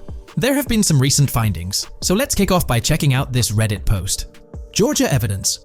In the leaks, there's a mention of canyon etchings, along with the other ambient events, which I thought couldn't be in or based in Florida. The nearest canyon to Florida is Providence Canyon State Park in Georgia and is only 2.5 hours away from Florida. This also may explain Red Hill Forest and the testing of scree hills in the leaks. There's also a couple mountains, or large hills, seen in the trailer. The first looks more like a large hill in North Florida, probably for hill climbing, but the second one at the end of the trailer looks like a Georgia mountain, like the ones seen in the leaks. First off, this individual is discussing a clip from the leaks, where a developer is seen firing an assault rifle at a vehicle while Lucia is in the background. They've noted several ramps in the clip, suggesting developers use them to test vehicles on different slopes. The clip also shows various types of ramps listed, including MTB ramps, hill climb, mud drag, scree hill, mud drag string, and crash tests, as well as MX tracks. The speculation is that Rockstar might have been testing the scree hill due to its resemblance to locations in Georgia. Additionally, 2 shots from the trailer show hills. One at the 59-second mark where someone jumps on a table, causing it to break, revealing multiple cars ascending a steep hill in the background. And another in the final shot, where Lucia kicks down the door to a convenience store, showing another hill or mountain through the window. Let's delve into the comments and see what the community thinks about these hills. Are there similar hills in Florida? Or has Rockstar taken some creative liberties and introduced hills from Georgia? Ekanfinaka is a place in the game, shown by the leaks. And Ekanfinaka is literally the old name for a swamp in southern Georgia. Not to mention we saw a big hill, small mountain. I've lived in Florida for a long time. There are no hills anything like that in the state. Northern Florida has some hills, but nothing like that at all. The hill in the leaks resembles the Blue Ridge in northern Georgia. It's a fictional state. It could be a collection of features from 4 or 5 states for all we know. 2 hours outside of Florida is hardly breaking the concept. I'd imagine much of the urban landscape will be much like Florida, with the outskirts being closer to Caribbean, or as you said, Georgia. There's a separate post talking about these mountains in GTA 6. We know GTA 6 is being based in Florida, a relatively flat state, so it'd be obvious to think that the game will stay true to its setting. However, one interesting thing I found in the diner robbery footage from the leaks is that a huge mountain can be seen in the far distance, particularly around the part where Lucia starts approaching the police car from the passenger side. I'm not sure if anyone else has noticed this, but it's interesting to note, considering Florida is the flattest state in the country, LOL. Maybe we can go to other states? The area does resemble rural Georgia. Thoughts? I think it will be more similar to RDR2 than past GTAs where it's only one state. I bet the map will be a hybrid of Georgia and Florida. If not, then Florida and most likely another country like Cuba or some South American country with mountains. Yes, probably we can visit the state of Georgia. A few weeks ago, someone found out that the prison you can see in one clip is from Georgia as well. Multiple states in the game. The Florida Scout lady mentioned Rockstar scouting interiors in Florida and other states in the southeast. Hopefully this means we get towns, or maybe cities in these other states, instead of simply hilly terrain. As this individual pointed out, there's a prison visible in one of the leaked clips, and it bears a striking resemblance to Augusta State Medical Prison. Situated in Grovetown on the county lines of Columbia County and Richmond County in Georgia, United States, this facility houses primarily male inmates with occasional female inmates and has a capacity of 1326. Built in 1982 and operational since 1983, it operates as a close security prison. Augusta State Medical Prison was one of the 7 prisons involved in the 2010 Georgia prison strike. With such solid evidence pointing towards Georgia, or at least a portion of it being featured in the GTA 6 map, it's worth noting that Rockstar has done similar things before. In GTA San Andreas, for instance, they created the state of San Andreas, which is a blend of California and Nevada, with Las Venturas mirroring Las Vegas. Feel free to share your thoughts on everything discussed in today's video in the comments section below. From 2022 and onward, a group of passionate GTA fans have been diving deep into GTA 6 gameplay leaks, and what they discovered was wild. Their mission? They're trying to map out the entire landscape of GTA 6 before Rockstar Games even releases the official game. And guess what? They're actually making some serious headway. This is all about the ongoing GTA 6 mapping project. So, how did this whole endeavor start anyway? It's an interesting story that not many folks are aware of. You see, there was a similar craze back when GTA 5 was announced. Back in 2011, a group of dedicated fans took it upon themselves to predict and sketch out the layout of GTA 5's terrain. How did they do this? By meticulously analyzing every single trailer that Rockstar Games dropped in the year leading up to the game's eventual release in 2013. The surprising part? When the game finally hit the shelves, a substantial chunk of what these fans had mapped out turned out to be surprisingly accurate. Sure, there were a few locations that were a bit inaccurate, like the military base being off and the dam placed in the wrong spot. Also, there were some variations in the overall shape of San Andreas, But considering they solely relied on Rockstar's official footage and had put in 2 years of work, their accuracy was pretty commendable. Now imagine this, if they could pull off that level of detail with just the trailers, think about what these enthusiasts could achieve with the leaked, under-the-radar stuff that slipped out prematurely. Plus, add in an extra year of combing through details and data. This mapping project is being led by a user called Dupzor, who is the project manager of this whole thing. On September 18th, 2022, when a massive leak dropped over 90 minutes of GTA 6 footage, the map enthusiasts went into full gear. While I can't exactly showcase the leaked content here, what really sparked the interest of the community were the coordinates embedded within the developer's HUD. These sneaky numbers revealed the exact whereabouts of the player concerning the game map. And let me tell you, GTA 6 fans wasted no time diving into this goldmine of information. With these coordinates in hand, the community went Sherlock Holmes mode, meticulously mapping out the game's terrain and identifying key locations. For instance, in one intriguing clip from the leaks, Lucia and Jason were caught in the act, robbing what seemed to be a Waffle House. This incident was marked by a simple white dot on their evolving map project. But it wasn't just a random dot, it was a significant clue. By cross-referencing the coordinates provided in this clip with other glimpses from the leaked footage, they managed to calculate the spatial relationships between different spots showcased in the leaks. This detective work allowed them to gauge distances and plot out the relative positioning of these places within the game world. However, it didn't stop there. The community didn't solely rely on leaked footage. They combined their detective skills with the official trailer and, using a blend of educated guesses and hard data, endeavored to include every conceivable road, building, and landmark featured in the GTA 6 map. The goal? To create a comprehensive and accurate representation of the game's virtual world based on all available tidbits of information. It's a fascinating process that demonstrates the dedication and passion of gaming communities in piecing together the puzzle of what to expect in GTA 6. Since the leaks hit, the GTA community has been on a mission, working tirelessly to piece together the game's map. Their focus has mainly been on sketching out the main areas, the cities, towns, and key landmarks. It's been quite a collective effort, with everyone trying to contribute and fill in the blanks based on whatever clues they could find. Then, the trailer dropped, and it was a whole new ball game. Among all the fast cars and flashy scenes, Rockstar slipped in a subtle surprise for the observant fans. After a few days of dissecting the trailer frame by frame, someone spotted it, a tiny image hidden in the bottom right corner of the ending screen. And guess what? It looked like a map snippet. Naturally, the community went into full detective mode. They put on their magnifying glasses and compared this mysterious map with the one they'd been building from the leaks. There were some similarities, especially with the layout of the right side and the presence of separate islands at the bottom, surrounded by water. But here's the catch. That image was pixelated to the max. It was like trying to figure out a puzzle with half the pieces missing. The lack of detail made it nearly impossible to confirm if it matched their map. This whole revelation sparked a heated debate among fans. Some folks started wondering if Rockstar deliberately threw this low-res map nugget to mess with their heads. Could it be that Rockstar is messing with the community, leading the GTA 6 mapping project into the wrong path? It's pretty odd for Rockstar to include this map, as it was deliberately placed. When it comes to safeguarding the details of their upcoming games, Rockstar is notoriously tight-lipped. So, when those leaks dropped in 2022, it really threw a spanner in the works for the company. It's kind of a déjà vu situation, considering a similar thing happened back when GTA 5 was in the spotlight. I can't help but wonder if Rockstar did this deliberately, as a deliberate move to shake things up and keep everyone guessing. But then again, we, the GTA fans, are pretty good at concocting theories out of thin air. Now, about that mysterious, highly detailed artwork nestled in the official wallpaper, that's what's really piqued my interest. It's like this odd piece that stands out from the rest, making me think it wasn't just randomly thrown in there. There's gotta be some intention behind it, right? The big question swirling around is whether it's a sly misdirection or a subtle clue for the savvy gamers. But honestly, we won't get any answers until the game hits the shelves, or maybe, if we're lucky, after another sneak peek in a new trailer.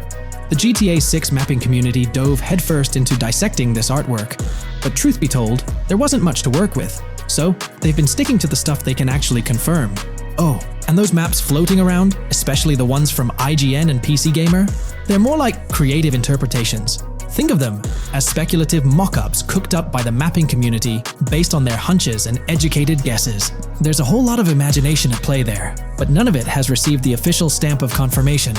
The GTA 6 mapping project might not be dropping any bombshells about unknown locations in the game, especially considering how the gameplay leaks already spilled quite a bit on what's in store. Now, the heart of this community effort lies in the finer details. They're all about pinning down the exact spots where these landmarks and locations are going to be placed within the game's vast world. However, let's be real here. They've barely scratched the surface, covering roughly just 10% of the entire map. Still, kudos to them for the tremendous effort and progress they've managed to make with what they have. What's confirmed, though, is that this map in GTA 6 is going to be an absolute beast, nearly double the size of the already sprawling map in GTA 5. They've made strides, particularly in fleshing out the Miami Beach region seen in the trailer, those gorgeous Venetian islands from the breathtaking aerial shot, and even narrowing down the location of Lucia's incarceration in the game. Looking ahead, this ongoing commitment over the coming years will gradually unveil more insights into what we can anticipate from the GTA 6 map. The anticipation is real, and it's fascinating to witness how this mapping endeavor will continue to shape our expectations for GTA 6. Looking at the timeline, it's pretty clear that both the completion of the project and the release of GTA 6 are still a considerable number of years down the road. But let me tell you, the dedication and hard work displayed by this community are nothing short of remarkable. Honestly, they deserve way more recognition for what they're doing. If you're keen on staying updated with the latest progress, or even lending a hand to this endeavor, I strongly recommend hopping onto the GTA 6 mapping community Discord. You'll find the link in the description below. These individuals have a monumental task ahead of them. But you know what? It's an incredibly intriguing project. Back in the days before GTA 5, I didn't even know something like this was happening behind the scenes. But now, as we patiently wait for 2025, every snippet of information or rumor about GTA 6 gets me all excited. And out of everything related to the game, I find the mapping community's tireless efforts the most captivating and commendable. A massive thank you to every single person contributing their time and effort to this project. I genuinely cannot wait to witness the final result of all their hard work.